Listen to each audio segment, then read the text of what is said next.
All the preparations continue because the authorities are unsure. The governor is yet to give his final word on whether the approval will come through for the swearing-in ceremony or not. Let me bring in right now our reporters. We've got Pramod Madhav, Anaga Keshav, Apurva Jayachandran with all the latest updates on what's playing out. The TVK, mind you, amid all of this, is hinting at conspiracy. And Pramod, I'll bring you in first to break down for us what we've received as a communication so far from the governor.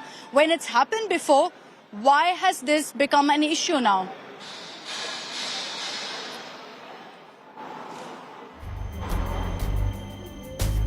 No, so we'll go across to our reporters in just a bit to give you a sense of what's really happening. But at this point, you know, if you look at what's happening, Governor Arlekar is seeking essentially numbers of 117 plus in the House, in fact, for TVK to present the signatures of all of them before any movement actually takes place. So we'll have to see really whether Vijay is able to produce those numbers or whether this will become a political, a court battle, a legal battle as well. Because technically, the TVK as a single largest party must be invited by the governor to go ahead and form the government. And then proving their numbers is something that happens in the floor of the House. In this particular case, however, the governor seems to say that no, you can't form a minority government. That's what's led to all of the questions of exactly what has happened. Before, in fact, I get you the number game, I want to give you a sense of the past precedent. What's happened previously and how there have been multiple instances of governors allowing minority governments to come to power. And yet here in Tamil Nadu, it's become a big bone of contention. So we'll get you those details of previous incidents where, in fact, governors have agreed to a minority government. And one that comes to my mind is when Devendra Fadnavis was allowed to form a government, faced a floor test and resigned the very next day because he didn't have the numbers during the floor test. And there the governor gave his okay for a minority government to be formed. The usual norm is for the party, the party that enjoys single majority, the single largest party is what I mean, for that party to go ahead and have to prove their numbers in the floor of the House, in the Assembly.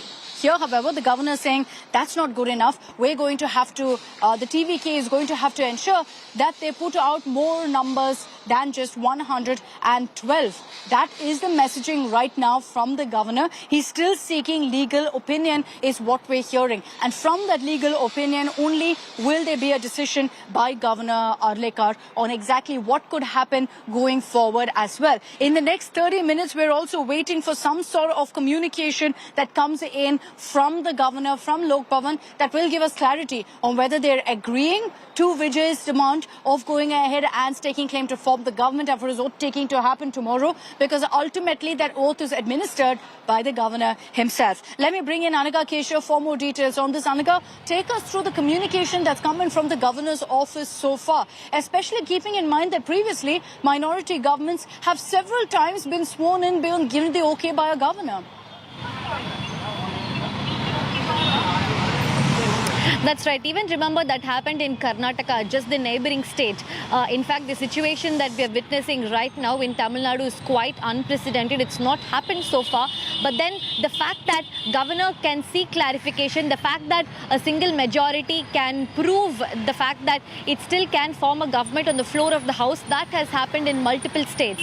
But the fact that a governor has resisted a single party, a single majority party from going ahead and forming that government has happened quite for the first time. A lot of questions are being raised about this really falls under the purview of a sitting governor. And therefore, now the TVK's biggest task has to prove that they do have the support of 118 MLAs. AIADMK has officially denied support to TVK whatsoever. Now, the only way for any of the AIADMK MLAs to offer support is if they turn into rebels, going against the word of Edapadi Palaniswamy and still offer support to TVK's Vijay. That is the only way we can expect the AIADMKs to go with the way of Vijay. But apart from that, when it comes to smaller parties, Tol Tirumavalavan's VCK is quite likely. They are still mulling at this point. I had a word with my DMK sources, and what they say is that they're quite confident of CPI not going with TVK, but when it comes to VCK, DMK themselves are quite unsure. They are saying that we are prepared for VCK's exit.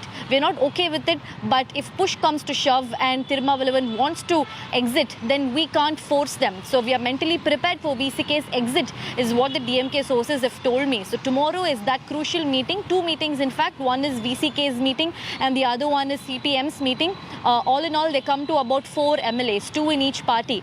That could be a very crucial MLA support for Vijay. Only tomorrow we'll really get to know if VCK will officially offer support or not. But at this moment, DMK take a look. Anika, just stay with me. Let's just take a look at the number game right now and what exactly Vijay's numbers look like. You know, the whole day we've been talking only about one aspect, whether Vijay will get the numbers, but never really assumed that that would lead to a problem in him going ahead and taking oath tomorrow, because in so many instances we've seen minority governments being formed that this came as a complete surprise, that the governor suddenly is saying that no, you need to hit the majority mark despite being the single largest party. But if we were to look at the numbers, where does the TVK stand right now? The majority mark is at 118. Vijay, as of now, has 112. How is that? 107 with him, technically 108 because of Trichy East where he'll have to resign, and then you have 5 more, so 112, and then you need 6 more to reach 118. VCK they've reached out to, they have 2 seats. At this point they remain undecided. Tomorrow is when they hold their meeting and then we'll know whether that happens. The left 4 seats between the CPI and the CPIM, 2 seats each, so that's 4 seats. There's a big question mark again. We're hearing that their meeting is going to happen at their own pace on 8th May. So imagine then for the next 2-3 days, there's absolutely no swearing in that's going to happen. The pause button has been hit in Tamil Nadu. If these parties come together, you will see essentially numbers coming to about 118. And then the IUML with 2 seats, they've vowed that they are with the DNK. So it looks unlikely that the IUML will come on board. At 118, they've hit the majority mark. And then Vijay will look maybe in the weeks to come at getting in more numbers, getting in more support. So as we get you all of those details of the number game right now, let's also tell you about the past precedent that I'm referring to, where minority governments were given the nod left, right and centre in different states by governors, and suddenly here in Tamil Nadu, it's become an issue.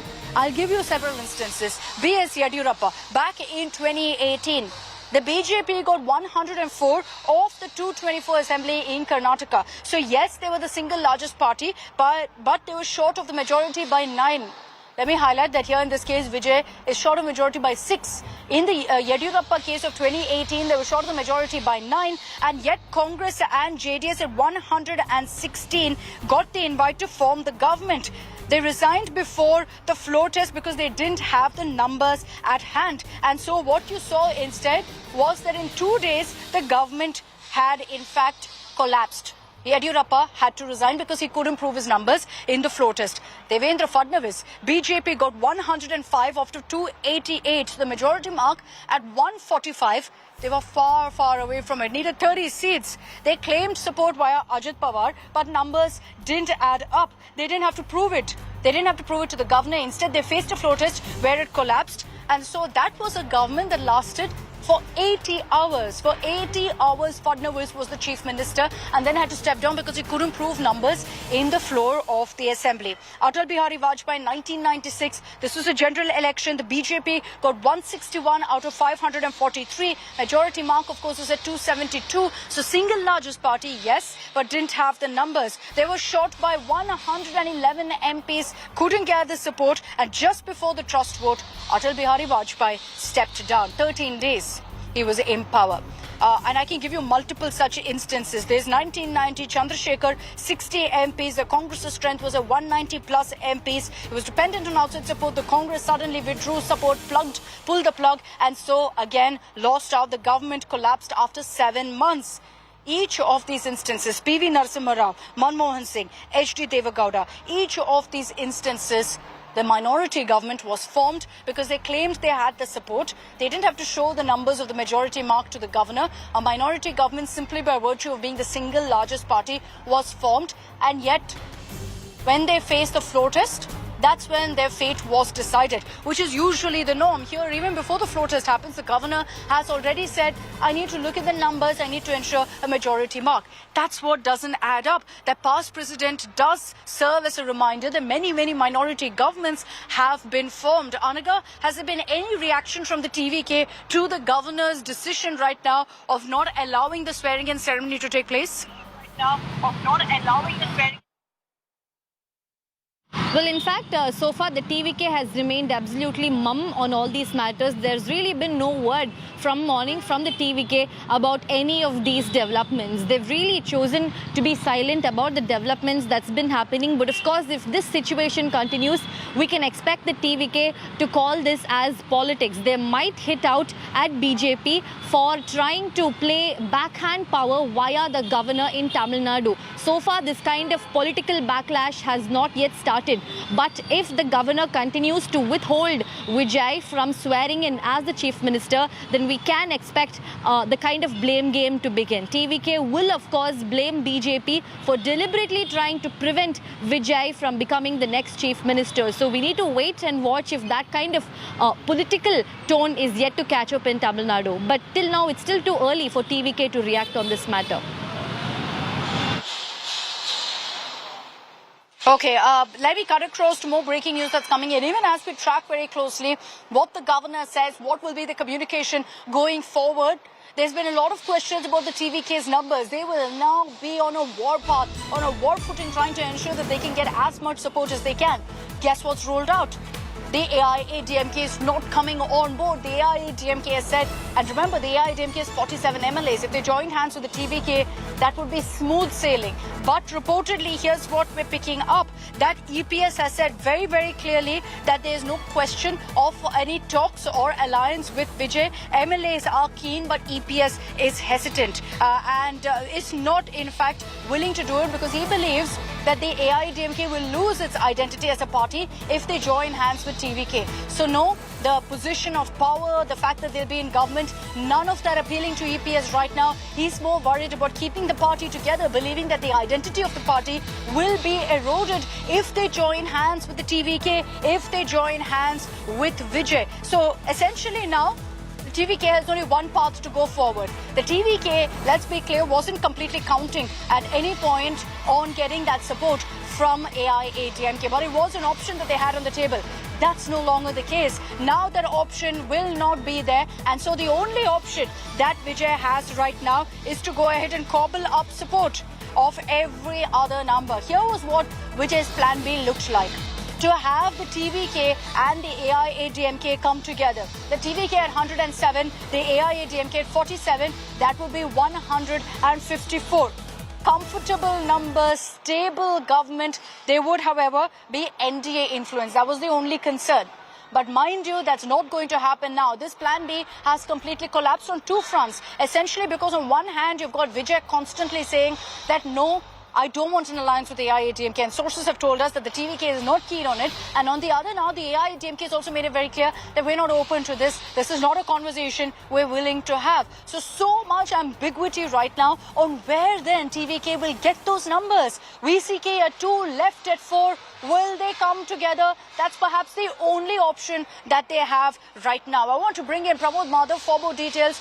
Pramod, this is becoming dicey for Vijay right now. Single largest party, yes, but if the governor's putting his foot down and saying, no, you need to hit the majority mark, how are they going to get those numbers? The AIADMK is pulled out, which means there's only one and only one option for Vijay to get those numbers. VCK and left. If they back out, he doesn't have a plan B. Akshita, very clearly, TVK still wants to say that anytime he finishes his speech, Vijay used to say confident, and that's what they want. Vijay is also once again saying that be confident. And the important aspect here is that, like earlier, it was 108. It will reduce to 107. But already Congress has come to it, which means 112. And after that, they just need 6. And they are believing very clearly Vijay has said that he's not going to go with any communal forces, and that means VCK can be roped in easily. That's what TVK believes. And through VCK, they want to bring in the CPM and CPA as well. If that happens, it's an easy calculation. However, if that does not happen, Vijay will have to go to PMK, who have 4 seats. But if that happens, VCK will have a trouble because VCK and PMK have rivalry. That needs to be sorted out by Vijay. Is Vijay the messiah to take care of that situation? That definitely can happen. But imagine, Vijay is actually fighting to get in the actual DMK allies into his own party alliance instead of AIDMK, which was ready in the morning to go ahead and give 25 plus MLA. But that did not happen because Vijay has very clearly said that they are not interested, even though there were quite a lot of information given that, a letter of support was given and such. Now TVK clearly says no, and AIDMK says that the deal has been put on hold, Akshita.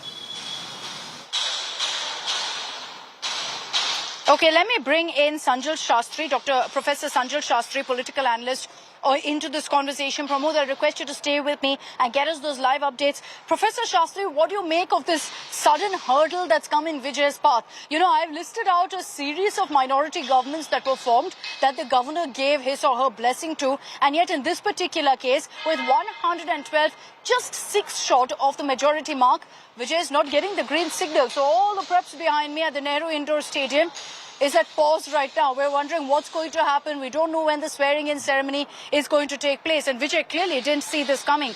Do you think that this is unprecedented, that the governor hasn't given his nod?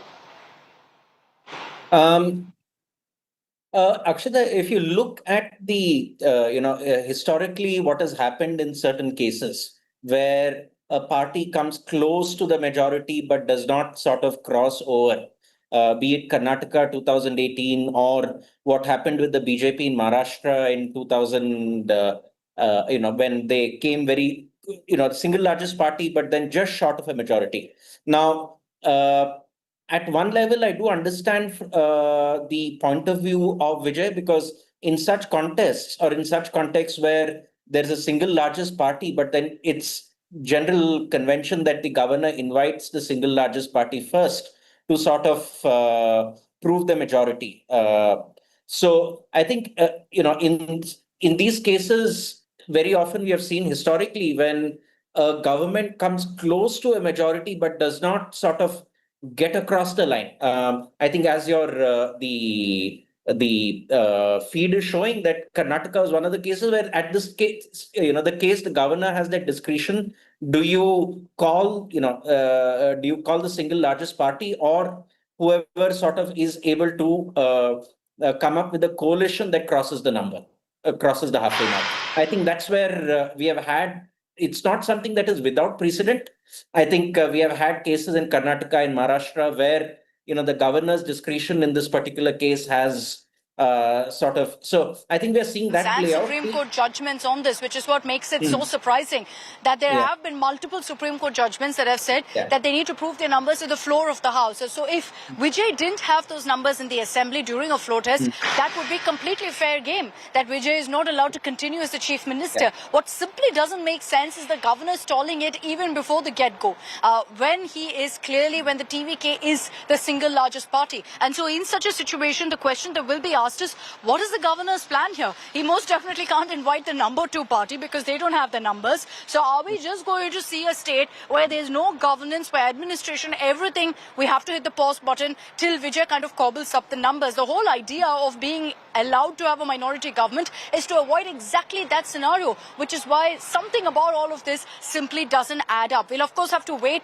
to see what really the governor's decision is. In the next few hours, we are counting on that coming through. But let me take this across to a detailed report that we have on TVK's numbers. Professor Shastri, I request you to stay with me. Take a look at really how TVK managed to get the support of Congress and what's the situation as far as the VCK left is concerned. Mind you, with the governor not agreeing unless he hits the majority mark, there's a big question mark whether Vijay in the next 24 hours, in the next 48 hours can actually manage to get the numbers that he requires, or is this going to just be an endless wait?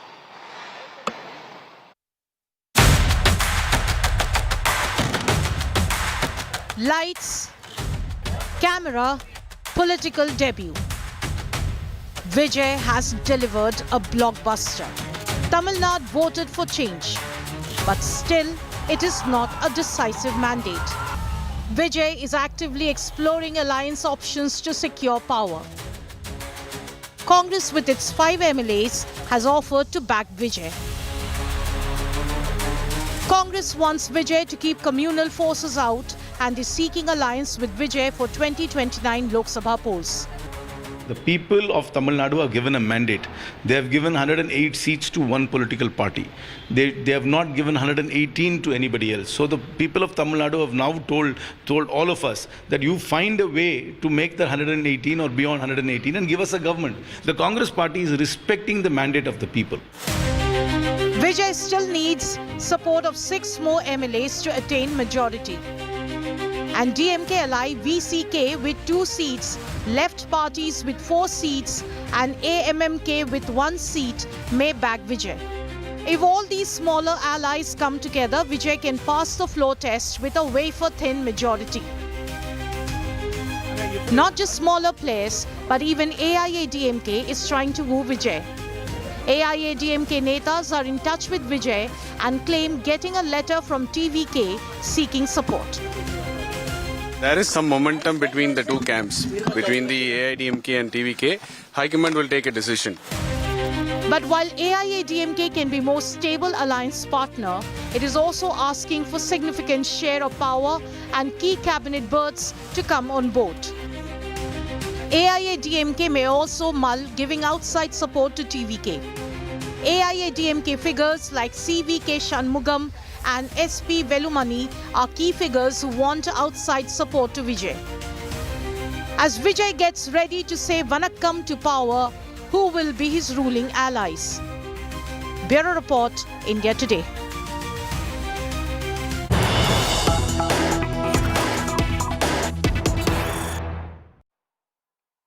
And now you have got the new ally of the TVK slamming the governor over the decision not to allow Vijay to stake claim to form the government. Jyotimani, Congress MPs lashed out, questioning why this has happened, saying ultimately the onus is on Vijay to prove his numbers in the assembly and that there have been multiple Supreme Court judgments over this. She says, and I quote, "It is not right for the governor to stand in the way of the people's verdict. I believe that the governor is well aware of politics and constitutional rules to this extent.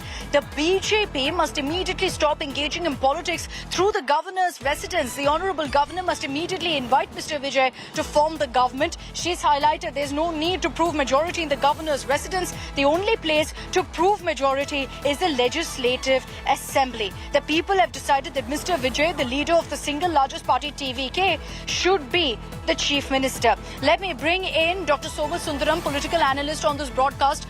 Dr. Somasundaram, what's playing out is a film script that nobody honestly saw coming in Tamil Nadu. That at every point there seems to be some hurdle or the other for Vijay, that whenever he thinks he's ready to make history and go ahead and script the biggest chapter of his life, to take oath behind me as the Chief Minister and therefore start off a very historic moment in Tamil Nadu, there's some massive googly that's fired at him, that's bowled at him. The latest being the governor says, no, you need to prove majority. Has that ever happened before, sir, that the governor says you need to prove majority before you form a government? And not in the assembly to him.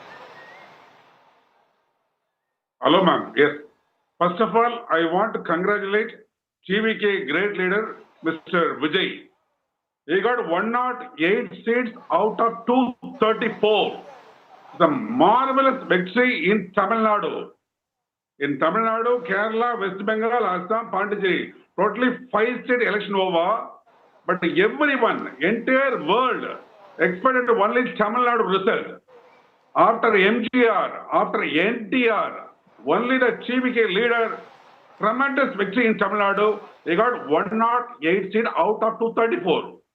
To prove the majority, sir, he's not taking oath. He is not able to take oath, Mr. Somasundaram.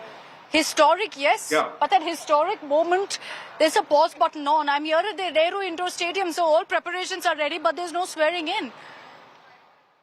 Ma'am, without alliance, he took 108 seats.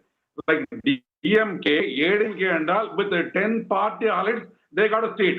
ADMK got only 47. DMK allied got only 59. DMK alone 59. But without any alliance, Agreed. not TVK, great leader took 108 seats. To prove majority, of course, we need 118, I'll agree. Of course, Congress. Now, Congress is supporting today. They gave a letter also. 108 plus 5, 113. But the governor duty, tomorrow, Vijay should become a CM. We have to prove the majority only in the assembly, not in the governor palace. So, I can give the example. Sir, let him become CM first.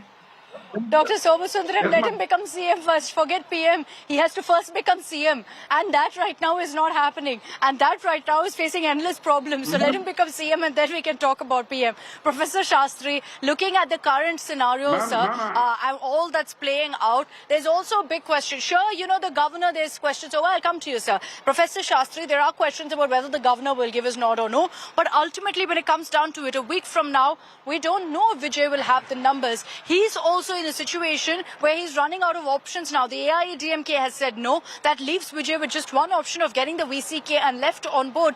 And at this point, they're still skeptical. They're undecided. So, if you look at the possibilities of an alliance sort of getting a majority, I think TVK will be involved in some form of the other. Look at the other instance in Karnataka and in Maharashtra. Karnataka, let's take the example where the single largest party fell short, but then the second and third, that's a Congress JDS, got together to form the government, leaving aside. But I don't see such a situation coming out in Tamil Nadu because that would require the DMK, AIADMK to come together, which I don't foresee that happening. So any government, even a week from now, will have to have the TVK in some form. And given the kind of numbers that TVK has got, it's quite clear it will be a TVK-led government. Now, whether it is the AIADMK with an outside support or whether it is an alliance of the Congress and a few other smaller parties, that's the main question. But with regards to the kind of formation that's going to come about, whether tomorrow or a week from now, has to have the TVK a TVK driven alliance. I don't see any other option emerging that is there without the TVK, purely given the kind of political dynamics that at play, because any other option you need the DMK, AIADMK together, which I don't foresee that happening.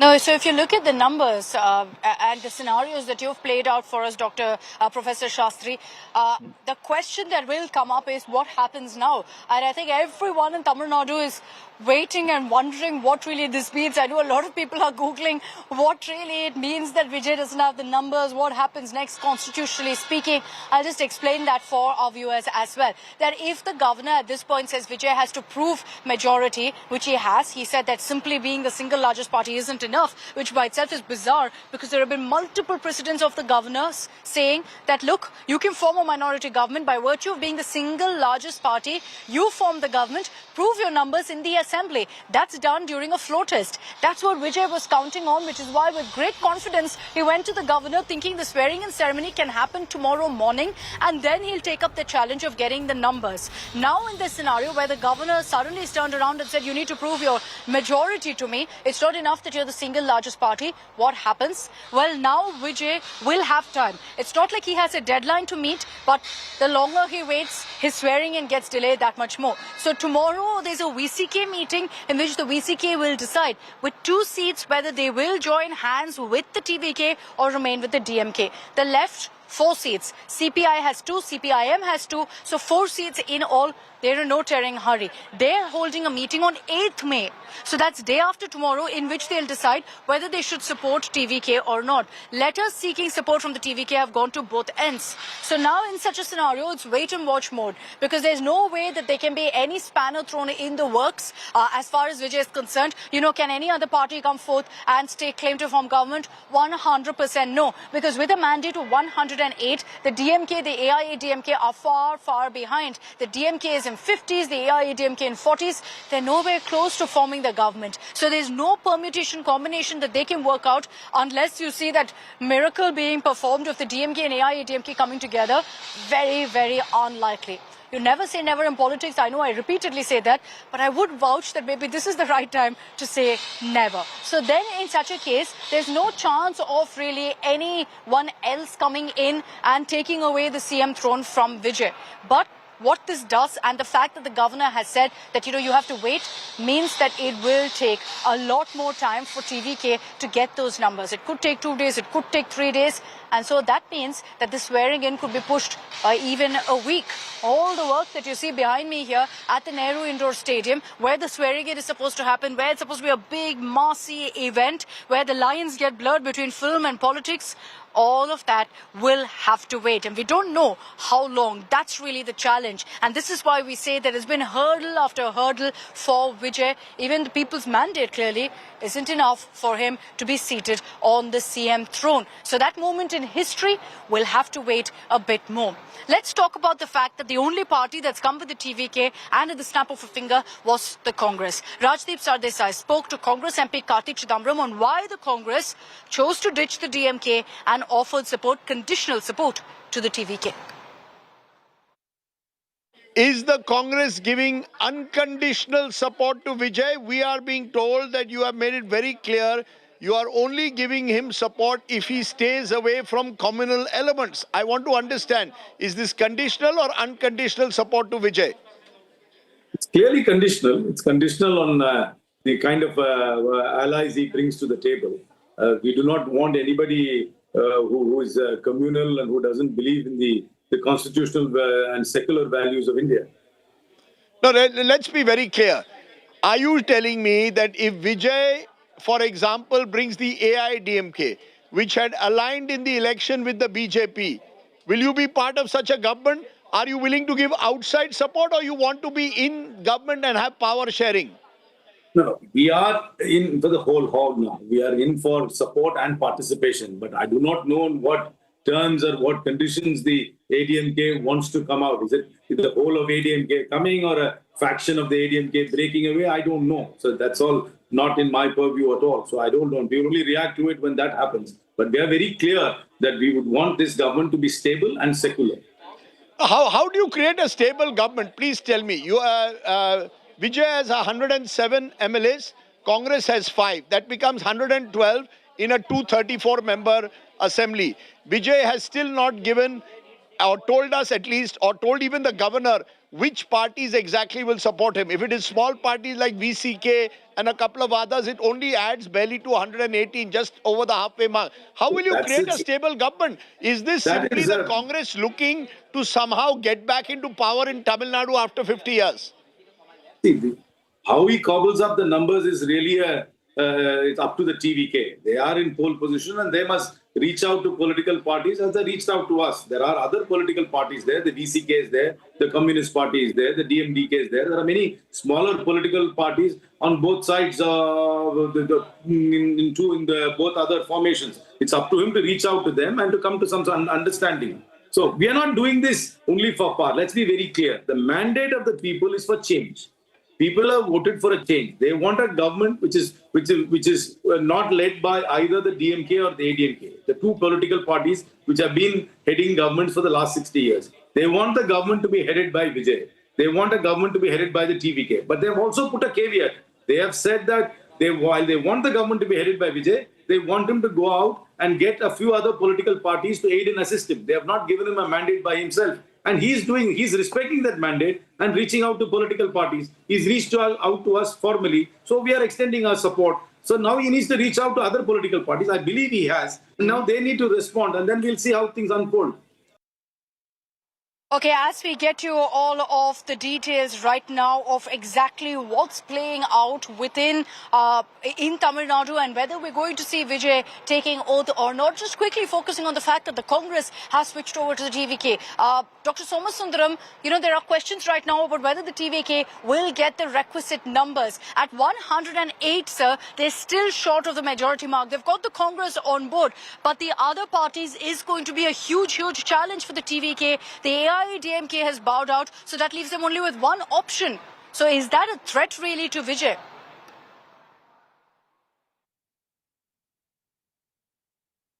Madam, actually, TVK got 108 seat. Congress also supporting 108 plus 5, 113. We need only 5 numbers. Governor should not ask the majority now. Vijay, TVK leader should form the government tomorrow. In the assembly only, he should prove. Not in the governor office, not in the governor palace. It is absolutely wrong. The 1989, Janaki Ramachandran was a CM. She didn't prove the majority. Governor gave 15 days, nearly 1 month, 30 days time. The assembly, but she was not able to prove. But here, governor is refusing. They are asking you have to give 118 seats. You have to get a letter from the members. This is absolutely wrong. They should give time to our TVK leader, Mr. Vijay. Definitely he will prove. ADMK naturally they will support. No other option. DMK and ADMK cannot combine. They cannot form the government. For example, BJP and Congress cannot form the government. Same thing in Tamil Nadu. Professor Shastri, on the question of AIADMK, the AIADMK is right now saying that there's no question of us providing support to Vijay. EPS has been very clearly reluctant in providing that support because he believes the identity of AIADMK will be eroded. But I have to ask this, Professor Shastri, looking at what's happening right now within the AIADMK, is it only a matter of time before rebellion, before factionalism actually goes ahead and grips the party? Because we're already hearing of a handful of MLAs who want a tie-up with Vijay.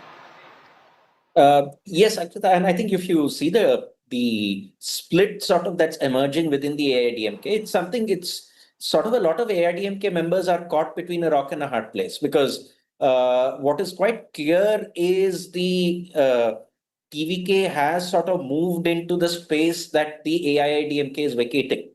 So for the AIADMK, do you really want to ally with a party which is potentially going to be your challenger in the upcoming, in the future in Tamil Nadu? So do you really want to ally with a party which is going to be your number one challenger?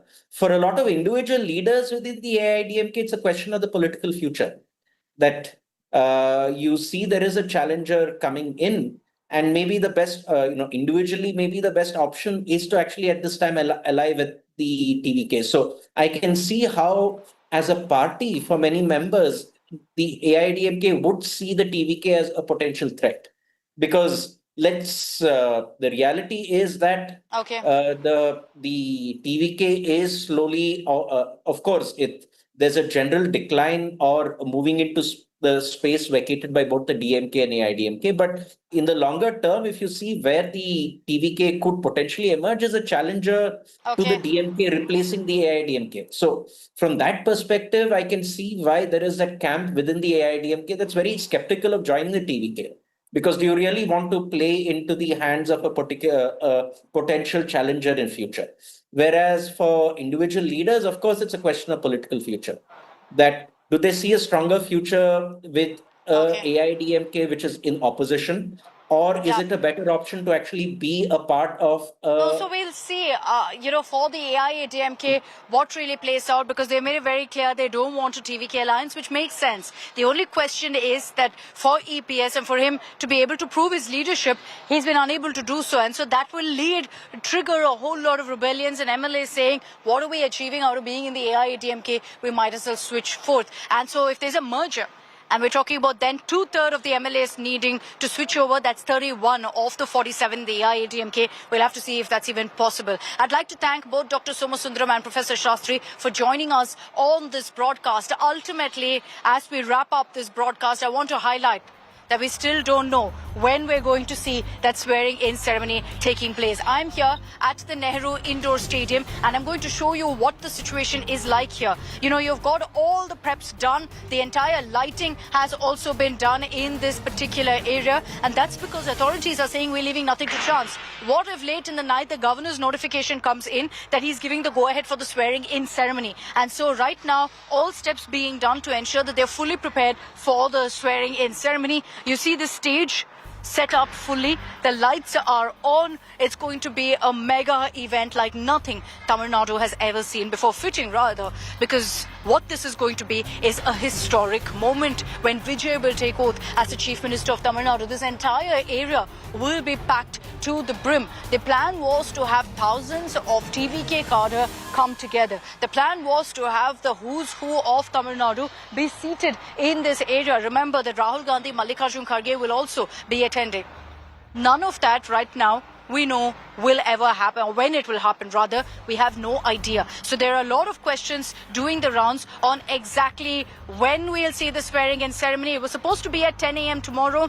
That looks highly possible right now. Never say never in politics in India. So we'll wait to see if there's any communication from the governor, who at this point is seeking legal opinion, and whether Vijay will have that moment in history, that iconic moment of taking oath as the Jananayagan of Tamil Nadu, as the Talapati of Tamil Nadu. We'll have to wait and watch. Thanks very much for tuning in. We're going to continue tracking every single update here on India Today of what happens in Tamil Nadu, and when the million-dollar question, when Vijay will be able to stand on that stage and take oath as the Chief Minister of Tamil Nadu.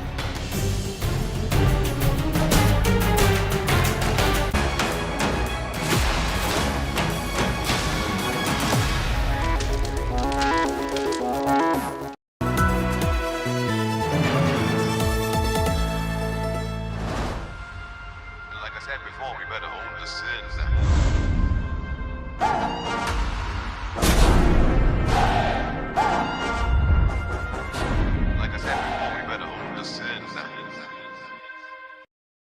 AU savings account में मिलते हैं amazing benefits, paperless banking and higher interest, वो भी हर महीने। Money money money money every month. सोच बदलो और बैंक भी। No hacks, no drama. Just the real Korean ritual. In every bottle of Akajay. Infused with Jeju grown botanicals and powered by K Beauty Science. Akajay, now in India.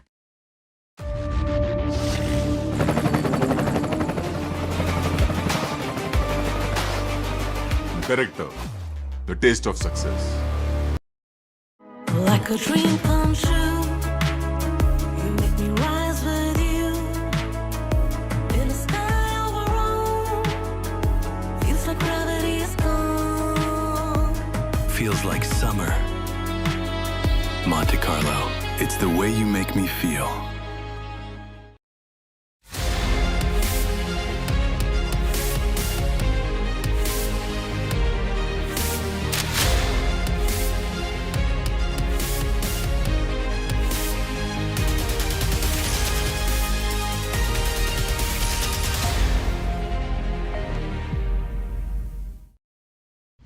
Is India ready for autonomous AI-like mythos? New models from Anthropic bring potential risks to banks and financial systems.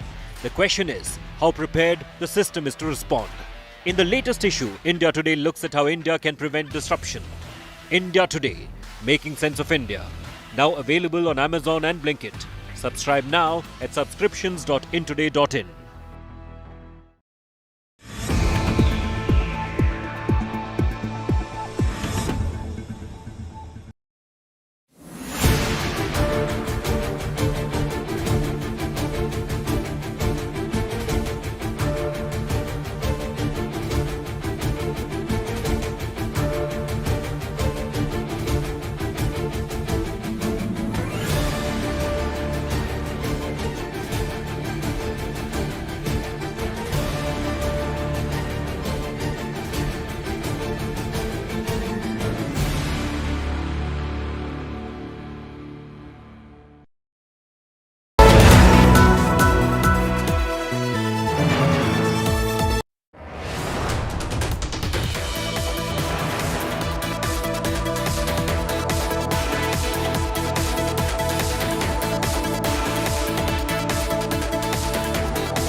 AU savings account में मिलते हैं amazing benefits, paperless banking and higher interest, वो भी हर महीने। Money money money money every month. सोच बदलो और बैंक भी।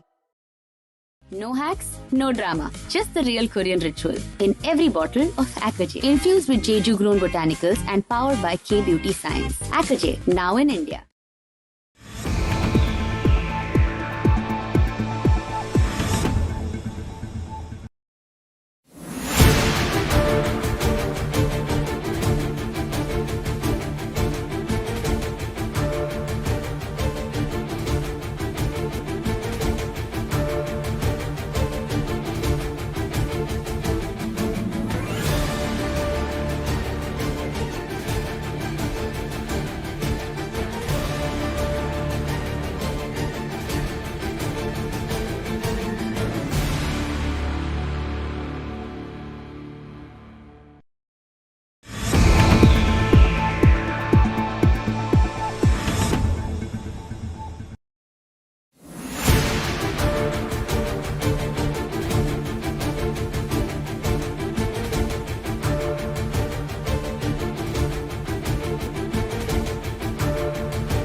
सेविंग्स अकाउंट में मिलते हैं amazing benefits, paperless banking and higher interest, वो भी हर महीने। Money money money money every month. सोच बदलो और बैंक भी। No hacks, no drama. Just the real Korean ritual in every bottle of Aquajet. Infused with Jeju grown botanicals and powered by K Beauty Science. Aquajet, now in India.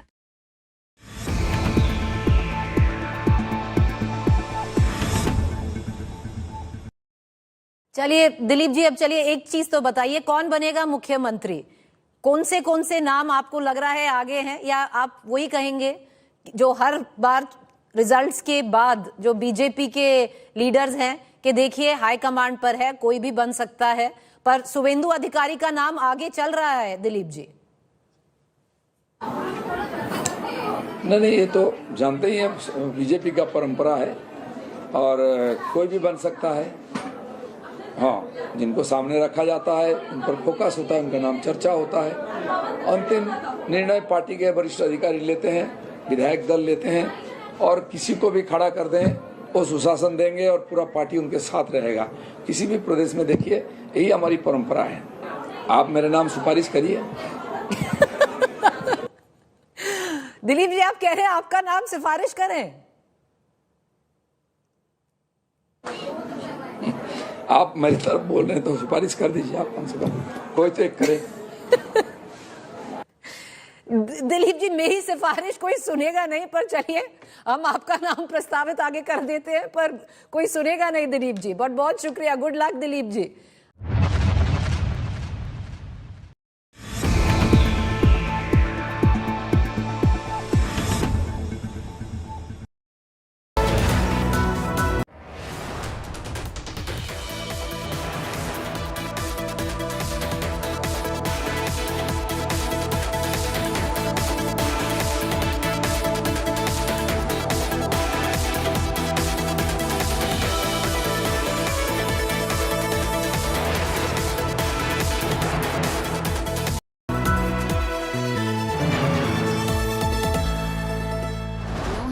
No drama, just the real Korean ritual in every bottle of Aquajet. Infused with Jeju grown botanicals and powered by K Beauty Science. Aquajet, now in India.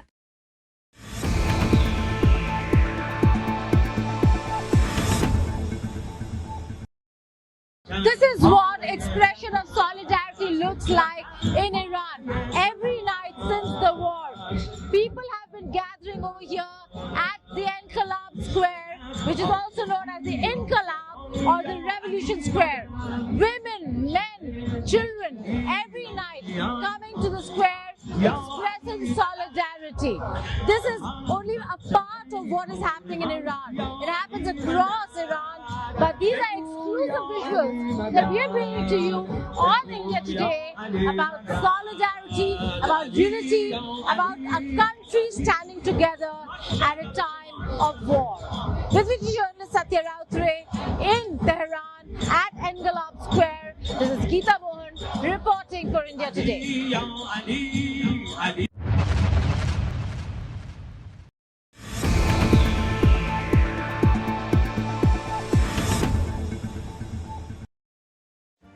Make your media plan smarter with India Today Live TV on your connected devices.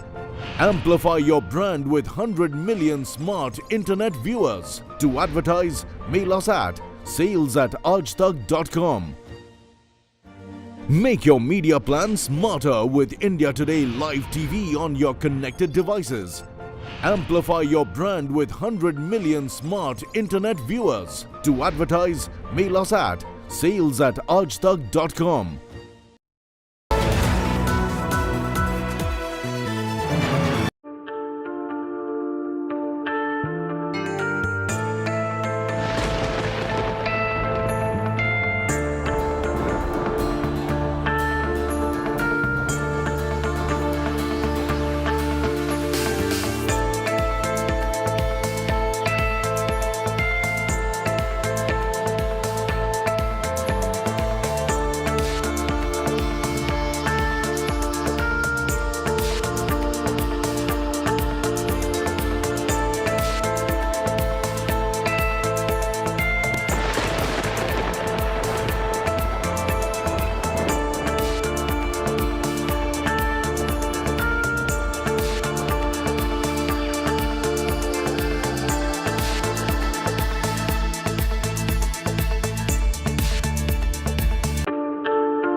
Presented by Adani, हम करके दिखाते हैं.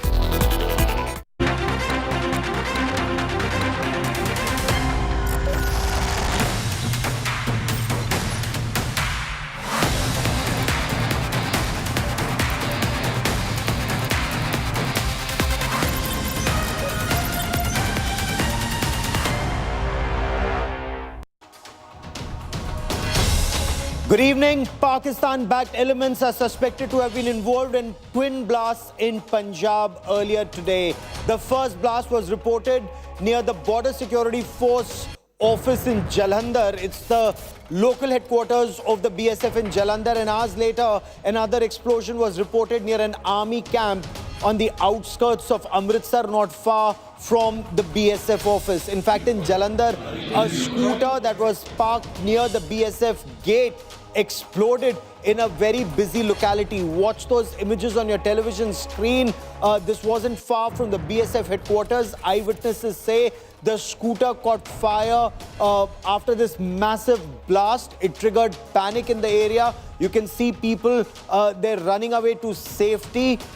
One person is seen running away. His face has been caught on camera. Preliminary reports seem to indicate that there was a motorcycle-borne assailant allegedly hurled some kind of an improvised explosive device at the site. And this area where the second explosion took place is barely 15 kilometers from the Atari-Wagah international border in Punjab. There are CCTV images that have been recovered. There's CCTV footage from Jalandhar, and these images have been accessed by India Today. They show you the exact moment of the explosion. You see a blast, you see the explosion, and instantly debris is flying in every direction. This man standing near the scooter is seen running away after the blast. Now, officials suspect Some of the scattered fragments could be a part of the scooter itself, and were these bombs or the IED kept on that scooter? Some kind of a tiffin blast? The Punjab police say there are indications of an ISI, Pakistan ISI-backed design with suspected Khalistani elements involved in carrying out this attack. And these aren't just sources who are saying it. The Director General of the Punjab Police, Gaurav Yadav, he indicated a cross-border link aimed at disturbing peace in the state. He, of course, warned against creating that impression that there was unrest in Punjab. He says, do not try and create that false impression. Forensic teams are currently on ground. They've collected crucial evidence, especially from the Jalandhar side. The NIA, National Investigation Agency, has stepped in. Their teams have visited the blast locations. They're assisting in these investigations. Now, even as these investigations gather pace, there is a political battle that has intensified. Punjab Chief Minister Bhagwant Mann of the Aam Aadmi Party has accused the Bharatiya Janata Party, the BJP, of having a role in these blasts. He has alleged a larger conspiracy ahead of elections in Punjab. Bhagwant Mann claims the BJP has a history of triggering unrest in poll-bound states. Both the BJP and the Congress have actually hit back. The BJP has very strongly reacted to his allegation. They've hit back at the Chief Minister, challenged him to either prove his claims or resign and stop making immature statements. But before we get you more details of the investigations and the politics around it, India Today's Punjab Bureau Chief Kamaljeet Kaur Sandhu and our team get you our top story.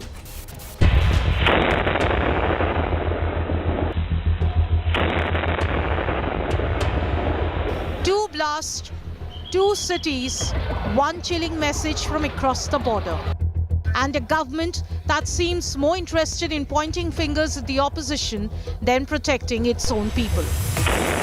On the anniversary of Operation Sindoor, twin explosions rocked Punjab. First near the BSF headquarters in Jalandhar, then hours later near an army camp in Amritsar's Khasa area. According to police sources, both the blasts were plotted by Pakistani handlers and carried out with the backing of ISI. But Punjab's state apparatus appeared to be focused elsewhere as Chief Minister Bhagwant Mann levelled big allegations on BJP. Mann alleged the blasts were a political conspiracy ahead of state elections and sought to downplay the alarming incidents, a claim that left even his own DGP scrambling to contradict him publicly. Punjab's top cop, Gaurav Yadav, called the twin blast a part of Pakistan's ISI design to create unrest in the state. ਇਹ ਜਿਹੜੇ bomb ਧਮਾਕੇ ਹੋਏ ਨੇ ਛੋਟੇ-ਮੋਟੇ blast ਹੋਏ ਨੇ ਜੋ ਵੀ ਉਹ ਜਾਂਚ ਜਾਰੀ ਹੈ ਇਹ ਬੀਜੇਪੀ ਦੀ ਪੰਜਾਬ ਦੀਆਂ ਇਲੈਕਸ਼ਨਾਂ ਦੀ ਤਿਆਰੀ ਹੈ ਉਹ ਇਦਾਂ ਹੀ ਹਿੰਸਾ ਫੈਲਾ ਕੇ ਲੋਕਾਂ ਨੂੰ ਡਰਾ ਕੇ ਧਮਕਾ ਕੇ ਵੋਟਾਂ ਲੈਂਦੇ ਆ ਮੈਂ ਬੀਜੇਪੀ ਵਾਲਿਆਂ ਨੂੰ ਕਹਿਣਾ ਚਾਹੁੰਦਾ ਇਹਨਾਂ ਹਰਕਤਾਂ ਤੋਂ ਬਾਜ ਆ ਜਾਣ ਆਪਰੇਸ਼ਨ ਸਿੰਦੂਰ ਦੀ ਐਨਵਰਸਰੀ ਹੋਣ ਕਰਕੇ this is part of Pakistan's ISI's designs to cause disruptions in Punjab ਤੇ ਪੰਜਾਬ ਇੱਕ ਪ੍ਰੌਕਸੀ ਵਾਰ ਲੜ ਰਿਹਾ ਹੈਗਾ ਦੇਸ਼ ਦੇ ਬਿਹਾਫ ਤੇ ਅਗੇਂਸਟ ਪਾਕਿਸਤਾਨ ਸੋ ਇੱਕ ਸਿਨਰਜਿਕ ਤਰੀਕੇ ਨਾਲ ਅਸੀਂ ਇਸ ਇਨਵੈਸਟੀਗੇਸ਼ਨ ਨੂੰ ਅੱਗੇ ਲੈ ਕੇ ਜਾਵਾਂਗੇ ਜਿਹੜੇ ਪਰਪੈਟਰੇਟਰਸ ਹੈਗੇ ਉਹਨਾਂ ਨੂੰ ਅਰੈਸਟ ਕਰਾਂਗੇ BJP immediately hit back at Mann and accused the Punjab Chief Minister of giving cover fire to Pakistani terrorists. बड़ी खेद की बात है, बड़े दुख की बात है। एक सेंसिटिव स्टेट का मुख्यमंत्री जो कि कॉन्स्टिट्यूशनली इलेक्टेड है वो ऐसी बचकानी स्टेटमेंट दे रहा है जो आम आदमी पार्टी की अक्सर स्टेटमेंट रहती है। अरविंद केजरीवाल जी का ये हमेशा से मोडस ऑपरेंडी है कि पाकिस्तान का साथ देना है, चाहे यहाँ पे भारत की सेना लड़ रही हो या सर्जिकल स्ट्राइक्स हो रही हों या बम धमाके हो रहे हों, हमेशा केजरीवाल जी ने भारत की सेना और भारत की सरकार को सवाल उठाए हैं। कल के ब्लास्ट से पहले ही आपने देखा होगा सोशल मीडिया पे पोस्ट थी, Khalistan liberation army in fact has claimed responsibility for the Jalandhar attack. इसलिए it's all the more regrettable that के पंजाब के जो मुख्यमंत्री हैं मान साहब उस पे ये अजीब किस्म का कंस्ट्रक्ट डाल रहे हैं। Punjab has been down this road before. The ghost of militancy does not need an invitation. It needs a vacuum. And right now, with an AAP government more focused on the ballot than the border, that vacuum is dangerously wide open. Punjab deserves better than politics dressed up as governors. Bureau Report, India Today.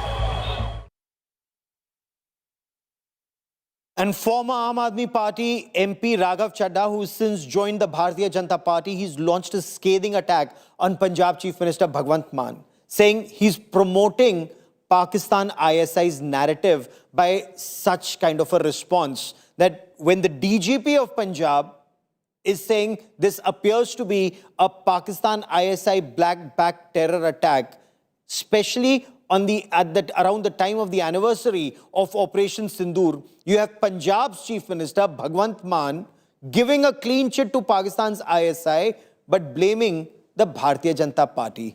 Listen in to what he had to say and listen in to the Aam Aadmi Party's response. Punjab के DGP साहब ने मौका वारदात पर जाकर और forensic experts से सारी जांच पड़ताल कर शुरुआती जांच में ये पाया कि इस वारदात के पीछे पाकिस्तान के आईएसआई का हाथ है। दूसरी ओर पंजाब के मुख्यमंत्री ये बयान दे रहे हैं कि इस वारदात के पीछे पाकिस्तान के आईएसआई का हाथ नहीं है बल्कि भारतीय जनता पार्टी का हाथ है। तो मैं सीधे तौर पर ये पूछना चाहता हूं कि पंजाब के मुख्यमंत्री भगवंत मान साहब पाकिस्तान की आईएसआई को क्यों क्लीन चिट देना चाहते हैं, और क्या उनकी इतनी दुश्मनी भारतीय जनता पार्टी से और अपने पॉलिटिकल ओपोनेंट से हो गई है कि आज उस पॉलिटिकल ओपोनेंट पे दोषारोपण करने के लिए उन्हें पाकिस्तान के आईएसआई की गोद में जाकर बैठना पड़ रहा है? देखिए, ऐसा भी कोई बयान ऑनरेबल डीजीपी साहब ने नहीं दिया। उन्होंने कहा था कि अभी इसकी इन्वेस्टिगेशन जो है इनिशियल स्टेज पे है।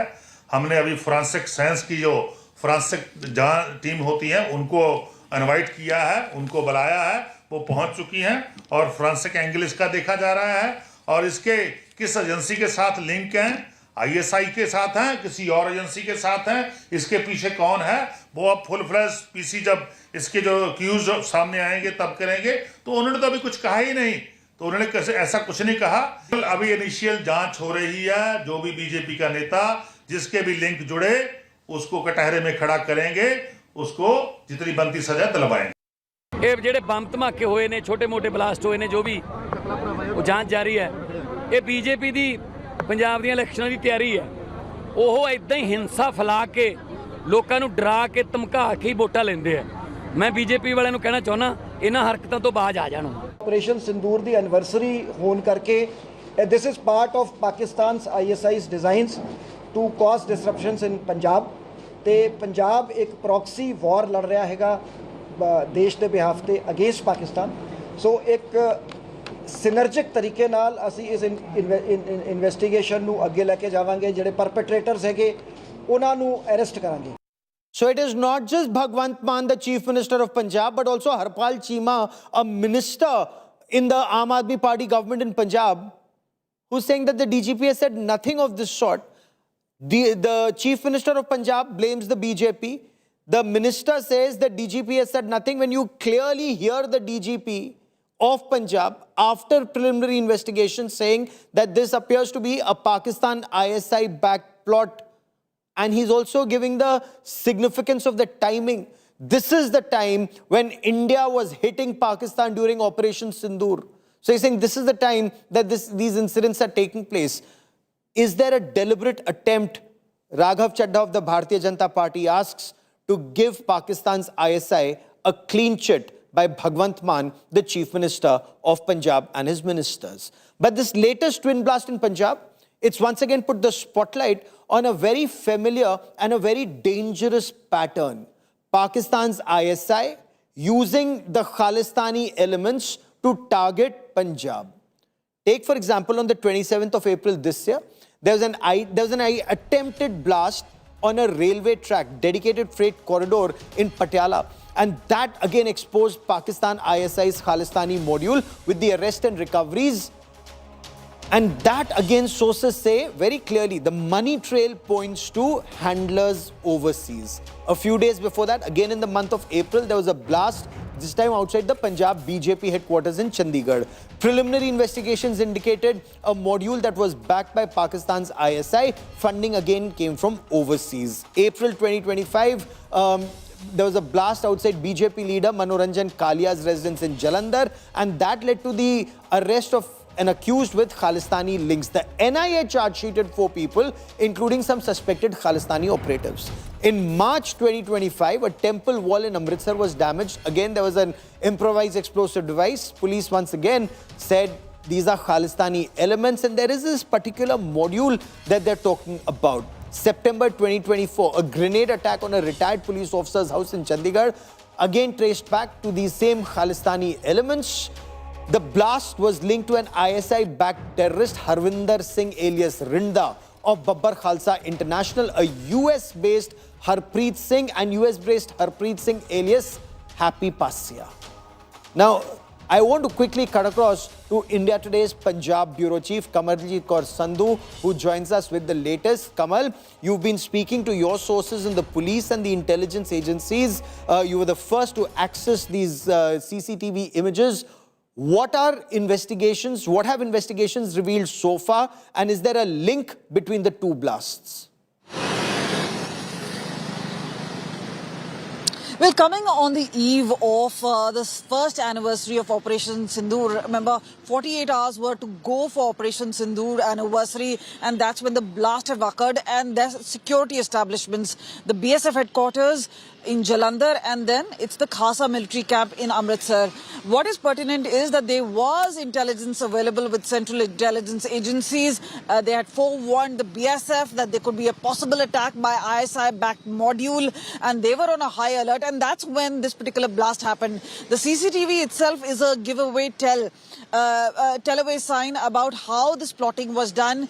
A man who comes on a motorbike, plants something, and then in seconds the blast is triggered. So this is what the modus operandi really is. The Pakistan-backed ISI module looks at gaining traction from the social media newbie users, trying to influence them by lure of money, by giving them drugs. So this is where that is done. The other is obviously the hybrid module, where the terror gangster network really works. Small amount of money is given, and we've seen that in earlier of the modules. That 20,000, 30,000 money is paid off, and then a blast is triggered. So this is money is a big lure besides the ideology bit. So this is where the terror gangster network at play. But pertinently, to mention, the counterintelligence of Punjab police has been professional enough to crack down several of these. But most of them being the 533 kilometers of western border Punjab shares with Pakistan means there's a free access of the drones, which sends in the ID.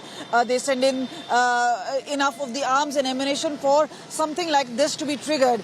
Aghast is the way that the politicians have been blaming a war of words. Perhaps the Pakistan ISI is having a last laugh. The blame game that they're seeing, where politicians blaming political parties for this entire thing. Meanwhile, Punjab police has maintained that the Pakistan ISI modules who are behind these dastardly attacks. But of course, investigation will show much more. There are already clues coming in from several CCTV. But remember, the Khasa area itself, 15 kilometers away from the international border. The Jalandhar area is the hinterland. So Pakistan obviously playing on those particular emotions, particularly at a point of time when they know there's an anniversary of Operation Sindoor taking place. We've already seen the CCTV module where they are trying to look and locate the live CCTV footage of the military installation, something they were blindsided during Operation Sindoor. That was caught not just in Punjab, where the modules of Jalandhar and Kapurthala came to the fore. We've seen earlier in Sonipat, in Ghaziabad, in Delhi. So they have been at it, and it's not something that they're going to stop. They keep changing their modus operandi every now and then. But obviously, with the focused effort of central agencies as well as Punjab-based intelligence and their police, they've been able to avert many disasters as such. Keep tracking that story, Kamal. I will come back to you for more.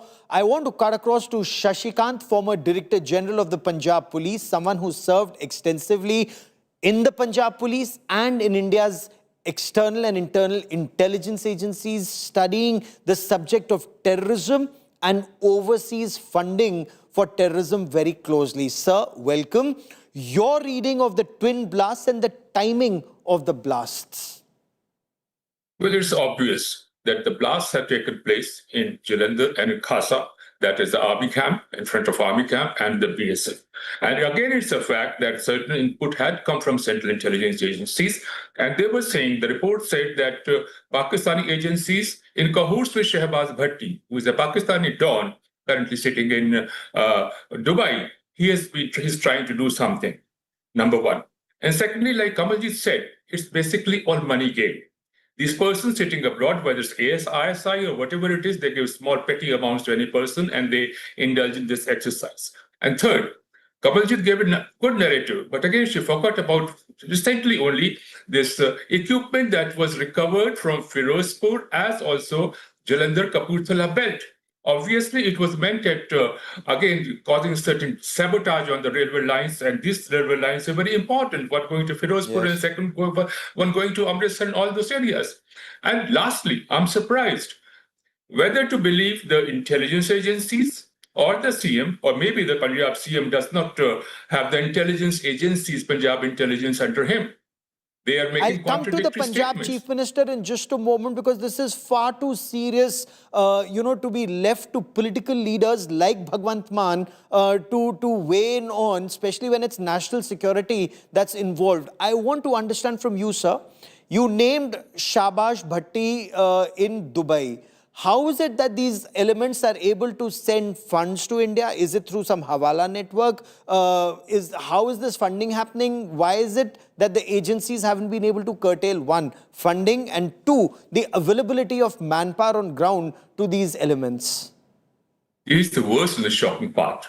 This money trail has been going on for ages now, for several years now. But none of the operations by any of the intelligence agencies, and we have got innumerable in our country, they couldn't find out any of the trace of this money which is coming in from Dubai, from Pakistan, from maybe the section of diaspora. And again, like I said, it's a money game. Big fishes, I'll call it big fish, because still we don't know who are the main sponsors. They give petty amounts to the lower level operatives. And instead they get lots of chanda, donations. In the name of Khalistan, that, hey, keep the flag up and we are going to give you as much money as you want. So basically, it's a money spin game in which these poor guys who are sitting here in Punjab, they get targeted and they indulge in this kind of action for petty amounts. Otherwise, we all know there's no Khalistan, no such demand in Punjab. It never was. It was always had come from Pakistan right from 1930s. That is the first time when this demand for a Sikh state had come up. Then after during independence, later on. Absolutely. Now, the Director General of Punjab Police, and you know him well, Gaurav Yadav, he specifically spoke of a Pakistan-Punjab ISI link. He specifically spoke of the timing of the blast, linking it to Operation Sindoor anniversary. But you have Punjab Chief Minister Bhagwant Mann, who's hitting out at the Bharatiya Janata Party. Does the Chief Minister know something that the DGP does not know, or does the DGP know something that the Chief Minister chooses to ignore or has not been informed? Well, I'll bet on Gaurav Yadav any time. He is a person and of Punjab intelligence system, that to couple with the reports which have been coming from the Central Intelligence Agency, they all indicate Pakistan, how they have been planning. That's why the alerts had come from central agencies to BSF and to certain other places that, hey, be careful, it's going to happen. But again, like politicians, frankly, I never know. I could never vibe well with any of the politicians. Sorry for saying that, because I'm a professional. Gaurav is a professional. We know and we talk on the basis of the reports, the intelligence, information, etc., which comes in. That's what I'll say. So when the Chief Minister of Punjab, Bhagwant Mann, blames a political party and not Pakistan's ISI, is he virtually giving Pakistan ISI a clean chit? And is he weakening India's case to gain political brownie points in your appreciation, sir? I'll say that brownie points are here in India. Stand by our country, be national-minded, we believe in India, believe in its intelligence agencies, police apparatus, other government machinery, and I think that's where I'll bet on. And politicians, well, I won't say much about politicians because I've already been in massive trouble because of the politicians, because I've been outspoken. So I will not speak anything about it, but I'll say I believe our intelligence agencies, I believe our system, I believe that whatever information intelligence comes from in our resources, intelligence circles, both local and government of India. And again, last year I'll say, Gaurav is a good guy, and I know what kind of intelligence, how he deciphers the intelligence. Intelligence which comes, it's not that it's not information. Whatever intelligence comes, you have to cross-check. I have been in intelligence agencies for donkey's numbers of years. One information comes, then we try to tally it, other resources, and then the picture comes up. Hey, this is the picture, and that's on the basis of that, central intelligence agencies, they send this information, intelligence reports to the state, and the states act on them. And it's basically a very good example of coordination between them. I think that we should continue, and I'll bet on Gaurav Yadav anytime, like I said, sir. So clearly we expect our political leaders and Chief Minister Punjab to keep India first, and political interests perhaps can come a distant second. But can terror flourish without patronage, whether it's political patronage or financial patronage, whether in India or overseas?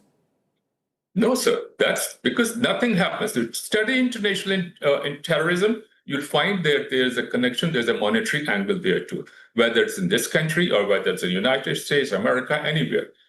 Nobody takes action for carrying out any operation require immense amount of money, planning, resources, intelligence, information, and it's not the work of one person.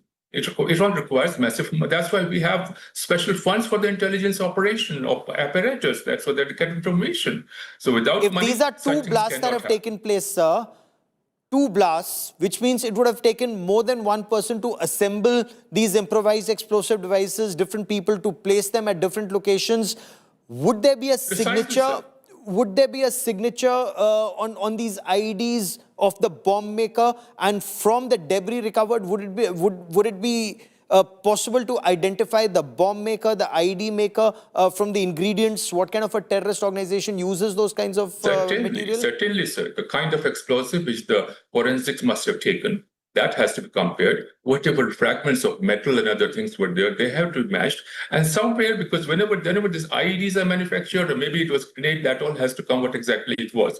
But it's always possible to check up, to compare the metal, to compare the explosives, kind of explosive that were used. Certainly it can be, and it has to be, and it will come out very soon, I'm sure about it. Okay. Sir, we'll be tracking that story very closely. Mr. Shashikant, former Director General of Punjab Police, for joining me here on India Today. Many thanks. Thank you, sir.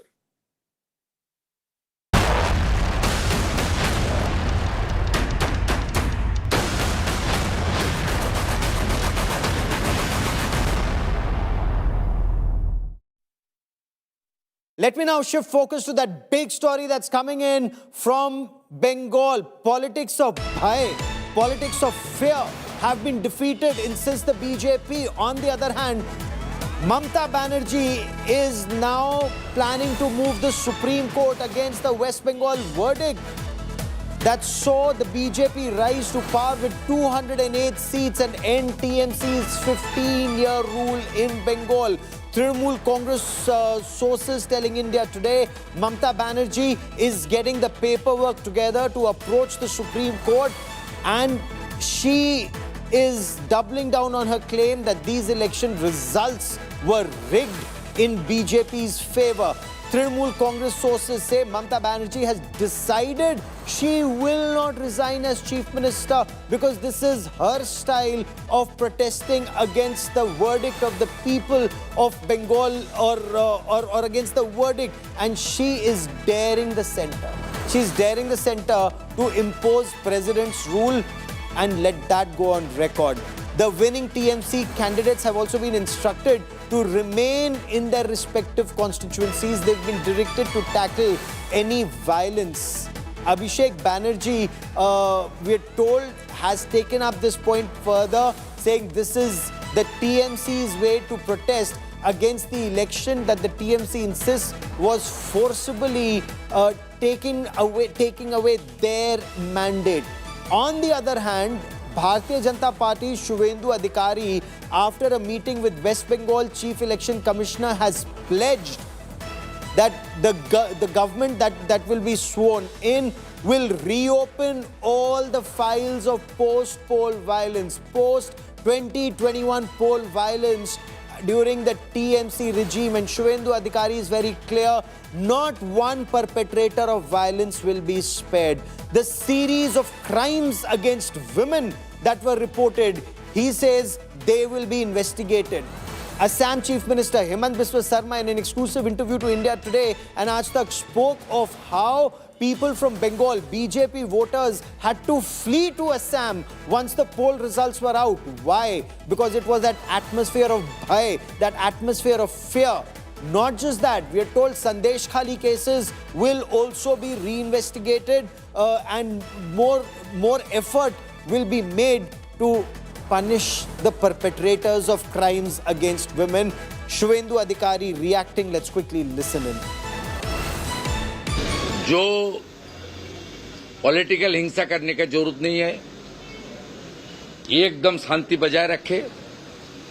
जो गुंडा है, जो भ्रष्टाचारी है, जो बलात्कारी है, BNS के अंदर आने वाला दिन भारतीय जनता पार्टी का सरकार काम करेगा। और जो ये लोग बोल रहा है पार्टी ऑफिस, टीएमसी ने सरकारी रुपया और तोलाबाजी का रुपया में बहुत सारा ऑफिस किया, वो ऑफिस जनता का हित में नहीं था। मैं भाजपा कार्यकर्ता को अपील कर रहा हूं, कोई भी एक भी इंसिडेंट ना होना चाहिए। उनका पार्टी ऑफिस भी टच मत करना चाहिए। एक दो इंसिडेंट भी जो हुआ, 50 की कम इंसिडेंट हुआ, जब 21 में 15,000 की करीब इंसिडेंट हुआ। एक भी इंसिडेंट ना होना चाहिए। हमारी प्रदेश अध्यक्ष जी बताया, मैं भी 2 दिन से बता रहा हूं, आज भी बता रहा हूं, कोई जरूरत नहीं है। এখনো কিছু গুন্ডা রয়ে গেছে। ভারতীয় জনতা পার্টি সরকার তৈরি হওয়ার পরে দলমত নির্বিশেষে ধর্ম সম্প্রদায়ের ঊর্ধ্বে উঠে গুন্ডা দমন হবে। এই জন্যই মাননীয় নরেন্দ্র মোদীজি বলে গেছিলেন যে এখানে জঙ্গল রাজ নয়, মহা জঙ্গল রাজ আছে। So Shubhendu Adhikari says, follow what Prime Minister Narendra Modi said, badlav, badla nahi, badlav. Let there be change, let there be no acrimony, let there be no violence. I quickly want to cut across and bring in India Today's Indrajit Kundu for more on this. Indrajit, the battle lines very clearly drawn. Mamata Banerjee intends to go to Supreme Court, is what sources are telling you.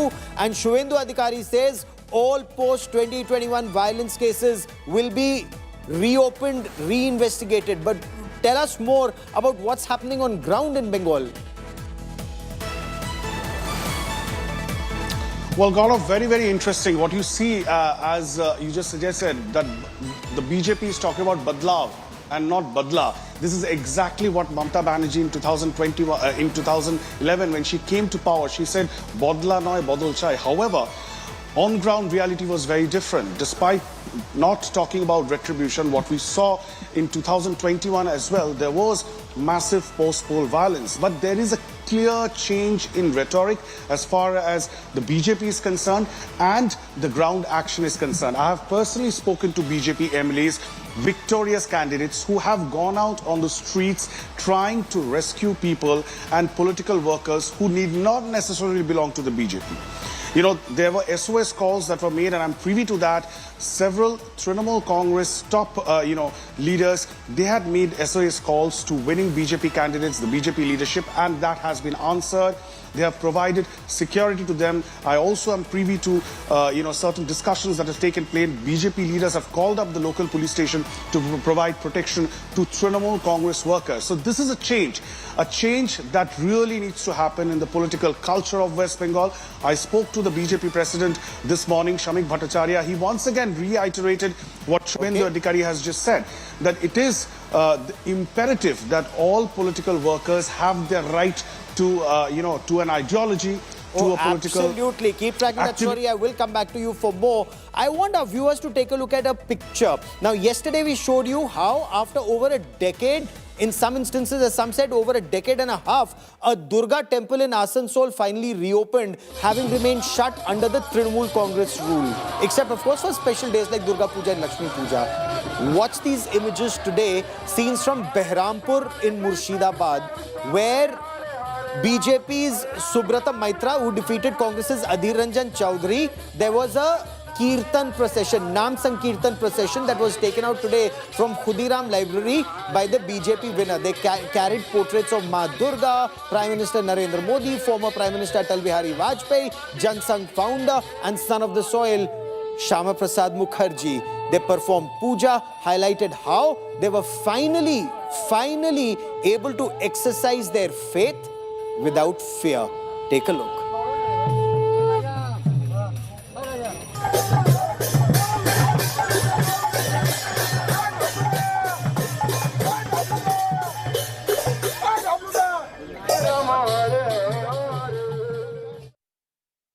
Breaking news coming in, big story coming in from Tamil Nadu. Sources are telling India Today that the DMK and the AIADMK are working to form an alliance in the state. AIADMK sources say talks are underway. Will the DMK come on board? So the DMK had won 59 seats. AIADMK had won 47 seats. Vijay yet to prove numbers.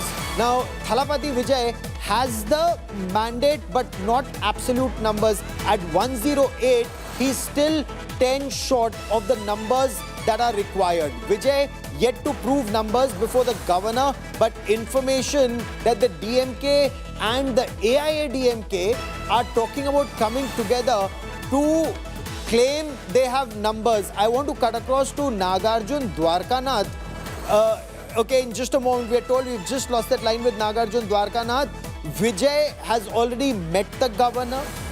He has the popular mandate of the people and he's taken, Thalapathy Vijay has taken the state by storm. Now, I want to cut across to Apurva, joining us with more on the story. Tell us about how numbers will stack up for the DMK and the AIADMK coming together, and what are Thalapathy Vijay supporters saying about this? Well, in fact, Gaurav, you see, it will be an interesting twist that will come in. Remember, AIADMK has 45 MLAs, and for DMK as well, you have easily, more than 50 plus. So overall, it looks like it will be a close cut between AIADMK and DMK if they align against the TVK as well. Remember, TVK is lacking in terms of a majority. That's where TVK has been trying to rope in these numbers. And essentially, one more thing, if you do notice, is that if the AIADMK and the DMK alliance, said alliance does join together, then there is a possibility of where this AIADMK and the BJP alliance will fit in. Will the BJP be pushed out of the AIADMK alliance? That's one thing that AIADMK will have to take a call on. And second, these other smaller parties, including the left party, CPI, CPM, as well as VCK, they will not have, no second thoughts in continuing on the alliance with the DMK alliance as well. Because right now, these smaller parties is what TVK's Vijay is looking at in terms of, merging so that he can get this majority. So it will be, make or break situation. Apurva, I want to understand, DMK and AIADMK have been at loggerheads. How will they come together to form the government? It is like East and West coming together, and is the only agenda to keep Thalapathy Vijay out of power? Because this in a way would appear that they're going against the wishes of the people of Tamil Nadu.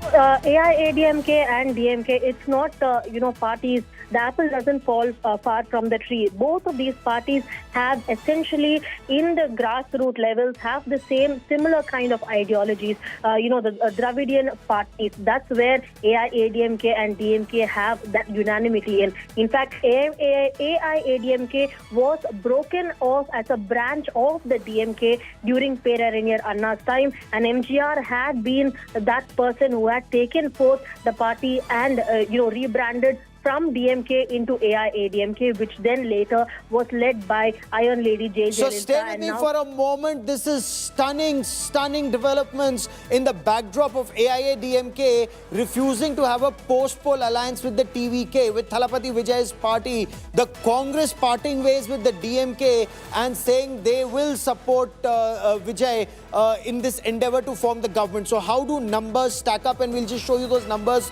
on the television screen. The TVK has 107 seats. They're still 11 short of the majority mark. The Congress has 5. They've agreed to support them. That would take the tally to 112. They're still short. They're still 6 short to form the government. And not to say a stable government, still to cobble numbers to get to the halfway mark +1. So they still need 6 to form the government.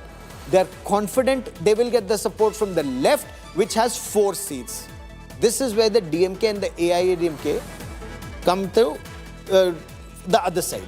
The DMK and the AIADMK, if you combine their numbers, it comes to 106, still 1 short of 107 that TVK has or what Thalapathy Vijay has, DMK with 59 and AIADMK with 47. What will they do with the rest of the numbers? And I want to bring in Pramod Madhav for more on this. Pramod, you've been tracking the story very, very closely.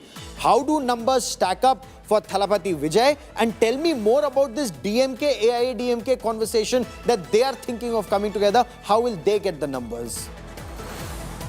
Gaurav, this is an absolute shocker that is happening in the state of Tamil Nadu. The first and primary shock that happened on 4th of May is actually Vijay, the Tamil Nadu Vechi leader, winning with 108. But imagine right now, the arch rivals DMK and AIADMK holding talks. I'm very clearly stating we are putting this with a question mark over here because very clearly the people who work over there, the office bearers who actually handle all the kind of communications, they were the ones who were first shocked and informed us about this kind of communication and talks between AIADMK and DMK. The sequence has apparently occurred in such a way that almost 3 days ago, the revival of the talks have been initiated. But what happened is that, like at that time, C.V. Shanmugam, S.P. Velamani were not on board on this matter, claiming that it could actually devastate the party. And this is where today morning they apparently claim that they want to go along and support the TVK. However, as Congress went for, earlier and they gave the support over there, that plan was completely put on hold. And now we've been told that initiation of talks from EPS camp to the former deputy chief minister within the camp has been, kind of like communication has been created and talks are still on. Again, Gaurav, I'm putting this with a question mark because tomorrow definitely these two tall parties will come and say that there is no kind of communication that occurred. But so far, this has been happening and the people who are in the inner circle are absolutely shocked about this because now what the Dravidian parties who are arch rivals want to do is to make sure that Vijay does not come to power. I'm again saying we are taking this with a pinch of salt. We are putting this with a question mark, Gaurav, because AIADMK claims that DMK has to give a firm response to this particular plan. How did this plan come in the first place? What prompted this plan in the first place? Was the desire only to keep, Thalapathy Vijay, keep him out of power? But there's more breaking news coming in. And Pramod, I want you to weigh in on this political potboiler in Tamil Nadu. It's heating up and how the VCK has cancelled its party high-level meeting that was to be held tomorrow. VCK meet to discuss support to Thalapathy Vijay.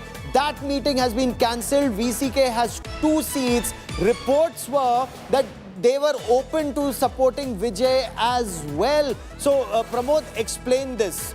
What are these wheel within wheels and backroom deals that may be happening? Why is VCK now saying they're cancelling a deal? Are they hoping to be wooed by Thalapathy Vijay so that it gives them more bargaining power, get a ministerial berth? What's happening on VCK cancelling the meeting? Gaurav, it very clearly says it seems like DMK wants to hold back VCK and the left parties, and apparently it looks like this has been the reason because VCK and the left parties have been allies with AIADMK earlier. They have also contested against both parties earlier. But if DMK alliance comes forward and says that you fought with us, so now we are going to form an alliance, come along with us, that is going to be an issue for AIADMK. BJP is with them. So what is going to happen to BJP? That needs to be settled. And for AIADMK, PMK is with them. PMK has 4 MLAs while VCK has 2 MLAs. So that needs to be sorted because PMK and VCK are arch rivals, just like DMK and AIDMK. But the important aspect here is that like they want to create a common minimum program because AIDMK has not been in power for the past 5 years and DMK right now will not be in power for the next 5 years. Gaurav, this is really big. But we are again telling you, we are giving this information with a question mark because these are tall parties and very clearly they can come and say no tomorrow. But for now, it looks like this is a reason that VCK and the left parties have been held back. But Congress apparently is not with them. Congress immediately went ahead and extended the support. Vijay now has 112, but DMK and AIDMK claim they have the absolute majority, probably 69 plus 52, 51 or 56 also, Gaurav. No, but what is the glue that will bring arch rivals AIA, DMK and DMK together? Is power the only glue, the glue that will bind them to the chair? Is power that glue, and will that be acceptable to the voters of Tamil Nadu? Gaurav, we need to realize something very important. Vijay has constantly been hitting at DMK and he did not say that AIDMK is not even a party, that they are not contenders. So it means that indirectly, even though Vijay said that DMK is a common enemy of AIDMK and Vijay earlier, TVK earlier, now it looks like Vijay's TVK is becoming a common enemy for the Dravidian parties and their allies. If that happens, power sharing is something that will have to be discussed upon. But if that happens, this is absolute big news in the state of Tamil Nadu. But again, I'm telling you, all this with a question mark, we are bringing this story here, Gaurav. That indeed appears to be the case. I mean, it's absolutely bizarre if that is happening because Thalapathy Vijay has already met the governor. Describe to us the excitement in that camp, in the TVK camp. The fact that they were sure that he's going to form the next government. Congress had already offered support of their 5, or at least words to that effect were being spoken. VCK was to offer some support. And then it was said, the remaining 3-4 will come from either the left parties or somewhere. Was he sure of crossing the halfway mark, or was he keen on running a minority government? Gaurav, after Congress, if it was VCK and CPI and CPIM, had they come together, he would have gotten that 118 number, the actual number that is required for forming the government. But what happened is that, DMK has been telling us indirectly, but we did not get the exact picture until now, because yesterday, while we spoke to TK Silangovan, he very clearly said that he is not sure about if Congress will be with DMK alliance or not, but VCK and the left parties will not go. Yesterday, after this, VCK today, while talking, the chief of VCK, that is Sirma Olavan, said that he is going to hold a high-level committee meeting tomorrow. And the CPI and CPM were supposed to hold a high-level meeting day after tomorrow. But very clearly, when we spoke to the left party leaders, they very clearly said that there is no chance of going along with TVK because they contested with DMK alliance, and it is not fair for the people who have chosen them to change ship right now. So they are actually following ethics, and that's the reason they want to stay back. But if this calculation is done by AIDMK and DMK, this is really huge and something Tamil Nadu has never seen before, Gaurav. Oh, absolutely. Oh, absolutely. And, it's going to be a long night for you. It'll be a very long night for our team tonight and next several days to see what happens in Tamil Nadu. And we'll be tracking that story very closely. Pramod, for the moment, many thanks for joining me. I'm slipping into a quick break here. We'll get you the latest updates that are coming in from Operation Epic Fury. America has said that Epic Fury will end if Iran adheres to conditions that have been agreed to. A one-page document is expected in the next 48 hours. There will be a ceasefire. What after the ceasefire? That story and lots more coming up. Stay with us.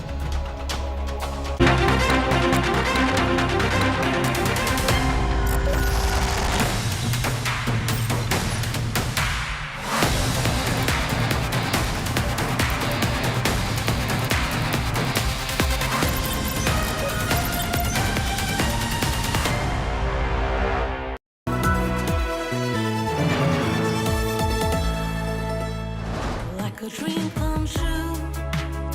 You make me rise with you in the sky of our own. Feels like gravity is gone. Feels like summer. Monte Carlo It's the way you make me feel.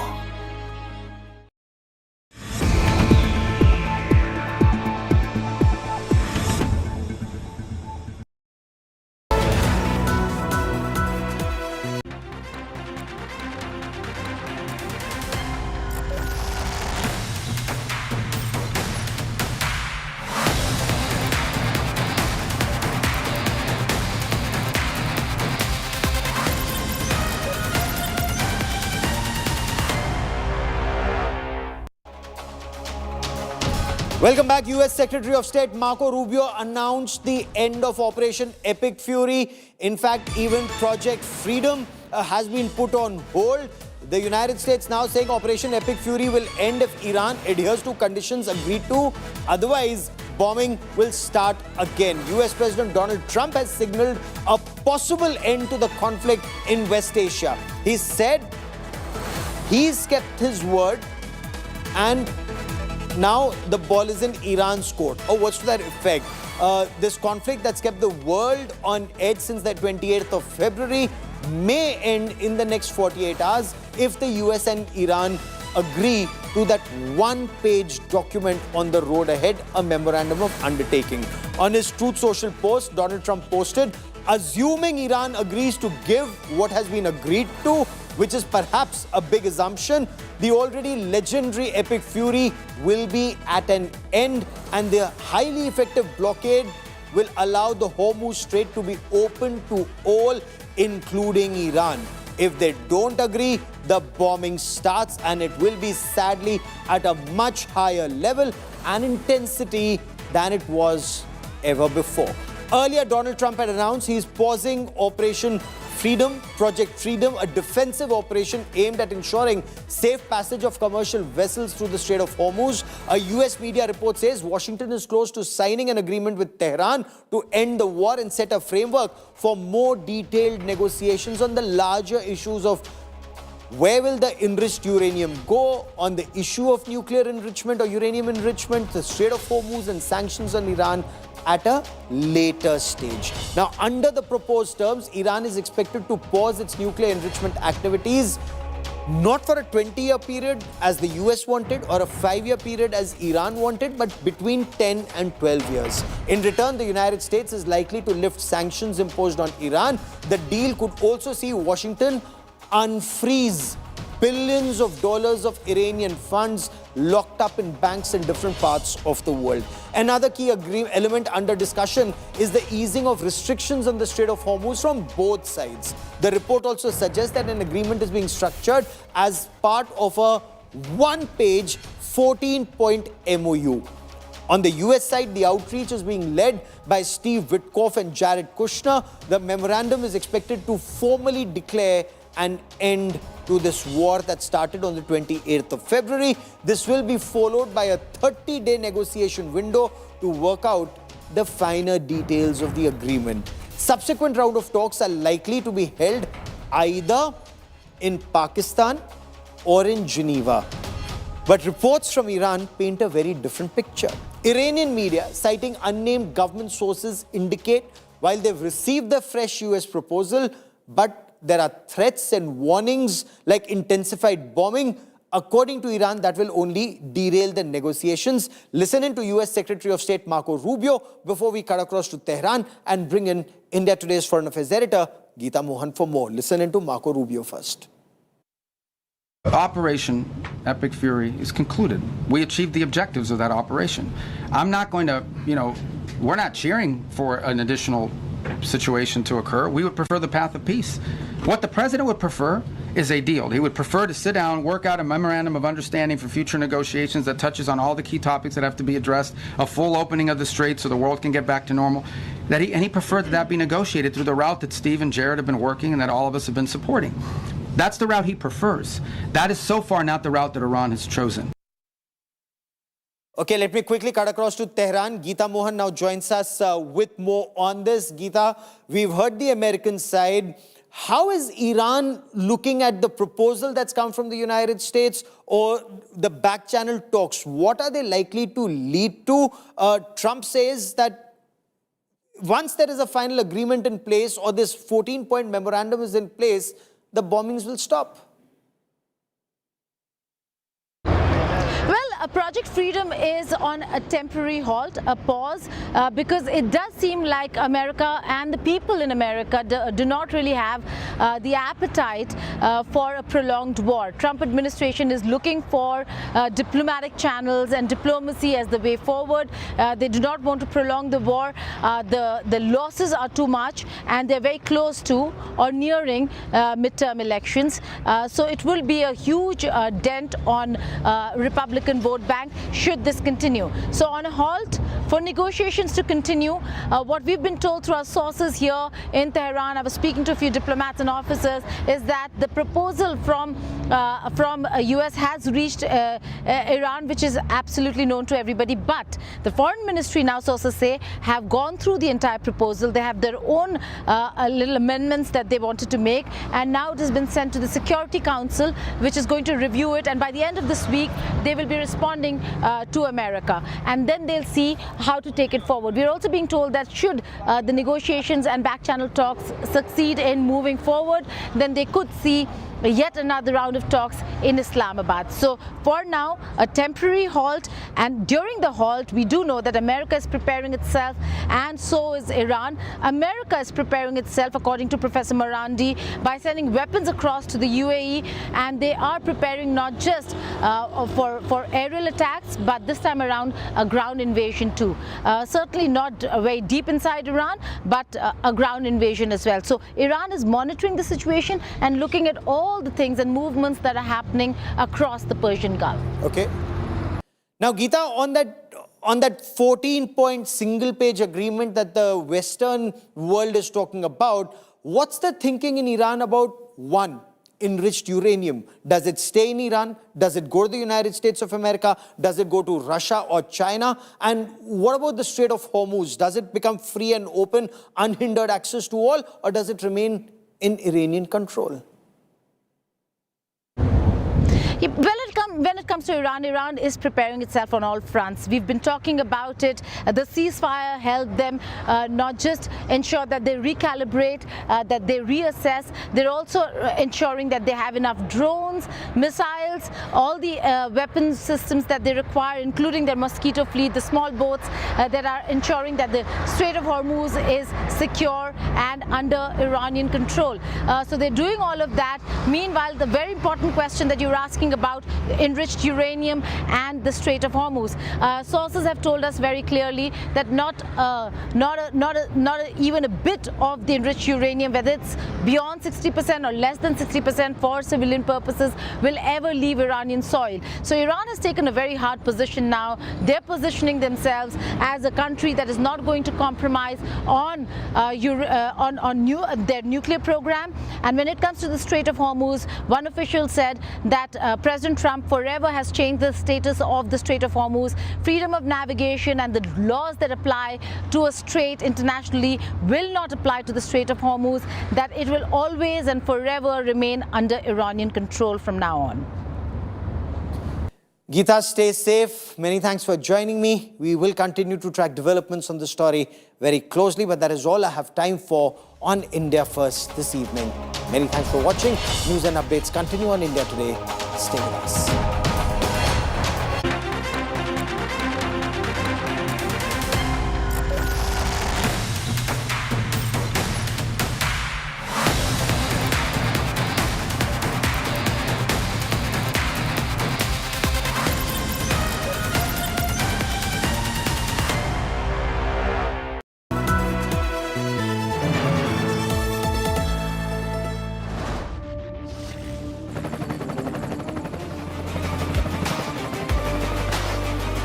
Character, the taste of success.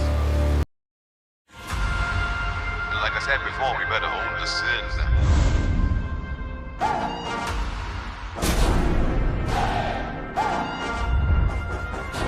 Like I said before, we better own the sin. No hacks, no drama, just the real Korean ritual in every bottle of Akaje. Infused with Jeju-grown botanicals and powered by K-Beauty Science. Akaje, now in India.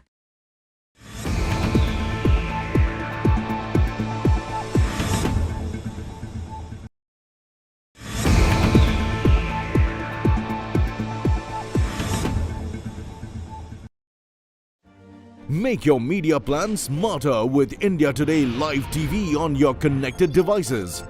Amplify your brand with 100 million smart internet viewers. To advertise, mail us at sales@aajtak.com.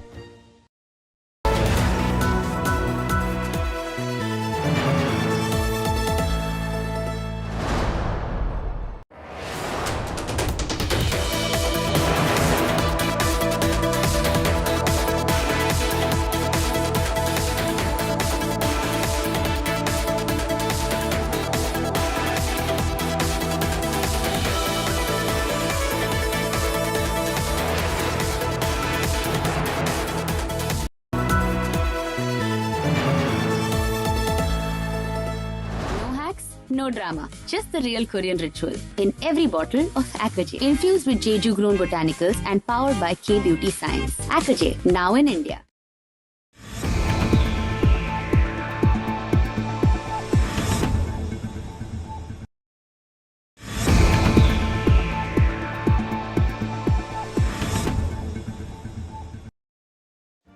Make your media plan smarter with India Today Live TV on your connected devices. Amplify your brand with 100 million smart internet viewers. To advertise, mail us at sales@aajtak.com.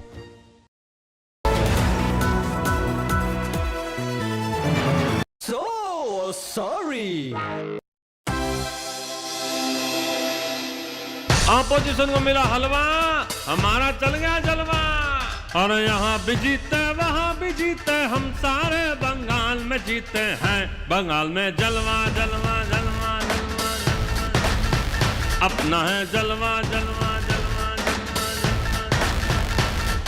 यहाँ बिछाए वहाँ बिछाए, जनता के vote जम कर पाए। ये बंगाल में जलवा जलवा जलवा जलवा जलवा, अपना है जलवा जलवा जलवा जलवा। अरे आसान नहीं था फिर भी देखो, सॉलिड बंगाल में विक्ट्री है। ऐसी जीत मिली है कि अब हमने हिस्ट्री रख दी है। जलने वाले हाथ मलते जाए, मेरे आगे कोई टिक ना पाए। अपना ये जलवा जलवा जलवा जलवा। 1 2 3 4, यहाँ भी जीते वहाँ भी जीते, हम सारे बंगाल में जीते हैं। बंगाल में जलवा जलवा, जनता का जलवा जलवा, अपना है जलवा जलवा। बंगाल में जलवा।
Presented by JK Smart Tire, save fuel, say safe.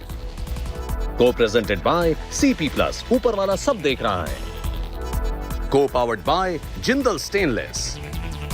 Co-powered by NECC, Sunday हो या मंडे, रोज खाओ अंडे.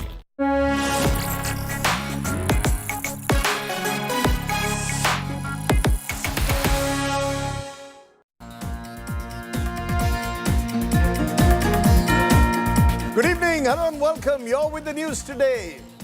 Your primetime destination news, newsmakers, talking points. The big talking point, there's a dramatic twist that's taken place in the Tamil Nadu power play. Will the AIDMK enter the government formation race, or Are they merely putting pressure on the TVK before Vijay can be sworn in as Chief Minister? Among my guests, Karthi Chidambaram on why the Congress is going with the TVK. All focus on Tamil Nadu, where remember, there is still no sign of who will form the next government. All eyes are on actor turned politician Vijay. We'll have lots on the show tonight, but first, the 9 headlines at 9. Thalapati Vijay meets Tamil Nadu Governor Arlekar, submits signatures of 112 MLAs from the TVK and the Congress. But the governor wants proof of a full majority. 118 is the halfway mark. As the political potboiler heats up in Tamil Nadu, there's a new twist. As sources claim, AIDMK-DMK held talks for a possible alliance. VCK, who was almost ready to support Vijay, cancels its high-level meet. Mamata Banerjee ups the ante once again in West Bengal. Mulls approaching the Supreme Court against the BJP and the Election Commission. Suvendu Adhikari vows to reopen cases against TMC after a BJP government is formed. At least 2 people dead in Bengal's post-poll violence. BJP alleges TMC workers impersonating as BJP workers are behind the violence. TMC hits back, says this is BJP's Gundagardi. 500 companies of central forces remain on the ground. Punjab on alert after twin blast explosions in Amritsar and BSF headquarters in Jalandhar. Punjab Chief Minister says it's a BJP plot ahead of election next year. Congress questions law and order under AAP. Samrat Chaudhary in Bihar finally to expand his cabinet tomorrow. At least 12 ministers, including Nitish Kumar's son, Nishant Kumar, likely to take oath. Home Minister Amit Shah to attend oath ceremony along with the Prime Minister. The centre clears a 5,000 rupee crore relief package for India's aviation sector, offers support to airlines hit by financial stress amidst the West Asia crisis.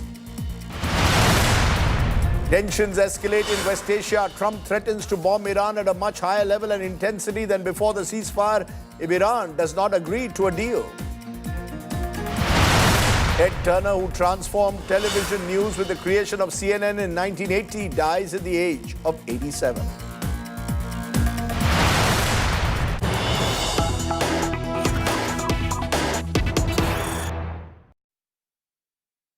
But first to that big story that's breaking, another twist in the Tamil Nadu power play. Who will form the government in Tamil Nadu?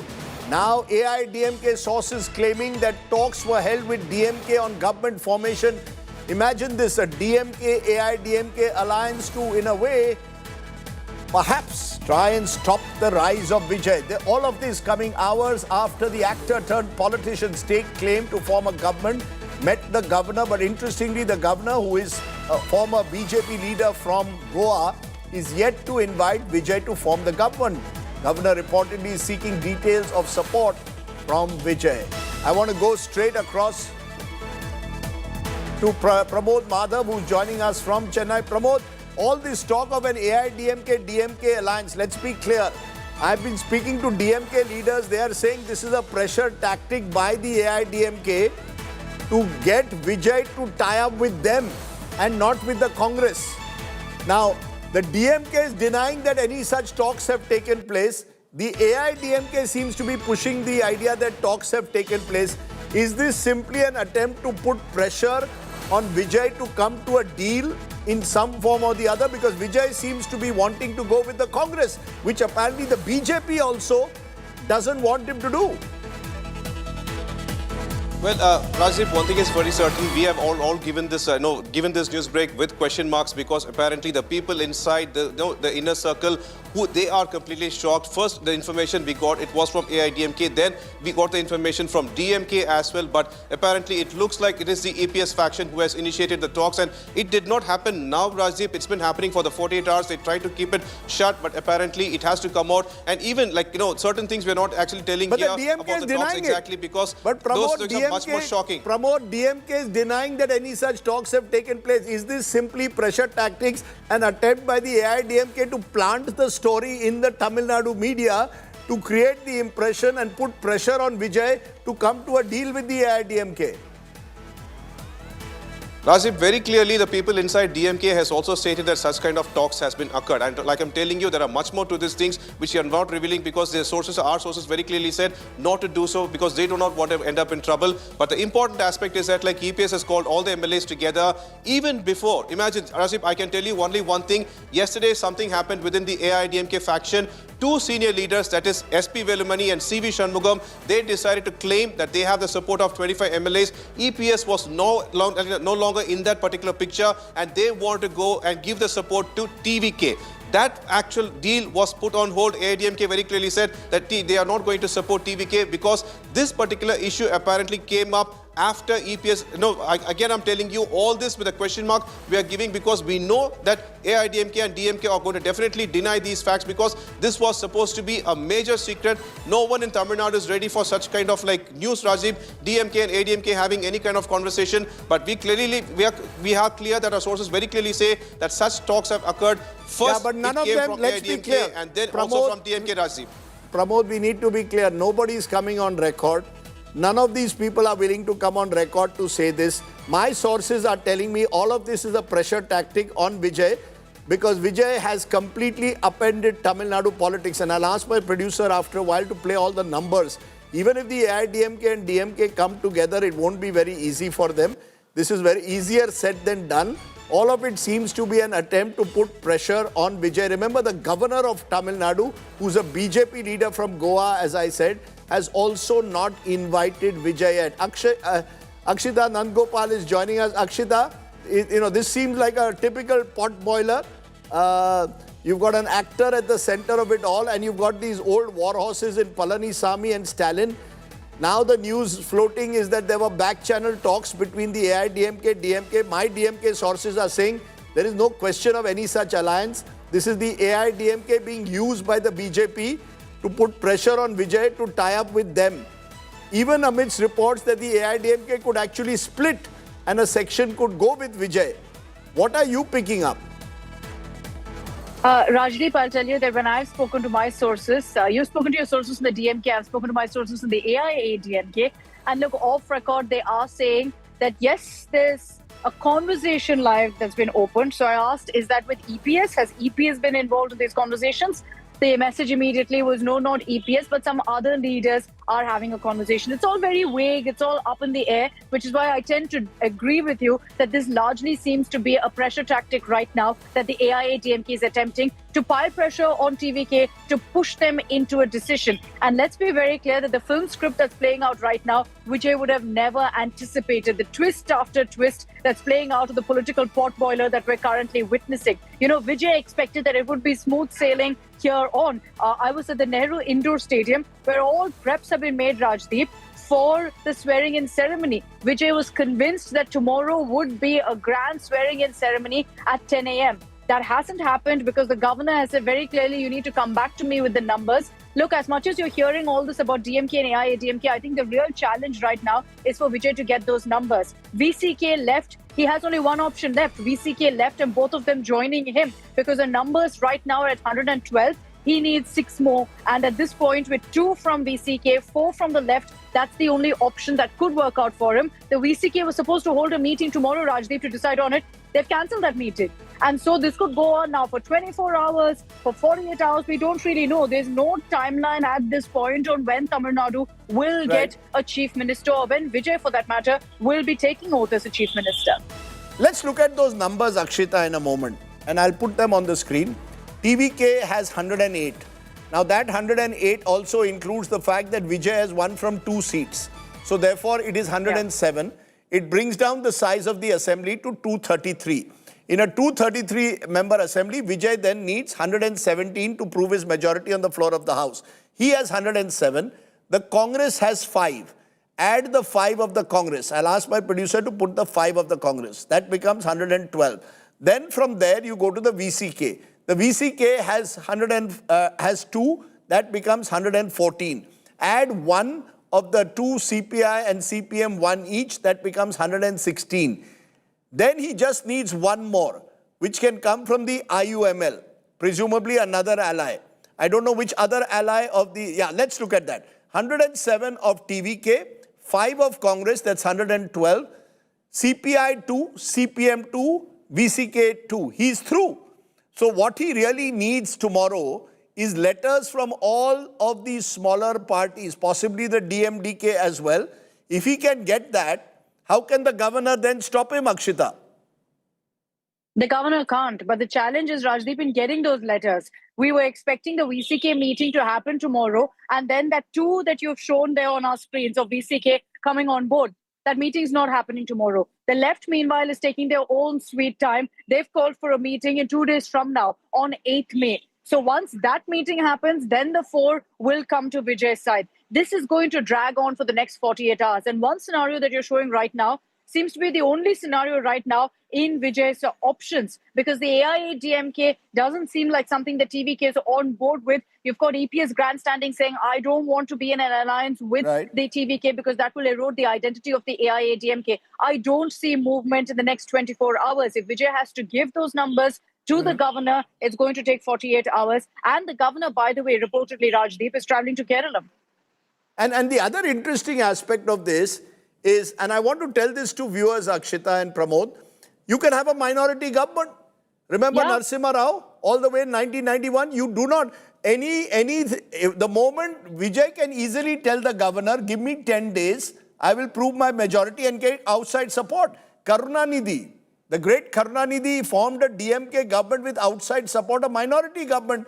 So the question arises, why isn't the governor inviting Vijay yet? Is the governor also making Vijay sweat? That's the question, Pramod. What are you hearing? Why is the governor also not willing to invite Vijay? What is keeping the governor, why is the governor keeping Vijay on hold? Akshita says the governor Arlekar is on his way to Kerala. So they obviously want to keep Vijay on hold. And that won't go down well with the people. Rajiv, one thing is, well, we did check with governor's office, Rajdeep, and they claimed that Arlekar had to go to Kerala because he's the acting governor over here. He needs to take care of the Kerala, the new government that needs to be formed over there as well. But here, this question has also been raised by Congress. Jyotimani also raised the same question, and TVK is also absolutely confused. They are completely wondering why this is happening, because Vijay has 108 plus 5. That is almost coming to 113 right now. But even after that, the governor very clearly says that he wants the majority, that is a number 118. Rajdeep, very clearly, I need to tell you also that the DMK once again affirms that VCK and the left parties will not go, which means Vijay was actually waiting for these 6 MLAs and that he's not going to get. Yet tomorrow's VCK's high-level party meeting has also been cancelled. That's what we've been told as well. So that is also on one side development. But this is a question that everybody is asking, because clearly Vijay has the top majority. But even after that meeting with the governor, he has given the letter and such. But the governor's team office wants the 118 majority, and Vijay is actually going ahead and holding conversation. What stops the 4 PMK members from giving support? Nothing stops them. Let's be very clear. I mean, the DMK can today say the left won't go. Possibly the left may not. They are perhaps less inclined to go. But who knows? The 4 of the PMK could go, right? Well, PMK is with AIADMK, Rajdeep. If DMK is controlling, the left, I won't say controlled. If DMK has upper hand over VCK and the left parties, Edappadi Pariswamy Alliance is the one that actually, the PMK went ahead and formed, they got 4 MLAs over there. Now, definitely, PMK has a kind of good relationship with Vijay as well. But will they go or not? We need to wait and watch, because even after that, 107 plus 5 plus 4 is the number that is going over there, which means that he will be having 116 over there, Rajdeep. Still, he will be leading 2 MLAs. Yes, but there can be abstentions on the floor of the House. And clearly, therefore, as of now, unlikely that the swearing in will take place tomorrow. Those are images of Congress leaders in meeting Vijay today and formally offering their support. The Congress has been very quick off the mark on this issue. So those are images that are coming in there from Chennai. But Akshita, a final word. Obviously, all of you were preparing for a swearing in tomorrow. It now seems that you will be on hold. You'll have to wait a bit longer. And I have no idea for how long, Rajdeep. We all packed our bags thinking 48 hours, and now it looks like 48 hours more, because we have no clarity on when the governor could say, okay, you've got the numbers, Vijay, go ahead and form the government. You're right in pointing out we've seen minority governments before. And so when you speak to the TVK, they're absolutely stunned, Rajdeep. The reason that Vijay went with so much of confidence to meet with the governor with those Congress numbers is simply because of the fact that there has been past precedent of minority governments being formed and the need for the party to then prove their numbers on the floor of the House. So Vijay assumed that he would go ahead and be sworn in tomorrow in that grand oath-taking ceremony, which, by the way, they were planning with thousands of TVK cadre. It was supposed to be almost like a film release event. That's how big they were planning it. All of that put on pause simply because the governor said, no, you need to show your number. So no, 48 hours. I'm guessing it's going to take 48 hours plus because of the fact that even the VCK and left don't seem to be in a tearing hurry now. Okay, that big story, of course, breaking. We'll wait and see what twists and turns take place. But I want to raise the question. As Akshita rightly said, there have been precedents of minority governments in this country. So why isn't the governor, Mr. Arlekar, inviting Vijay to form a government? How realistic is this AIA-DMK power bid, or is it, as I said, only a pressure tactic? What role is the BJP playing behind the screens, the center? Are they trying to prevent Vijay from going with the Congress? As I said, is this a bid to thwart a Vijay-Congress alliance? Let's ask the questions that are not asked. Unfortunately, at times like this, Sumant C. Raman, political analyst known to shoot from his hip, joins us. Salem Dharnidharan is also with us, and I'm also joined by S. Muralidharan, political analyst. But I want to come to you, Sumant, first, because it appears to me, purely from the outside here, that this is an attempt to put pressure on Vijay to not go with the Congress, maybe go with the AIDMK, and somewhere down the line, the role of the governor will come under question. Why is the governor so unwilling to welcome Vijay to form a government? Give him a week. Rajdeep, today has been like a potboiler. The day started bright for Vijay. He was invited. He had an appointment with the governor at 3:30 in the evening to go and meet the governor, and everything was expected to be hunky-dory. Then the Congress released its letter of support. And the letter of support spoke about an alliance for 2029 Lok Sabha election, the local body elections, and so on with the TVK. Now, somewhere that seemed to have triggered off something. I don't think we need to speculate on where. In the meanwhile, this story started gaining traction around 4 o'clock, 4:30 in the evening, which is when we got the news that the governor was probably not going to have a swearing in, and he wanted to consult quote-unquote legal experts, though what there is to consult. Nobody else has staked a claim to form a government. It's not as if, AIADMK or DMK have staked a claim and this man wants to prove the majority among them. Clearly, there is only one claimant to form the government. That is the single largest party. So what prevents the governor from going ahead, swearing in Vijay and giving him a week or 10 days to prove his majority on the floor of the House? That's done. But by 6:30, the rumor mills were going berserk. And this, Rajdeep, I'm not too sure. From whatever I've heard, both sides did talk. Now, if anybody is denying it from any side, that's obviously what they're likely to do. Yeah, but the talks seem to be, let's be honest, the talks don't, given what the nature of the relationship between AIDMK and DMK, I know nothing is impossible in politics. Let me bring in Salem Dharnidharan. It blew all of us. Yeah, but my sources are saying this has been completely planted to try and put pressure on Vijay to come up with a better offer, perhaps to the AIDMK. But Salem Dharnidharan, is there a possibility after all of this that you will go with the AIDMK? DMK will go with the AIDMK? My voice is really, your voice is really breaking. I could not hear. Maybe I come back to you in few minutes. No, 1 minute. Can you hear me now? Can you hear me now? I just can't hear your question. I requested your team to patch me up to my phone. So once that happens, then I would come back in a minute. The moment I ask these kind of questions, we have panelists who say they can't hear. We'll try and get him back on the audio. But S. Muralidharan, political analyst, do you go along with my view that all of this is being done to put pressure on Vijay not to go with the Congress? Rajib, correct. My name is Nanda Kumar, not Muralidharan. Just a correction. And while considering this, am I audible? Yes, you're audible, Nanda Kumar. Yeah.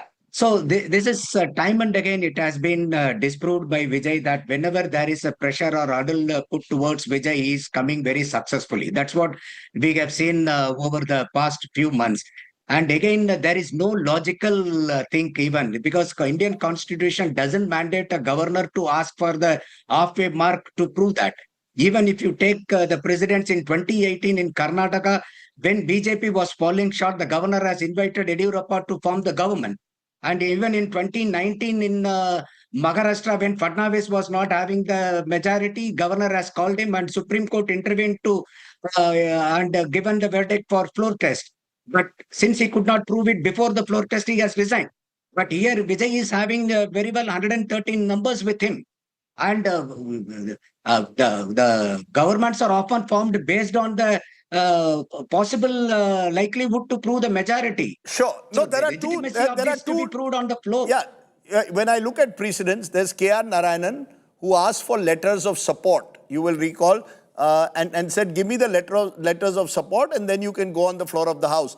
There are instances also like Narasimha Rao's case, where Narasimha Rao was allowed to form a government even though he didn't have the numbers at the time when he went to stake claim, and the governor and the president then gave him time to form his government. So there are precedents on both sides, but generally the party which is single largest is given the opportunity if no one else takes claim. And at the moment, no one else is in Tamil Nadu seems in a position to stake claim to form a government. So it appears that someone is trying to stop Vijay in his tracks, and that may not go down well. Selam Dharnidharan, I presume you can now hear us. And let me ask you that question. Is the DMK willing to go with the AIDMK, or are you just trying to create an atmosphere where Vijay is put under pressure? What are we doing? I don't think DMK has done anything. DMK has accepted the people's mandate. We are waiting for the Vijay or rather the TVK to take the next course of action. There is nothing in it for the DMK to do anymore. My chief minister has conceded to it, has given resignation letter. As simple as that. So there's no question. There's no question. There's no question of Stalin and Palanisamy coming together to stop Vijay. I don't think so. That is not happening. People have given mandate to a new party. I don't think so. No, I don't think so. But Suman, that is the truth. He's saying it's not happening. It appears to me, as I said, purely from the outside, there seems to be unlikely to happen. It's but very, please very tell unlikely to happen. No, Nanda Kumar made a good point. Nanda Kumar made a good point. The governor, why is the governor sitting on Vijay's claim? Why is he not going? He's saying, I'm going to Kerala. Rajdeep, can I come in quickly? That is what I'm trying to say. See, this is up to the governor to allow Vijay to form the government. He has the highest number of MLAs. The Congress has gone and joined them. So he should do that. But he's not doing it means that the governor is being used by the BJP to thwart democracy. This is exactly what the governors did when DMK was in power. Okay, yes, Suman. Question is slightly, needs to be phrased slightly differently to Dharnidharan. Where their talks informally held on this issue is the question, not whether the DMK is going to form an alliance with the AIDMK, which is very, very far-fetched, and most of us can't see that happening. But the attempt, whether an attempt was made to talk, that is the buzz in Chennai, not that. No, the buzz. No, Sumant, I'm sorry, but that buzz in Chennai that I'm getting is clearly designed. That buzz is wrong. That buzz has been created to try and somehow create the impression that the governor has options beyond Vijay.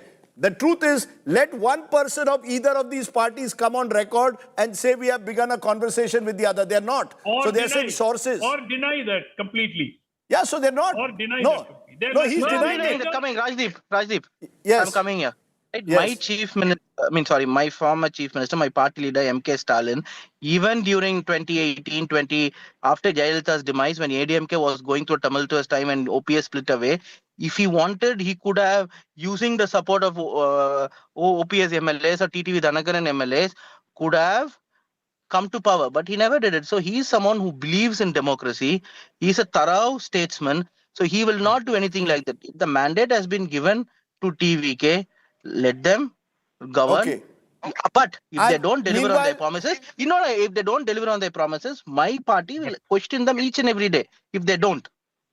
Okay, I've got big news coming in from someone close to Raj Bhavan. Since we are on a day when sources are giving us information, when Mr. Vijay came, he gave governor a letter staking claim with 112 MLAs. The governor took the letter and has told Vijay, please come back to me with 118 and I will swear you in immediately. This is big news. Raj Bhavan sources, our sources close to Governor Arlekar saying, Vijay came to me with a letter staking claim with 112 MLAs. The governor has told him, please come back with 118. If you have the simple majority, I will swear you in the very next moment. That is the big news that's coming in. This is straight from Raj Bhavan sources. Vijay gave the letter with 112 MLAs, that includes him and 5 others. Governor has said, please come back to me with 118 and I will swear you. So Nanda Kumar, he seems to say, unless you cross the halfway mark, I'm not swearing you in. You have to show me letters of support that you have 118. Itself, Rajdeep, I have said that the Constitution of India doesn't mandate like that. It is not the prerogative of governor that the upcoming party has to prove the majority in the Raj Bhavan. It has to be tested and proved in the assembly. So there is no rights for the governor to say, you give me 118, then I will allow, because it is up to the party who is deciding to form the government. It is up to them. Even at the current level of 112, even if 12 MLAs are abstaining on the day of voting, with the current 112, they can prove their majority. Then why the governor is asking for 118? There is no logic in asking this. Governor is actually fighting the losing battle. And already in Tamil Nadu, there was a rift between governor and the people elected government. This institutional clash was there. Now the new government is coming in, new governor also there. So now they have to renew the institutional relationship properly. The people of Tamil Nadu wants the good relationship between the center and state. And now in the beginning itself, if you are rubbing the relationship with the upcoming government, what the people will think about the governor? You know, there are this is absolutely ridiculous thing. No, you're quite right. There are questions that will be raised. Of course, the governor can ask other parties also if they can reach the halfway mark. So far, there's no sign he's made that effort. I want to go to Sanjay. No, there is no one, Rajdeep, to claim the stake at this point of time. Not even DMK, not even ADMK. Nobody is in the line. Nobody is in the queue. Only TVK. It is Raj Bhavan sources, not Lok Bhavan. Raj Bhavan sources. Of course, it's now been changed to in several states to Lok Bhavan, but that is the Raj Bhavan sources which are telling us this. But Sanjay Hegde is joining us. Sanjay, we are now in a situation in Tamil Nadu where the party which has got the maximum seats, 108, -1 because Vijay won in 2, needs 117 to go to the halfway mark, goes to the governor with a letter of support from the Congress that takes them to 112. Governor says, come back to me when you have 118. Can the governor do that? Or is the governor bound to give Vijay a chance to prove his majority on the floor of the assembly? The governor cannot rule the state, especially when there is a new assembly which has been elected. He has to ask someone who, in his opinion, commands the confidence of the House. There is nobody else who has laid claim to the fact saying that I can command a majority in the House. The governor then has to make that choice, ask the person to prove his majority in a vote of confidence. And as the previous speaker was saying, there can be people who can abstain from that vote of confidence. There may be people who, despite being in another party, might yet vote in favor of the motion of confidence. The governor cannot simply say that I will convert the Raj Bhavan into the Legislative Assembly. Courts have frowned upon that. A similar exercise of not constituting the assembly was done by Governor Bhuta Singh a long time ago with the Bihar Assembly. The Supreme Court then struck it down. The then President APJ Abdul Kalam, almost resigned over that. These are Sanjay, democratic institutions. Yeah, Sanjay, I've just got, one precedent, Karnataka 2018. Even though the Congress JDS claimed that they could form a coalition government. The governor invited Yediyurappa to form the government because he was the single largest party and to prove his majority on the floor of the House. Surely that's what should be done here. Let him prove his majority on the floor of the House. The governor seems to be playing political games. There is a better precedent. Atal Bihari Vajpayee was invited by President Shankar Dayal Sharma to form the government despite having nothing near a majority in the House. Then he lost the motion of confidence. Subsequently, a new alliance came up and claimed the confidence of the House. So actually, our top band should be, what role is the governor playing? The governor is playing dangerous political games by not inviting Vijay. You're saying Atal Bihari Vajpayee is precedent, but remember also K.R. Narayanan later on, because the government fell in 13 days, next time asked for all the letters of support. So the governor could well turn around and say, I want all the letters of support, as he seems to be asking. In the first instance, President Narayanan did not do that. Yes. In the first instance, he called the single largest party, particularly because no other party at that point of time had laid claim. So, there have been cases and cases. President Sanjeeva Reddy, for instance, swore in Charan Singh and then asked him to prove his majority on the floor of Parliament. Charan Singh never faced Parliament, but became Prime Minister nevertheless. So Rajendra Arlekar, if you're watching the program today, you're the Honorable Governor of Tamil Nadu, sir. There are enough instances where you have to invite the party with the single largest numbers to give them a chance to prove their numbers on the floor of the House. The question will be asked, why are you not doing so? And is therefore this talk of a tie-up between DMK and AIDMK only designed to put pressure on Vijay? And is it going against the mandate of the people? Is that an important criteria also, Sanjay? That the governor must look at what is the mandate, or that's not his responsibility? His responsibility is give Vijay a chance to prove his majority on the floor of the House. His responsibility is to ensure that there is a government which faces the assembly and maybe it secures a vote of confidence or maybe it falls on the floor of the assembly. Right. But the Raj Bhavan cannot be a substitute for the assembly. There is no precondition that unless you have a full majority, only then will I swear you in. Sumant Raman, therefore you've heard this from the lawyers. Is the governor of Tamil Nadu playing political games? That's what it's coming down to. Is there an attempt being made to play games? Yeah, absolutely. I think that there is no doubt at all, especially because nobody else has taken the claim. But I can also tell you that the local media has been reporting that 40 TVK MLAs have been shifted to a resort. Make of that what you will, Rajdeep, but 40 MLAs apparently... 40 TVK MLAs you're claiming have been moved to a resort. I'm not claiming it. It's being reported in the local media that 40 MLAs have been kept in a resort. So I think that interesting times may be ahead, but I think it's extremely unfair. This mandate was against the DMK, it was against the AIADMK, it was for Vijay, and any attempt made by any constitutional authority to subvert the mandate is grossly unfair. What the governor should do is call Vijay, swear him in, ask him to face the vote of confidence in the House within a reasonable time frame, maybe 10 to 15 days. That is the right way to go about it. And at the moment, the way the governor is behaving is extremely suspicious.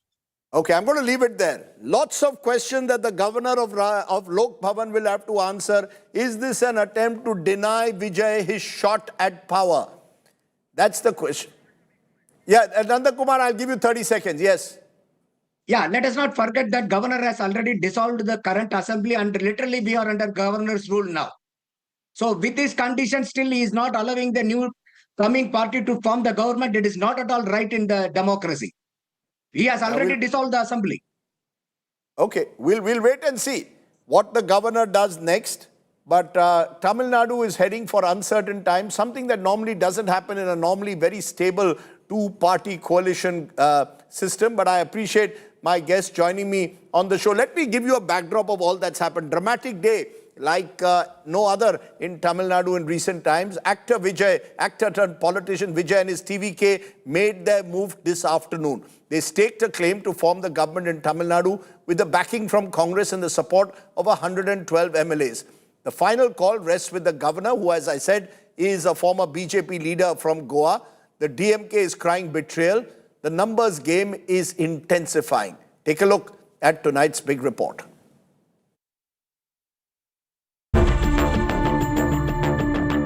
Vijay takes his first step towards government formation in Tamil Nadu. Accompanied by his trusted lieutenants N. Anand, Adhav Arjun and K.A. Sengotian. Superstar politician on Wednesday met Governor Rajendra Arlekar staking claim to form government. Sources tell India Today the TVK chief mentioned the support of 112 MLAs. The governor is consulting legal experts on Vijay's claim. Whatever Vijay chooses, it's better for the state, it's better for anyone. It's even better for the party. Whatever he chooses, we accept it. Vijay needs the support of at least 117 MLAs. He has got the support of Congress MLAs so far. The offer of support was made by the state Congress leaders who met Vijay earlier. In a media statement, the Congress said its support is conditional upon the TVK keeping communal forces out of the alliance. The party added that the alliance is founded on mutual respect, appropriate share and shared responsibility. The alliance, according to the statement, is also for future elections to local body organizations, Lok Sabha and the Rajya Sabha. They're saying that you have backstabbed them. Are Rahul Gandhi and MK Stalin sincere? For us, people's mandate is supreme, and we respected the people's mandate. And for Tamil Nadu, keeping out the communal forces is our top priority. The tie-up was preceded by a bitter breakup. The DMK is livid. The Dravidian party is calling the Congress a backstabber. The backstabbers who, before even the ink on which the returning officer has signed the victory certificates, the Congress has decided to flip sides and support the TVK, and the reasons cited by them aren't convincing. While Vijay musters the numbers needed to form government, preparations are on at the Nehru Indoor Stadium in Chennai for a grand oath ceremony. Hundreds of TVK supporters are expected to attend the ceremony, to which leader of opposition Rahul Gandhi is also invited. Everything being set up, they're all moving in fast speed to get the whole place prim and ready. Because what were we hearing? That the swearing-in ceremony could happen tomorrow. Tomorrow at 10 a.m. was what everyone was talking about. The idea was to show skill, was to show Vijay's mass appeal. That while you'll have seats here, across this entire area, in this entire stadium, it will be packed with thousands of people. All, of course, cheering, the sound of whistles across. The time, however, will be decided once the government invites Vijay. With Akshita Nandagopal and Pramod Madhav, Bureau Report, India Today.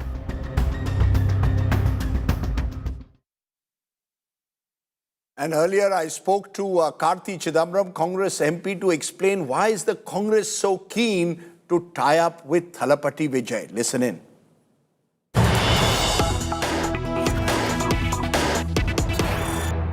Is the Congress giving unconditional support to Vijay? We are being told that you have made it very clear you are only giving him support if he stays away from communal elements. I want to understand, is this conditional or unconditional support to Vijay?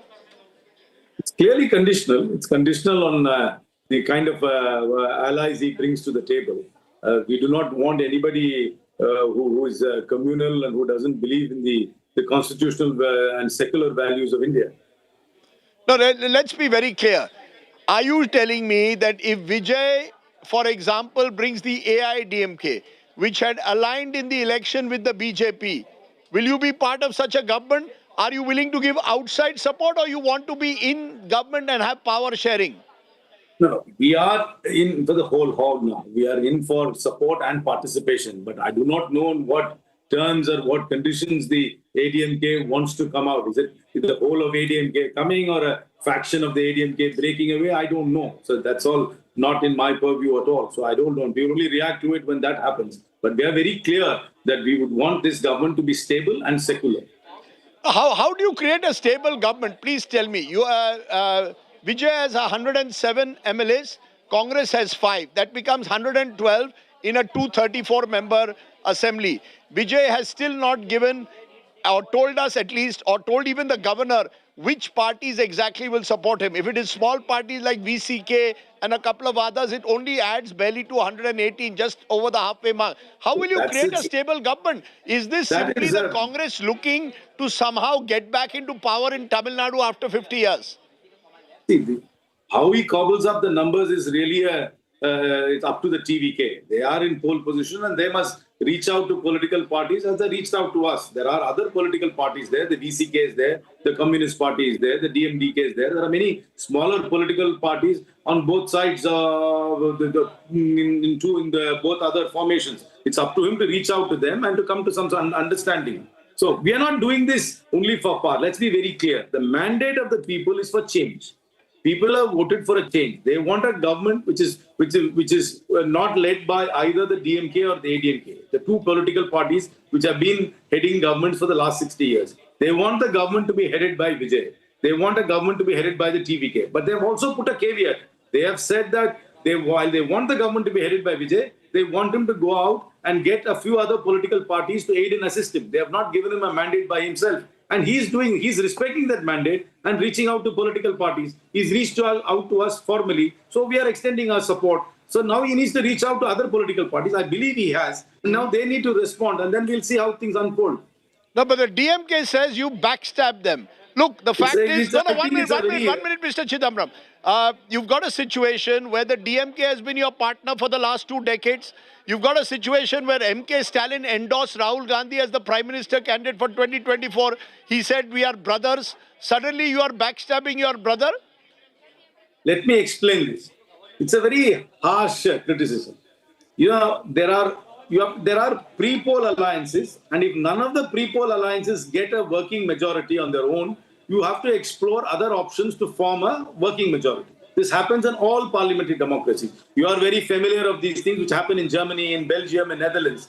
If we had deprived the DMK of forming a government because we moved out, that would be called backstabbing. But DMK is not in any position to form government. We are not depriving the DMK of anything. Yes, we fought the elections with the DMK. We fought the elections wholeheartedly with the DMK. But the people have given a very clear mandate. The mandate is for change. The mandate is for Vijay to lead a government with the aid and assistance of other parties. We are only respecting the mandate. We are not depriving the DMK of anything. If we had deprived the DMK of forming a government, then that would be called backstabbing. So now we are not depriving the DMK of anything. Mr. Chidambaram, you went into this election with the DMK. You all went in an alliance with them.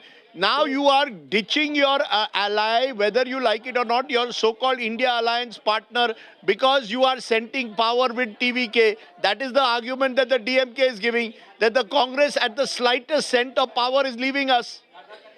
Everybody sticks to their pre-poll alliance position. We'll never have a government in Tamil Nadu because the DMK doesn't have 118 with its allies. The ADMK doesn't have 118 with its allies. TVK doesn't have 118 with its allies because it had no allies. So we cannot form a government. So what are you suggesting, that we should negate the verdict of the people of Tamil Nadu and go back to elections because nobody's been able to have a pre-poll working alliance? You trying to create a working alliance. This happens in Europe all the time, particularly.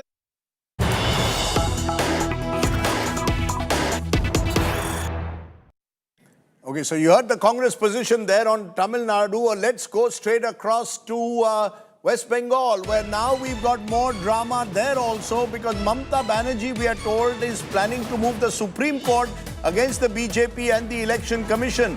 Mamata Banerjee has accused the BJP and the Election Commission of rigging the elections of West Bengal.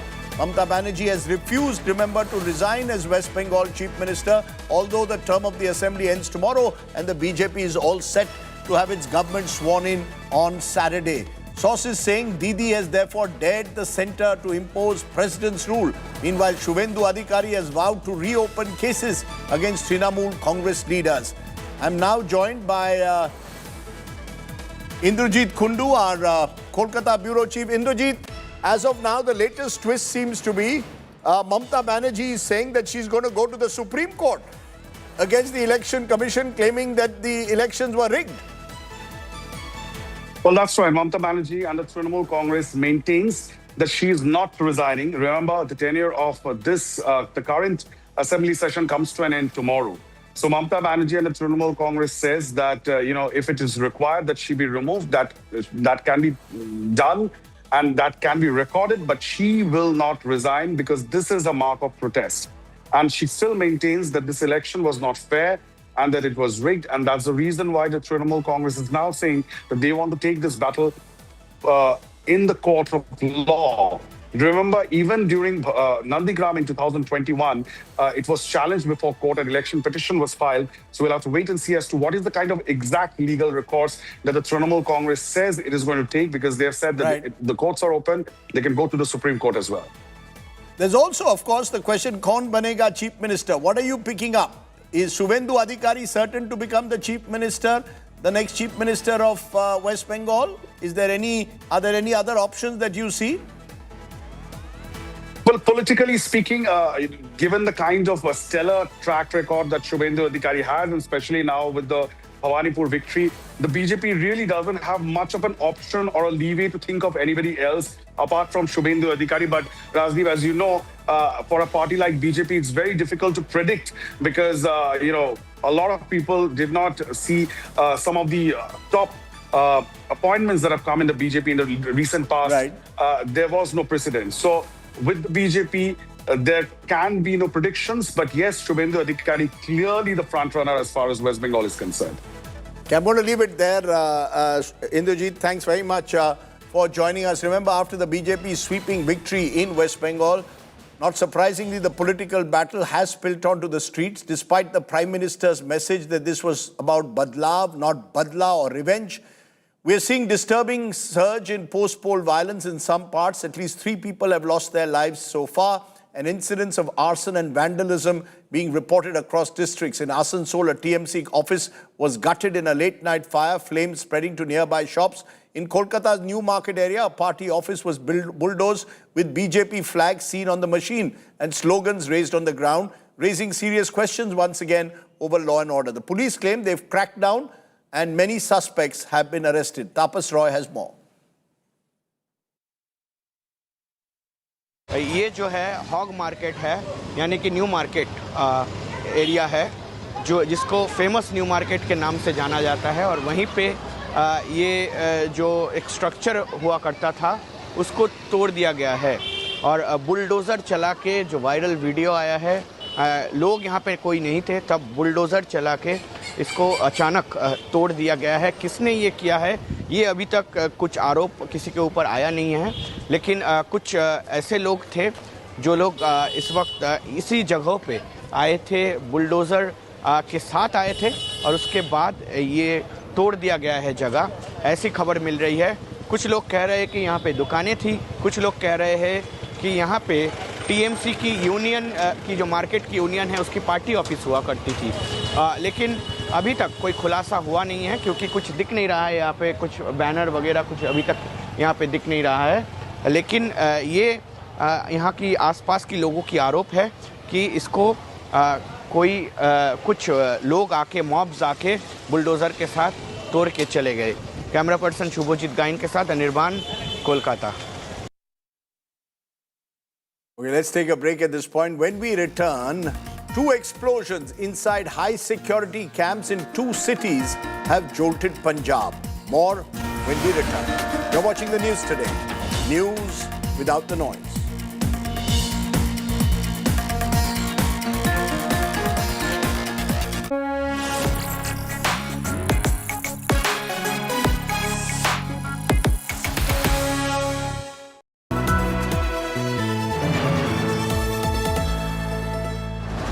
A dream come true. You make me rise with you in the sky of our own. like summer. Monte Carlo, it's the way you make me feel.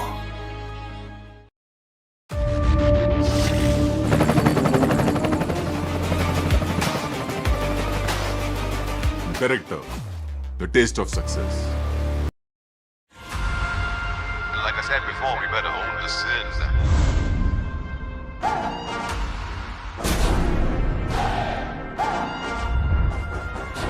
Like I said before, we better own the sins. No hacks, no drama. Just the real Korean ritual. In every bottle of Akaje. Infused with Jeju-grown botanicals and powered by K-Beauty Science. Akaje, now in India.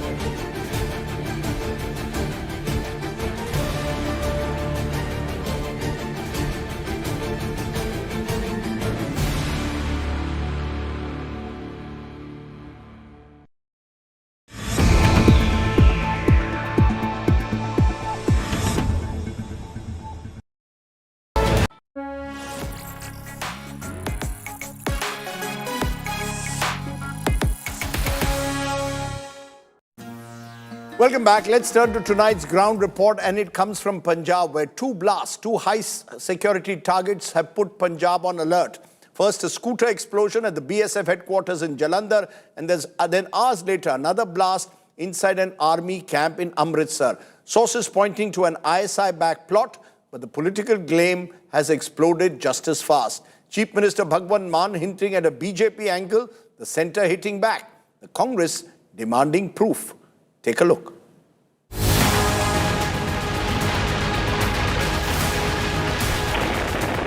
Two explosions inside high security camps in two cities, Jodh, Punjab. On Tuesday, ahead of the anniversary of Operation Sindoor, a scooter blast struck BSF headquarters in Jalandhar. Hours later, another explosion, this time at an army camp in Amritsar. Sources say both attacks were allegedly orchestrated by Pakistani handlers with backing from the ISI. इस incident ਦਾ ਹਜੇ ਕਿਸੇ ਨੇ claim ਨਹੀਂ ਕੀਤਾ ਹੈਗਾ, ਪਰ ਅਸੀਂ assume ਕਰਦੇ ਹਾਂ ਕਿ ਆਪਰੇਸ਼ਨ ਸਿੰਦੂਰ ਦੀ ਐਨਵਰਸਰੀ ਹੋਣ ਕਰਕੇ this is part of Pakistan's ISI's designs to cause disruptions in Punjab. But even before the smoke could clear, a political firestorm erupted. Bengal ਦੀ ਚੋਣ ਜਿਹੜੀ ਹੈ ਖਤਮ ਹੋ ਗਈ, ਉਹਨਾਂ ਨੇ ਆਪ ਹੀ ਕਿਹਾ ਹੁਣ ਪੰਜਾਬ ਦੀ ਵਾਰੀ ਹੈ। ਇਹਦਾ ਮਤਲਬ ਇਹ ਜਿਹੜੇ ਬੰਬ ਧਮਾਕੇ ਹੋਏ ਨੇ, ਛੋਟੇ-ਮੋਟੇ ਬਲਾਸਟ ਹੋਏ ਨੇ, ਜੋ ਵੀ ਉਹ ਜਾਂਚ ਜਾਰੀ ਹੈ। ਇਹ ਬੀਜੇਪੀ ਦੀ ਪੰਜਾਬ ਦੀਆਂ ਇਲੈਕਸ਼ਨਾਂ ਦੀ ਤਿਆਰੀ ਹੈ। ਉਹ ਇਦਾਂ ਹੀ ਹਿੰਸਾ ਫੈਲਾ ਕੇ ਲੋਕਾਂ ਨੂੰ ਡਰਾ ਕੇ ਧਮਕਾ ਕੇ ਹੀ ਵੋਟਾਂ ਲੈਂਦੇ ਆ। ਮੈਂ ਬੀਜੇਪੀ ਵਾਲਿਆਂ ਨੂੰ ਕਹਿਣਾ ਚਾਹੁੰਦਾ, ਇਹਨਾਂ ਹਰਕਤਾਂ ਤੋਂ ਬਾਜ ਆ ਜਾਣ। सोशल मीडिया पे पोस्ट थी, Khalistan liberation army in fact has claimed responsibility for the Jalandhar attack. इसलिए it's all the more regrettable that के पंजाब के जो मुख्यमंत्री हैं मान साहब उस पे ये अजीब किस्म का कंस्ट्रक्ट डाल रहे हैं। The Congress has demanded the CM present evidence to back his charge. मुख्यमंत्री पंजाब कह रहा है सीधा सीधा, और मुख्यमंत्री पंजाब के पास तो इंटेलिजेंस होगी, मुख्यमंत्री के पास एजेंसीज होंगी, उन्होंने सीधा सीधा आरोप। मैं कह रहा हूँ मुख्यमंत्री साहब आरोप क्यों लगा रहे हो, कार्रवाई करो। If you have a information, तो आपने बड़ी बात कही है, तो आप कार्रवाई क्यों नहीं करते। While the twin explosions did not lead to any casualties, they do raise serious questions about security in a state which suffered years of terror. With Kamaljeet Sandhu, Bureau Report, India Today.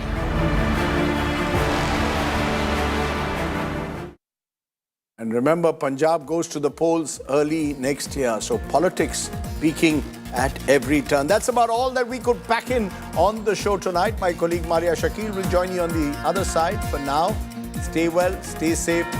Good night, Shubh Ratri. Jai Hind. Namaskar.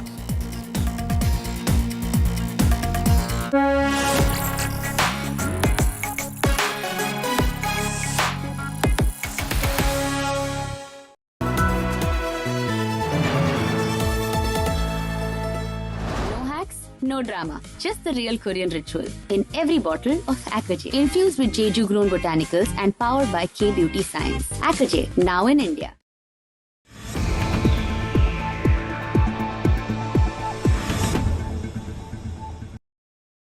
This is what expression of solidarity looks like in Iran. Every night since the war, people have been gathering over here at the Enqilab Square, which is also known as the Inqilab or the Revolution Square. Women, men, children, every night coming to the square expressing solidarity. This is only a part of what is happening in Iran. It happens across Iran, but these are exclusive visuals that we are bringing to you on India Today about solidarity, about unity, about a country standing together at a time of war. With me, journalist Satya Rautre in Tehran at Enqilab Square. This is Geeta Mohan reporting for India Today.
Co-presented by Hint, Thermals for all, बड़े आराम से.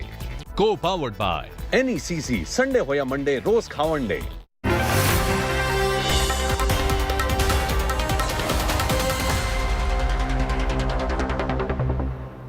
Good evening, you're watching News Track with me, Maria Shakil. The post-mandate situation in Tamil Nadu is turning even more dramatic than the run-up to the polls. Vijay may have the mandate, but not a decisive one. And after the Congress, he is now reaching out to smaller parties to shore up the numbers. The Congress is ready to back Vijay, but with conditions. And with just 112 MLAs in his kitty, even the Tamil Nadu governor appears unconvinced. Sources tell India Today that the VCK and left parties could come on board by tomorrow. If that happens, actor Vijay may well sail through. But if they don't, Tamil Nadu could be headed for more twists and turns, and the signs are already visible. Sources in the AIA-DMK have told India Today that the party has held talks with the DMK on government formation front. So how realistic is this AIA-DMK power play? Is this a pressure tactic or the beginning of a real deal? The numbers are still being worked out, narratives are being shaped, and alliances remain fluid. But the big question remains, when will Vijay finally take oath? Before I bring in the guests, here's a report on all the days. But not a decisive one. A mandate that still keeps him away from taking the oath immediately. One that is compelling him to scramble for allies. Vijay is actively exploring alliance options to secure power.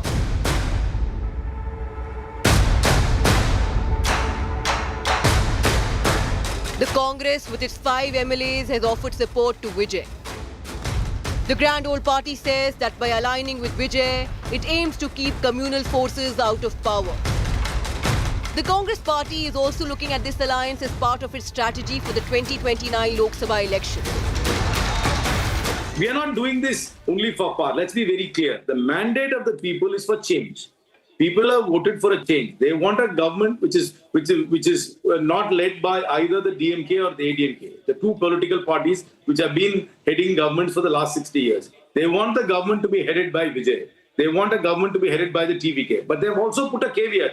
They have said that while they want the government to be headed by Vijay, they want him to go out and get a few other political parties to aid and assist him. Vijay has already taken steps towards government formation in Tamil Nadu. He has met the governor, staking claim to form the government. Sources tell India Today that the TVK chief claimed support of 112 MLAs. However, the governor has asked him to demonstrate support of 118 MLAs for a clear majority.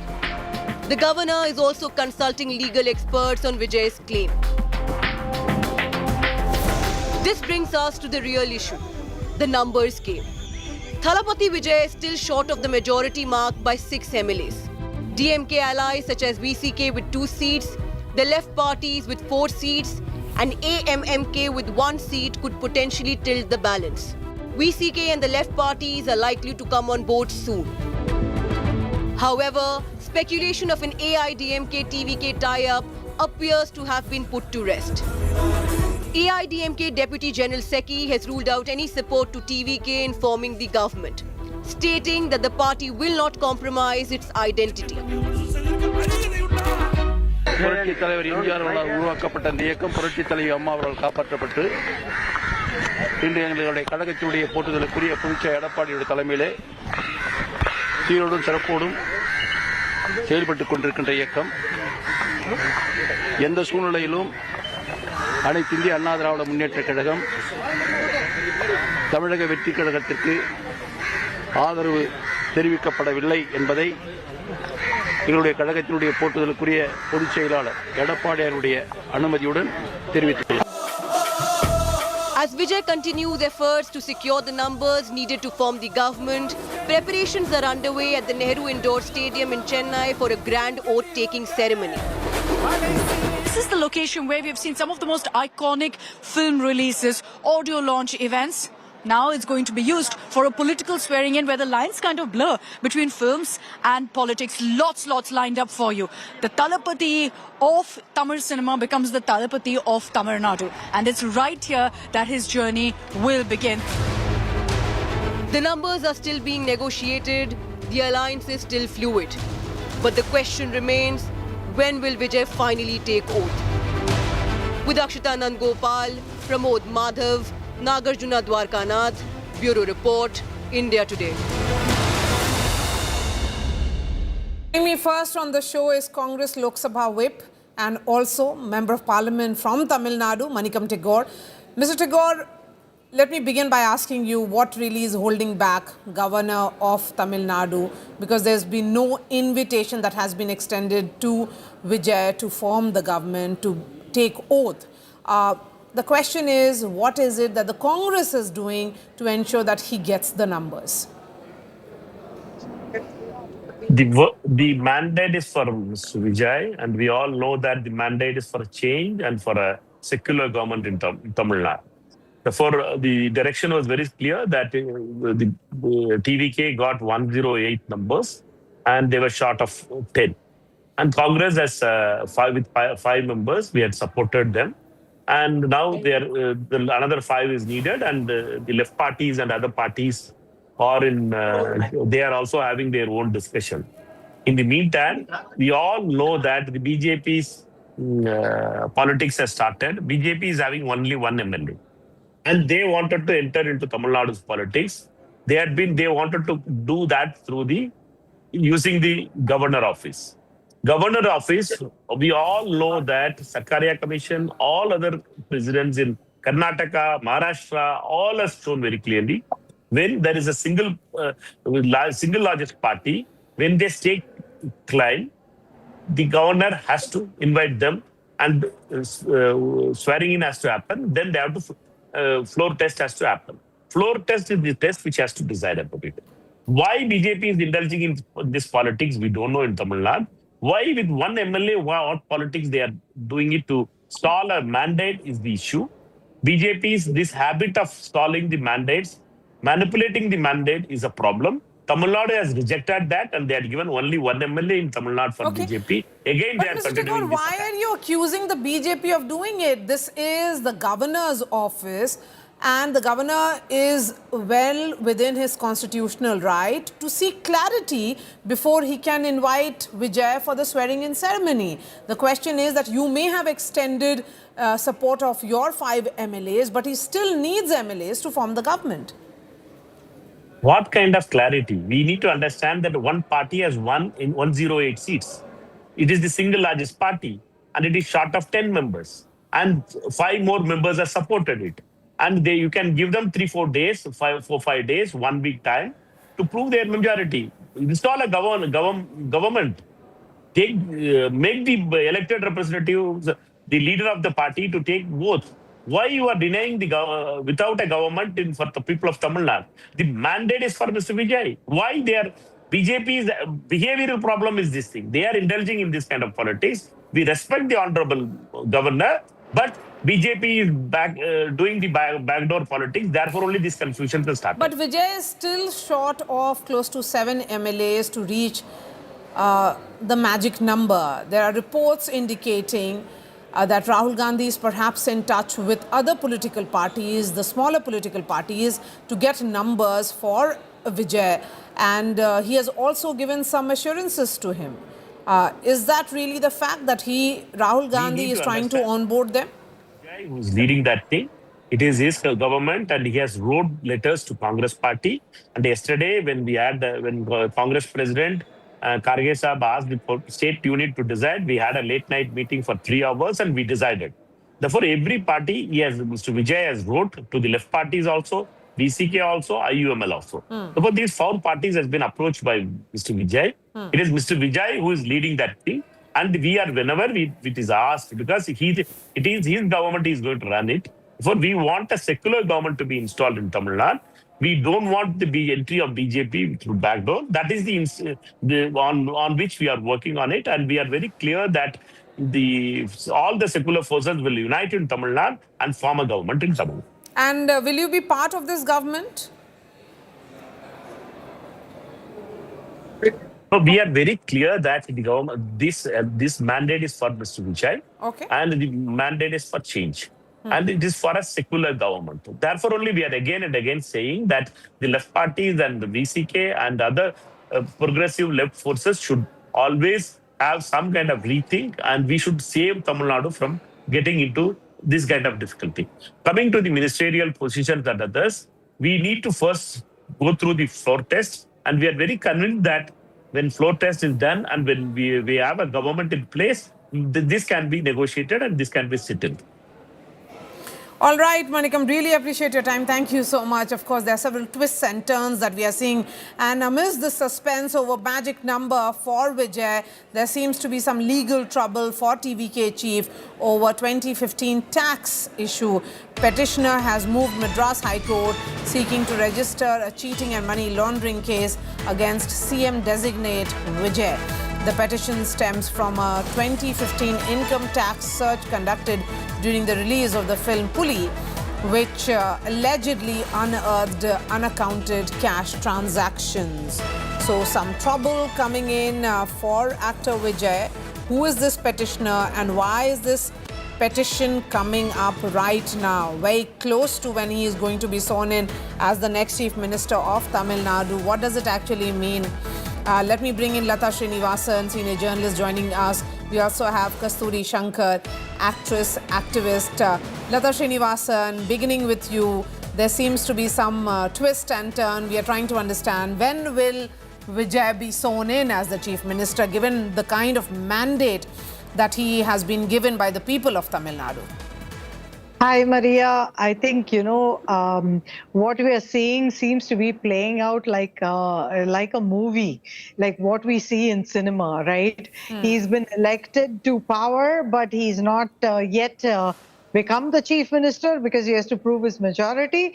And then there's another twist, with the ADMK and DMK supposedly in talks, to take on the TVK. So there's so much, so many things going on right now that it's a bit surprising, it's a bit shocking, and everything is playing out very cinematically.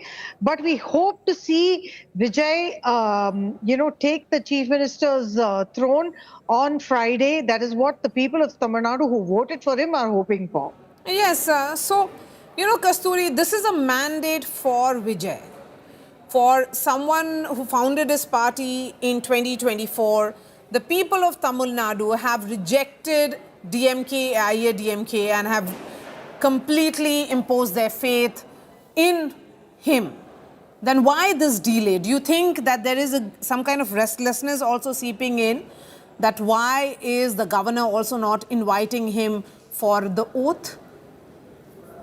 No, first of all, if the state of Tamil Nadu had reposed complete faith in Mr. Vijay, which all of us would have liked as an ideal situation actually, then we wouldn't have this question at all today, and we wouldn't be having this conversation at all, because Mr. Vijay would have had 118 seats, and that's the end of the story. But 108, he's just short of 10. I'm sure you understand that this is as great a mandate that any leader can get in his first, very first election. No, Maria, I welcome Mr. Vijay's success as much as you do. That said, let's not get into hyperbole here, because this is a country which has seen Mr.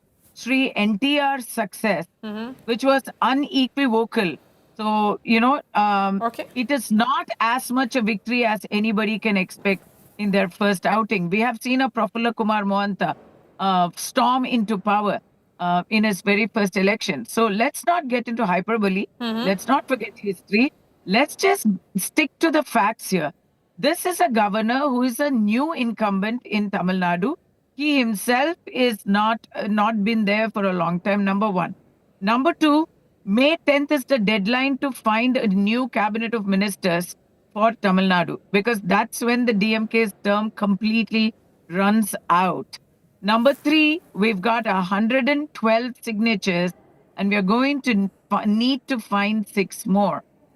The reason the governor probably is hesitating is because of how the numbers have played out. When there are 73 seats in the second largest party, he is legally bound to explore all options before inviting the largest single party. Because if there is a viable chance, and I know that it's not going to happen, but it's a remote possibility, but theoretically, if there is a chance of the second largest party being able to muster up a government, then he has to wait and make sure that that is not the case. I think all of this will be a moot point tomorrow when Mr. Vijay gets the support of several other parties. Today, VCK seems to have sent out positive vibes.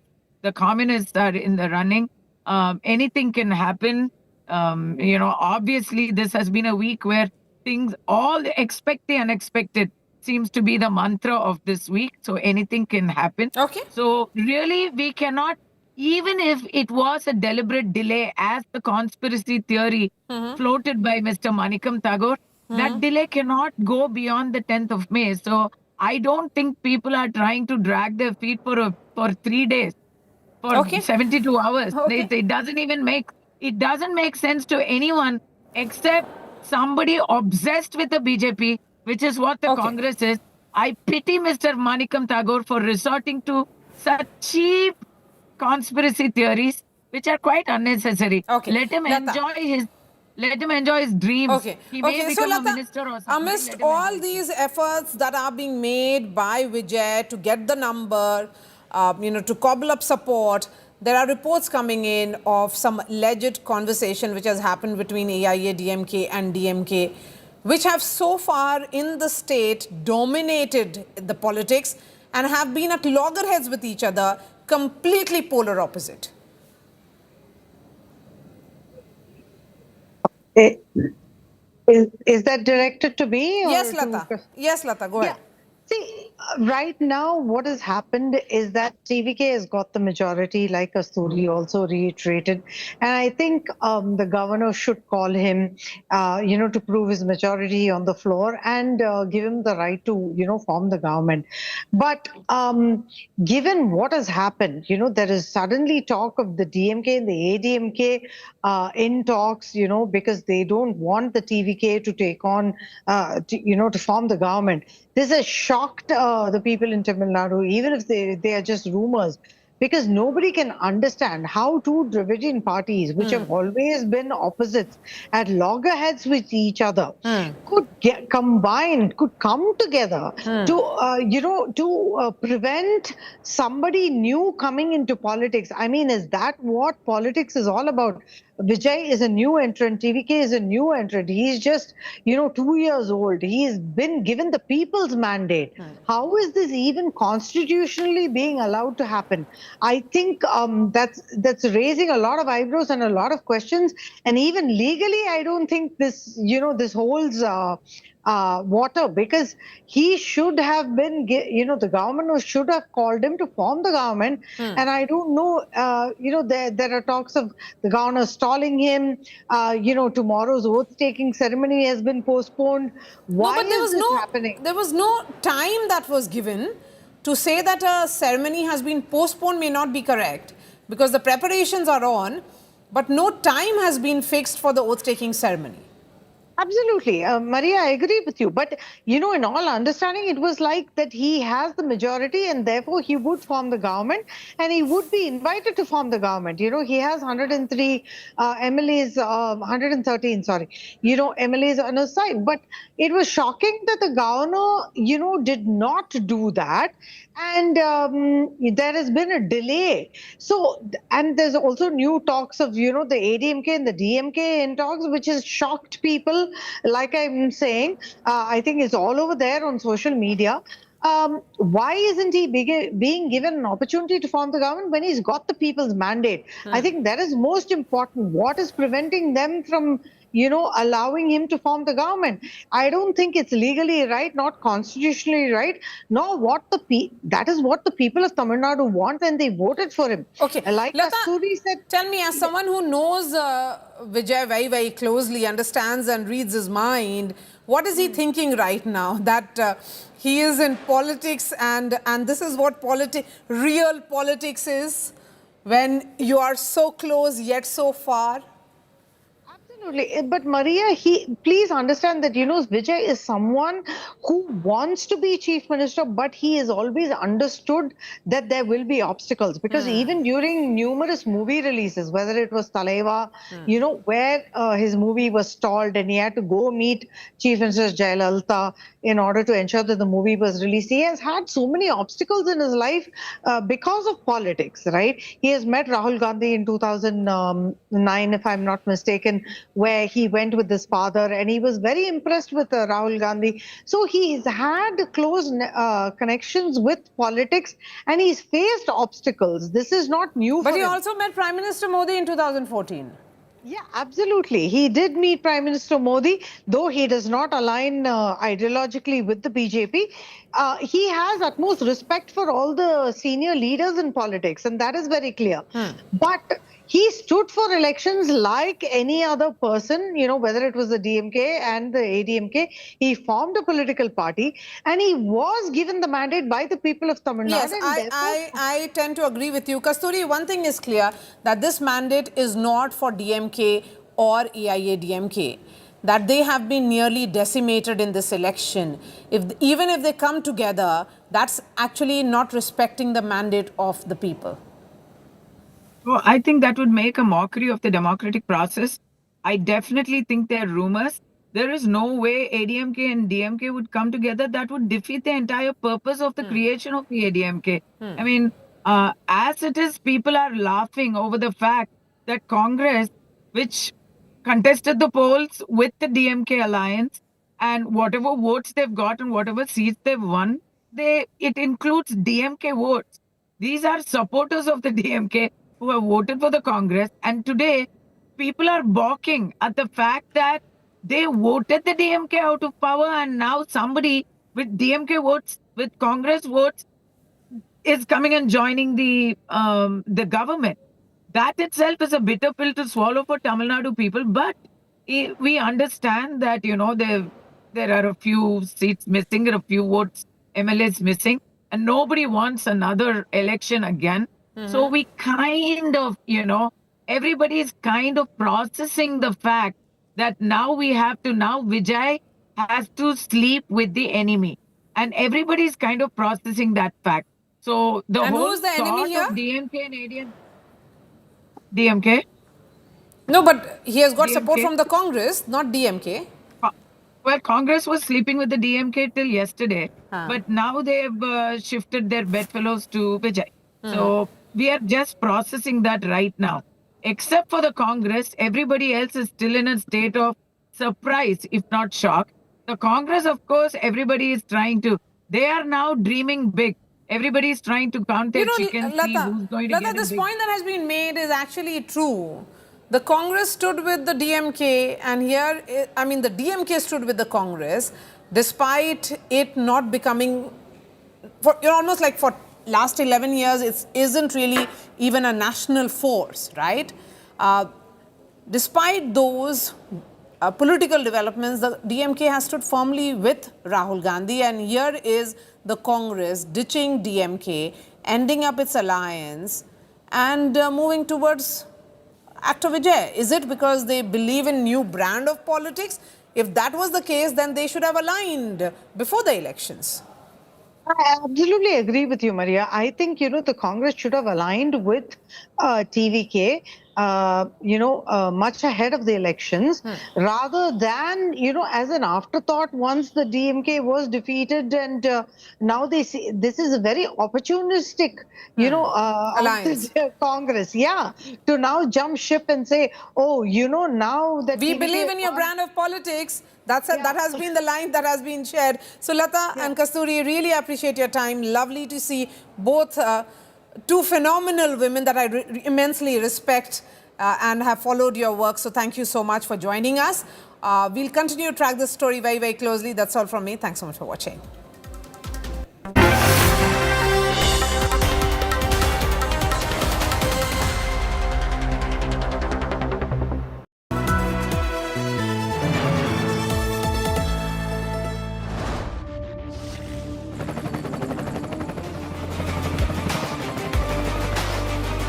Character, the taste of success.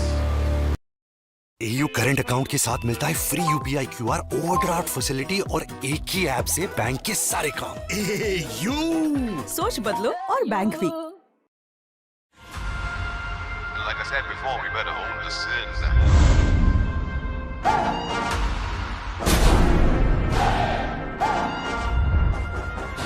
Like I said before, we better own the sin.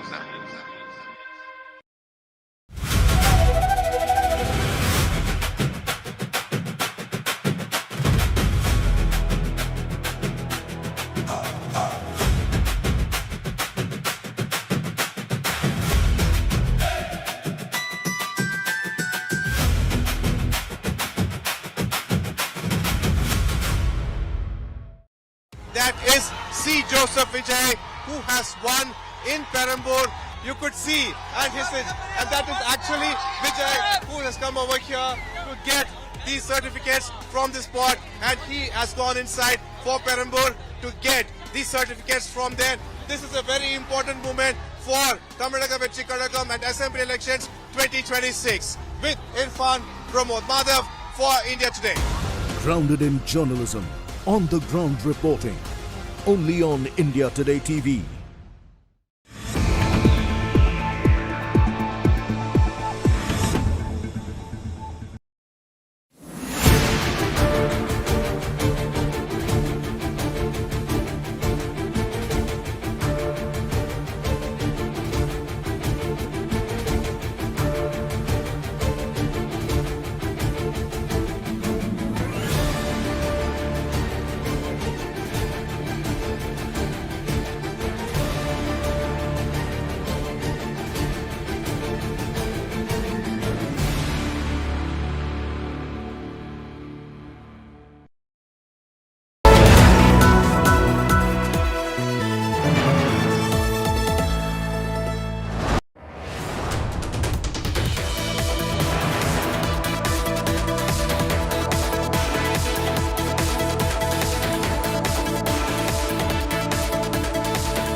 Account के साथ मिलता है free UPI QR, overdraft facility और एक ही app से bank के सारे काम।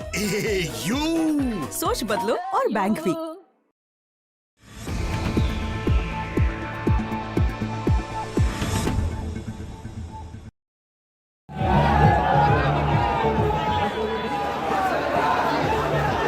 BJP's first ever electoral victory in West Bengal is now being seen as more than just a political shift. Signs of a long suppressed Hindu asmita finally rising. In Asansol, a Durga temple that remained shut for years due to TMC's threat tactics has reopened. The temple, managed by the Sri Sri Durga Mata Charitable Trust, was earlier accessible only during major festivals like Durga Puja. But now its gates are open year-round. And for many devotees, this is being seen as a long-awaited restoration of Astha. देखिए जिस तरह से देखने को ही बन रहा है कि कैसा उत्साह है लोगों में, क्योंकि यह मंदिर 17 साल से बंद था और यह बताया जाता है कि अपीजमेंट पॉलिटिक्स के कारण ही यहाँ पे ये मंदिर को विभिन्न कारण दिखा के बंद रखा गया था। सिर्फ बताया जाता है कि साल के 4 दिन जो मुख्य जो दुर्गा पूजा होता है और लक्ष्मी पूजा और काली पूजा के दिन ही ये मंदिर को खोला जाता था जनसाधारण के लिए। As soon as the temple opened, a large number of devotees flocked to offer prayers, with chants and celebrations filling the air. मंदिर बंद था, पूजा होने नहीं देता था, मंदिर बंद हो जाता था, दुर्गा पूजा के टाइम में समय देता था 2-3 दिन का खोलने का, बस उसका बाद पट बंद। हम लोग का 15 साल का सपना साकार हुआ है। Krishnendu Mukherjee, who won from Asansol, Uttar, on a BJP ticket, had promised to open the temple throughout the year if elected. Today he fulfilled that promise, visiting the temple to facilitate its reopening. A temple that stood quiet under TMC rule is now alive with prayer, pride and celebration after BJP's victory. With Anil Giri from Asansol, Bureau Report, India Today.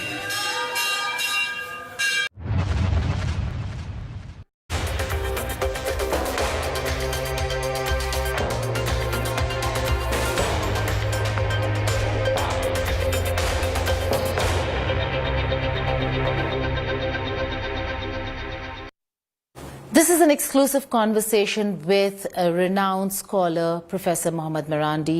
We are here in Tehran and he has been talking about the situation over here, but also what Iran's position is. Things are getting tough, Professor Marandi, when it comes to negotiations not going anywhere. Both sides having taken a very, very tough and a hard position. Where do you see it headed? There's a proposal that's up in the air because there is no workable solution, it seems, right now. Well, the Iranians believe that they have the upper hand. The Americans and their Israeli regime allies and their regional proxies, they imagined that during the 12-day war, Iran would collapse. It was evident to us, it was clear to us that no such thing would happen. But that was what they believed. And then after the war, instead of learning from their foolish miscalculations, they prepared themselves for a much bigger war. And now the Israeli regime plays a very small role because the American firepower is immensely greater. Even though Israeli firepower is American, it's not theirs. But in any case, so the Americans came in and they thought again that this time round they'll defeat Iran within a couple of days. And again, we knew that wasn't going to happen. But apparently many believed otherwise outside of Iran.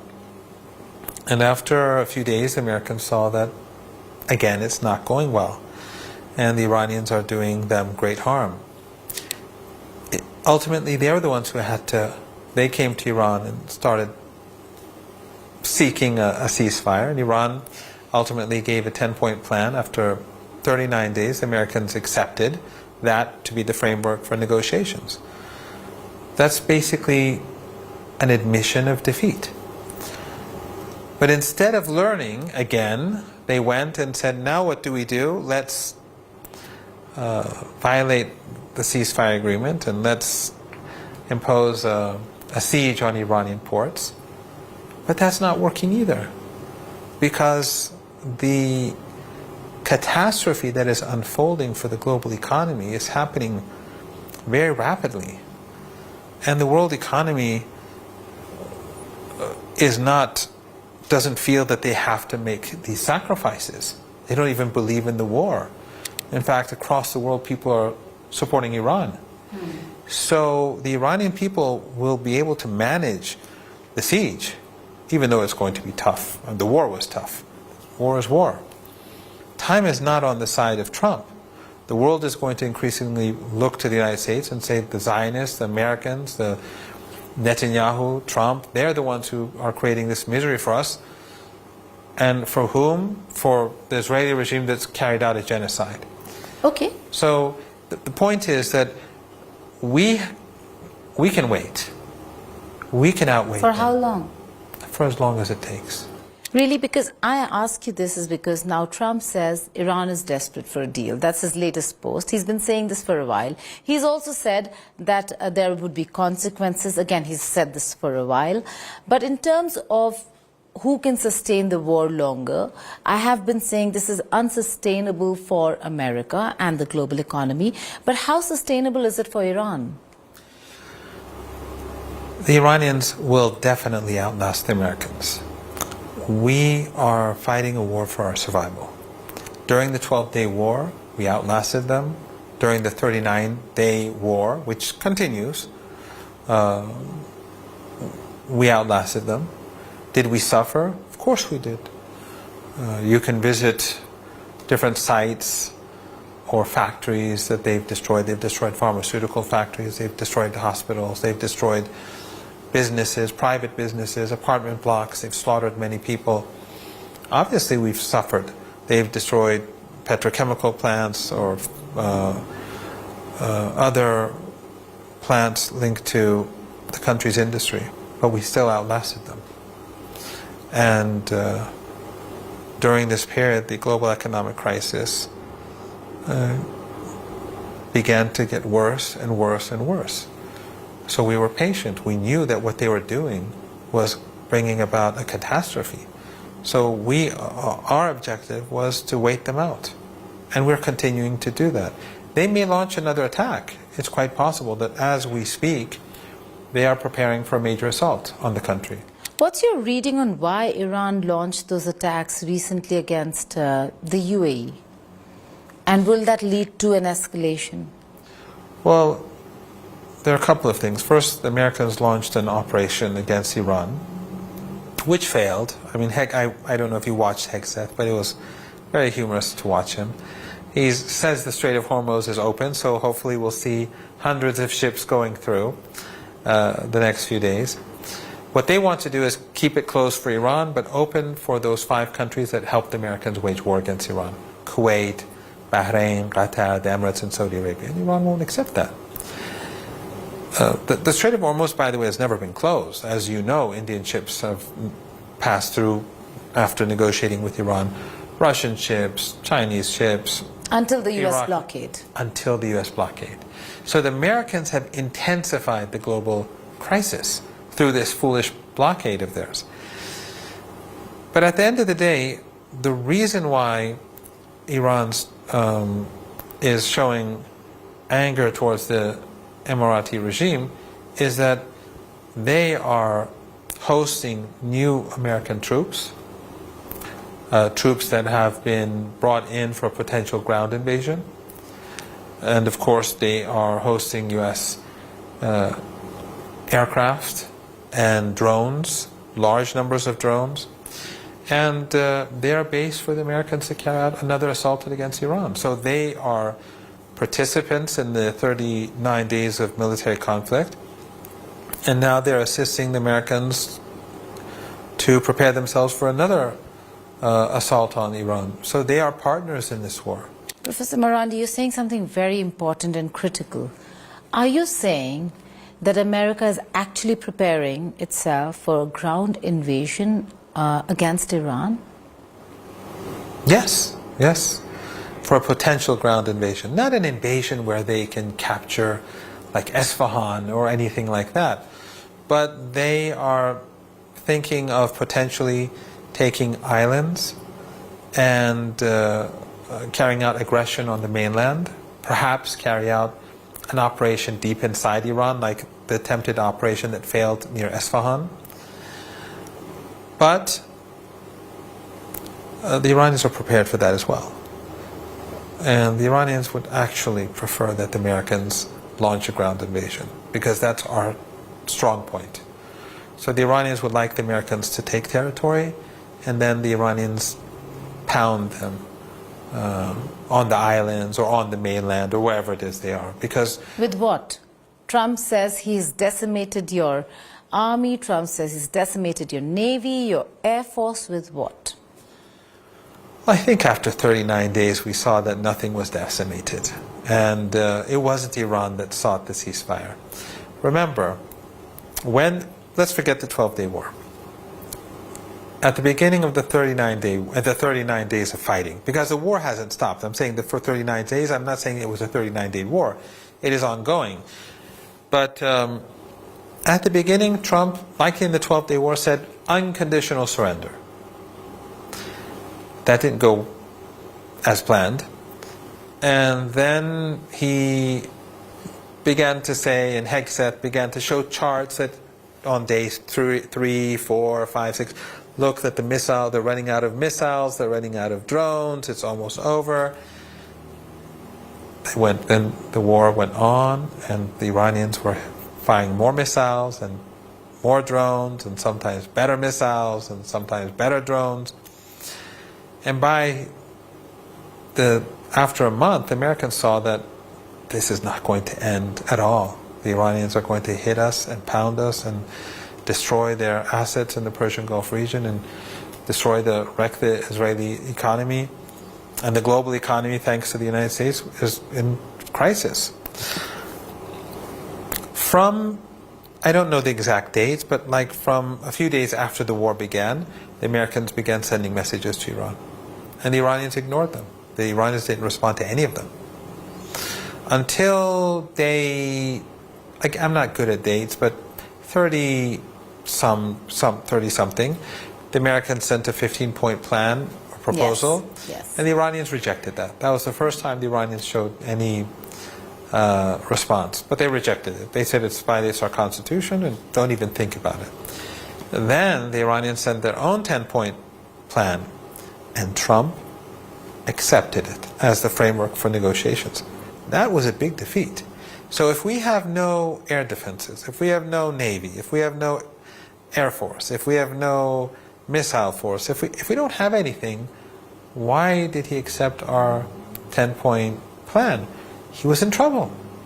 When Iran has been in a position of advantage, when you have advantage, why not use that for the negotiations? Because they did go all the way to Islamabad. The Iranians did not turn up, they did not want to. And then you have another round of back-channel talks that are happening. This is advantage Iran. Why is Iran not capitalizing on that advantage? Iran didn't want to what exactly? To engage them on indirect talks. Why? Well, because isn't this your opportunity? Well, again, this is a very good question. First of all, I have to go back to the 12-day war.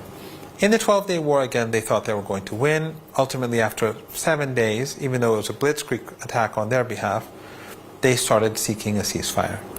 And Steve Bannon said that basically Netanyahu was begging for a ceasefire. And after 12 days, Iran accepted a halt in hostilities. Many asked the same question back then. Why didn't you continue? You were winning the war. The Iranians saw that during those 12 days, there are certain things that they had to do. They had to prepare themselves for a bigger war. And the experience of that 12-day war was very important, because they knew ultimately that the Israeli regime was weak. And they couldn't last 12 days. So next time round, it'll be the Americans. So the Iranians accepted, and then they've been preparing themselves for a larger war ever since. And we saw that in this war, the 39 days of fighting, the Iranians performed exceptionally well, even better than the 12-day war. Why? Because they learned from that experience.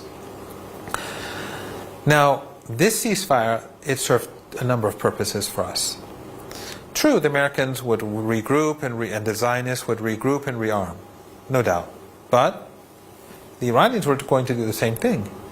And we needed to learn from the experience of that 39-day war and prepare ourselves for the days ahead. But also, there's another important element, and that is the very fact that Trump accepted our 10-point plan. That was a symbolic moment. That was a defeat for the United States. We didn't want to let that pass. If we had just rejected it and move on, that moment wouldn't have been registered in history. If you recall, after he accepted, he was being attacked left and right across the United States, that after all this war, now you're accepting this? This is a capitulation. We wanted that. The pressure is building on them to make a move to end this. We don't want war. We did not start the war. At no point did we initiate escalation. We only responded to escalation, like when they struck our gas field in the south. We then struck gas fields on the other side of the Persian Gulf. But at the end of the day, this for us is a fight for survival. For them, this is a war of choice for the Zionist regime, for Netanyahu. And I think that the United States is paying an extraordinary price, and they're forcing the world to pay a price. And Americans. And ordinary Americans. Professor Marandi, before I go to the Strait of Hormuz, why is the nuclear conversation now out of the negotiating table? It was a part of the negotiating table, even if it meant that Iran says that we should have, this is our inalienable right. But now it's out of the table. Why? Well, because when we went to Islamabad, first of all, there was supposed to be a ceasefire.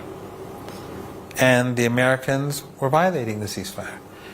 Netanyahu started carpet bombing Lebanon, carpet bombing Beirut, even neighborhoods which were not sympathetic to the resistance, just slaughtering people. Why? Because he wanted to wreck the ceasefire. And then Trump went and supported Netanyahu and said, well, Lebanon is not a part of the ceasefire.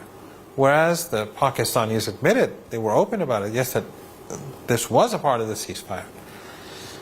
So if Pakistan was lying, then the Americans should say, well, they're not going to mediate anymore. They couldn't say that because it was clear that that was a part of the deal.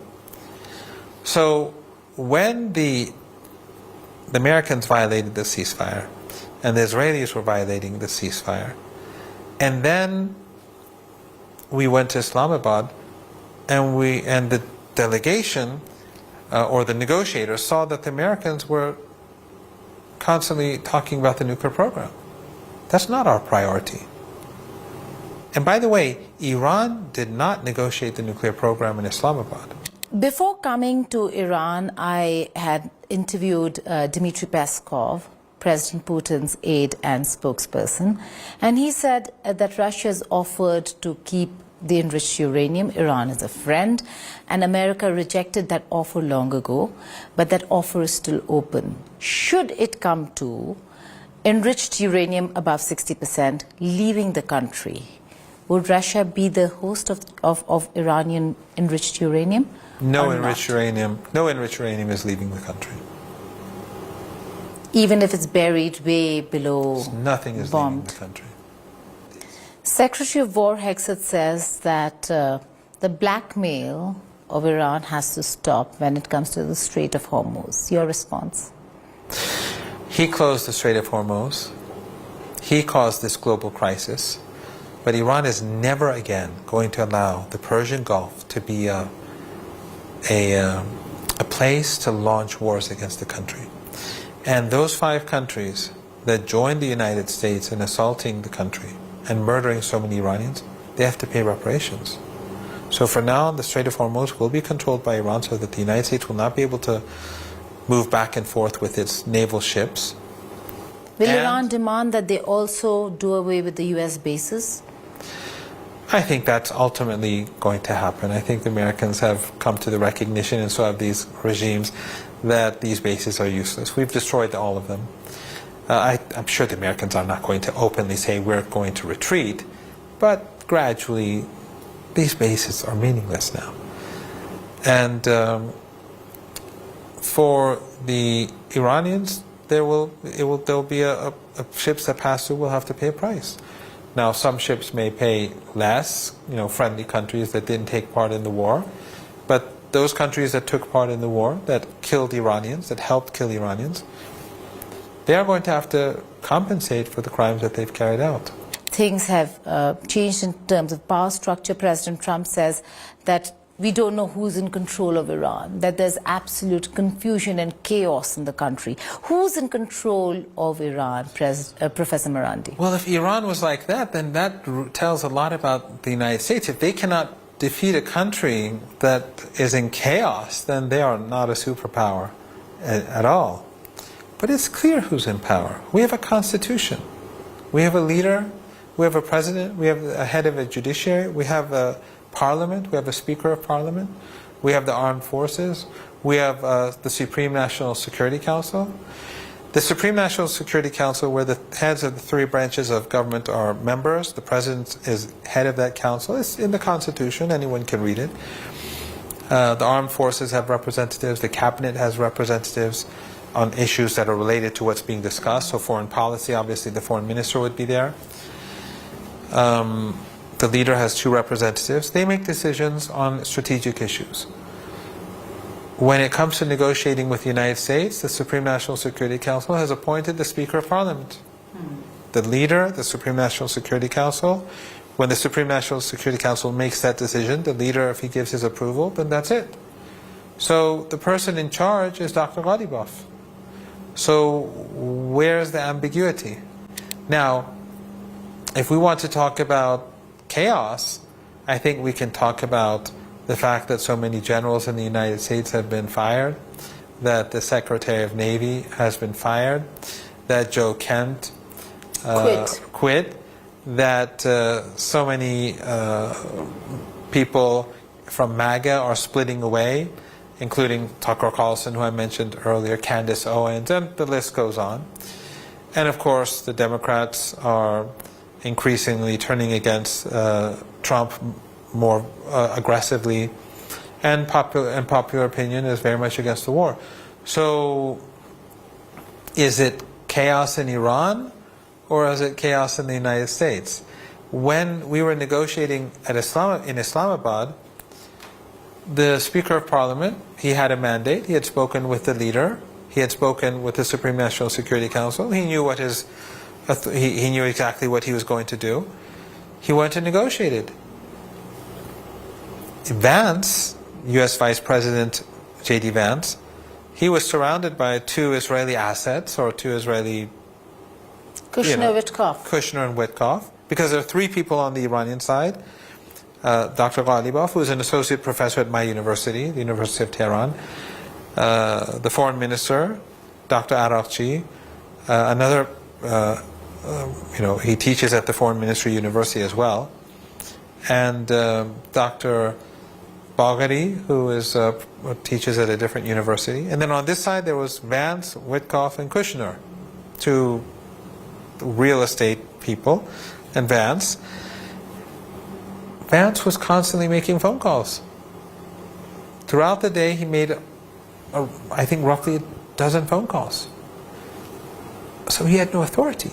And one of the phone calls was to Netanyahu. And Netanyahu said that Vance reported to me. Like, he reported to them. Like, the Vice President of the United States reports to this puny colony alongside the Mediterranean? Anyway, but he made a dozen phone calls. So who is the side, which side doesn't have authority? So which side is in chaos and which side doesn't have authority? It's the United States, if one is going to go down that, down that path, if one wants to speak of chaos. I'm not saying the United States is in chaos, but I'm saying if we want to speak of chaos, then that looks more like chaos than Iran does. How do you see this end? What is it that Iran wants for this to really come to an end? Iran wants the United States to stop threatening our region, to stop supporting genocide, to respect the rights of the Palestinian people, the Lebanese people, and we want it to treat our people in our region with respect. And we, of course, demand compensation. Now, where that compensation comes from is another matter. Is there a number? Not that I know of. No. But every day that this Runs goes into on, billions? this day, of course. But each day that goes by is going to increase. Mojtaba Khamenei, the new supreme leader, what's the acceptability of the new supreme leader within the country? There are many analysts across the world who say that with this change, what Trump has actually done is taken Iran a bit back from where it was moving. When you saw more reforms come in, you had more reformists as leaders who are stepping in. Are you moving back? Iran was never moving back or forward. In terms of rights, even women's rights. No, Iran has always been. A lot of what has been happening in Iran has been founded in Western attempts to undermine the country. So the riots that we saw a few months ago, Western intelligence agencies tried to create unrest. When that unrest happened, it was peaceful. I was in Tehran. 2 days of protests, economic protests. The police didn't arrest a single person. And the government also said, you're right, and the currency is an issue that we have to deal with. And then from day 3, suddenly we saw violent people coming in. They were organized. They were organized from before, and just like the so-called Women Life Freedom movement, which was also a fake movement. Professor Marandi, I'd just like to end with what I read something very recently, which is, if every war was not named after the country that has been attacked, then most of the wars would be called the US war. On that note, thank you so much for joining us. Thank you very much for having me.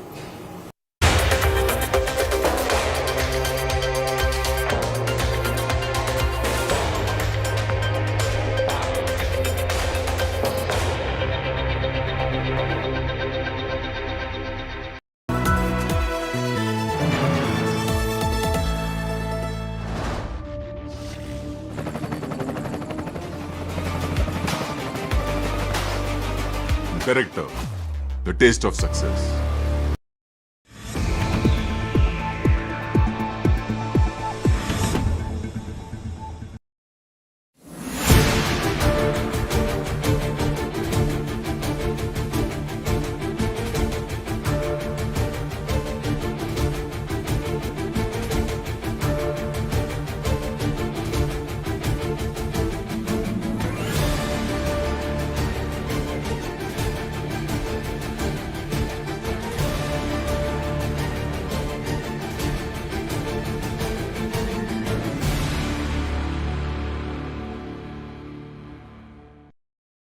भगवंत मान जी का ये बयान देना दिखाता है भगवंत मान और आम आदमी पार्टी सरकार इन गैंगस्टरों को और आतंकवादियों को जिन्होंने ये बम फेंका है उनको कवर फायर दे रही है, उनको क्लीन चिट दे रही है।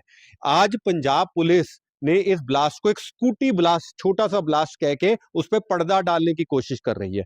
सत्य तो ये है कि भगवंत मान और केजरीवाल पंजाब पुलिस को केवल पत्रकारों पे और अपने राजनीतिक विरोधियों पे झूठे केस दर्ज करने के लिए इस्तेमाल कर रही है, कानूनी व्यवस्था पे ध्यान नहीं है। और आम आदमी पार्टी ये सस्ती ओछी आतंकवादी और गैंगस्टरों को बचाने वाली राजनीति बंद कर पंजाब पे ध्यान दे, क्योंकि पंजाब फिसल रहा है। जब से ऐशो आराम पार्टी पंजाब में आई है, उन्होंने पंजाब के अमन सुख चैन को पटरी से उतार दिया है।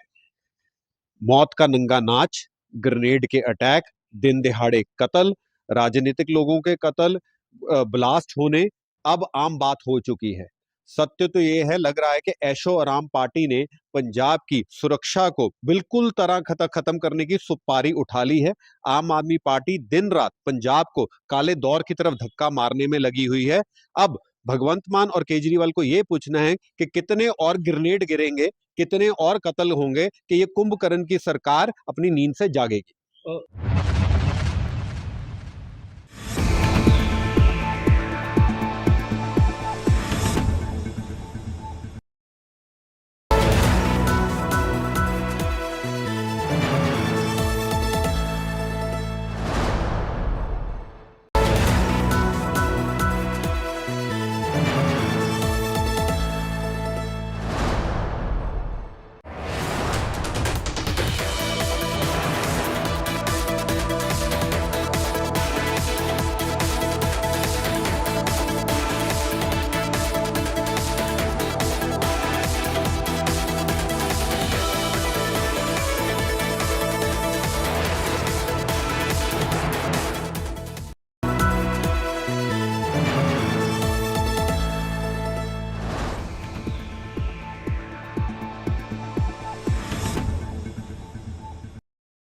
Anybody who is with BJP, Yes, sir. any allies of the BJP connected to BJP should not be part of this government. This is only our condition. And sir, did you ask two berths, sir? Cabinet berths? Nothing. So, are you going to meet Vijay, sir? Yes. We are going there to meet. When are you meeting, sir? Are you meeting Mr. Vijay? Are you meeting Vijay? Mr. Vijay? Yes. Sir, are you meeting Vijay? So, when is this swearing in expected? No idea. Let's see. Let's going to extend our support to the TVK. What is the condition? Condition is only that there should not be any BJP allies in the government. Okay, if the AIDMK comes, will the Congress be uncomfortable? No, we don't want any BJP allies in this government. Because we want to have a secular, progressive government. DMK has called you backstabber, so what do you have to say about it? We are already in touch with it. They are part of our Indian alliance. Thank you.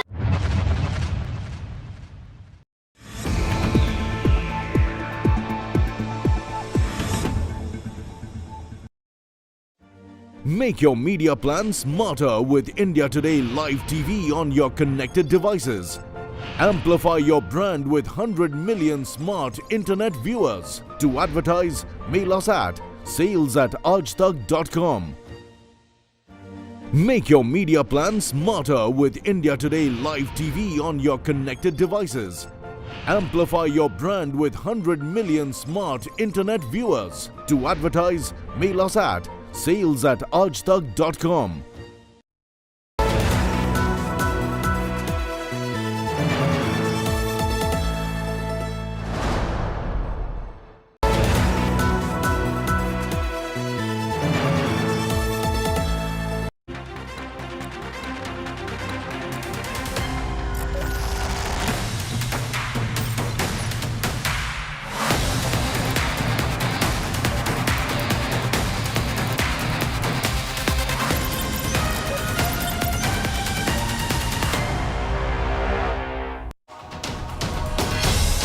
Good evening. Pakistan-backed elements are suspected to have been involved in twin blasts in Punjab earlier today.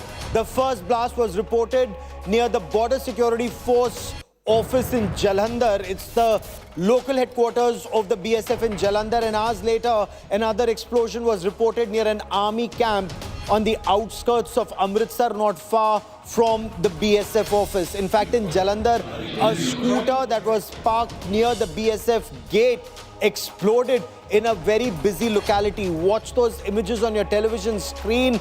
This wasn't far from the BSF headquarters. Eyewitnesses say the scooter caught fire after this massive blast. It triggered panic in the area. You can see people, they're running away to safety. One person is seen running away. His face has been caught on camera.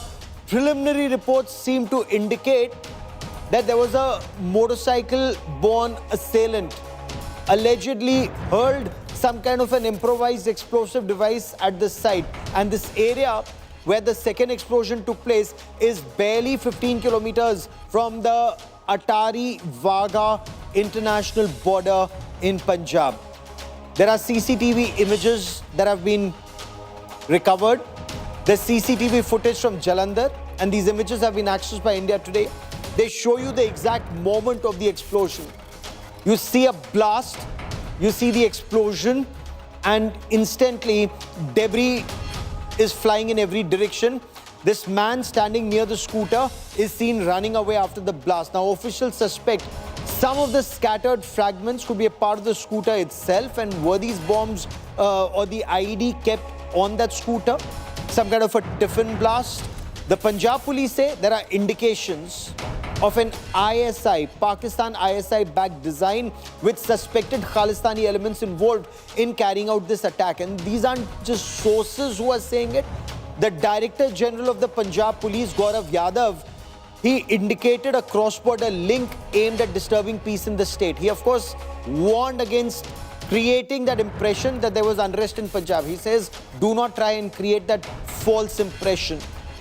Forensic teams are currently on ground. They've collected crucial evidence, especially from the Jalandhar side.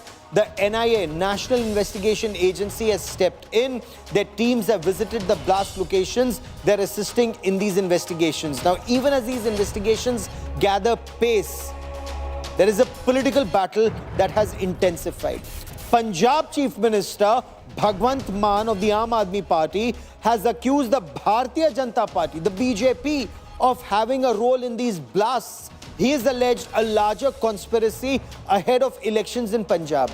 Bhagwant Mann claims the BJP has a history of triggering unrest in poll-bound states. Both the BJP and the Congress have actually hit back. The BJP has very strongly reacted to his allegation. They've hit back at the Chief Minister, challenged him to either prove his claims or resign and stop making immature statements. But before we get you more details of the investigations and the politics around it, India Today's Punjab Bureau Chief Kamaljeet Kaur Sandhu and our team get you our top story.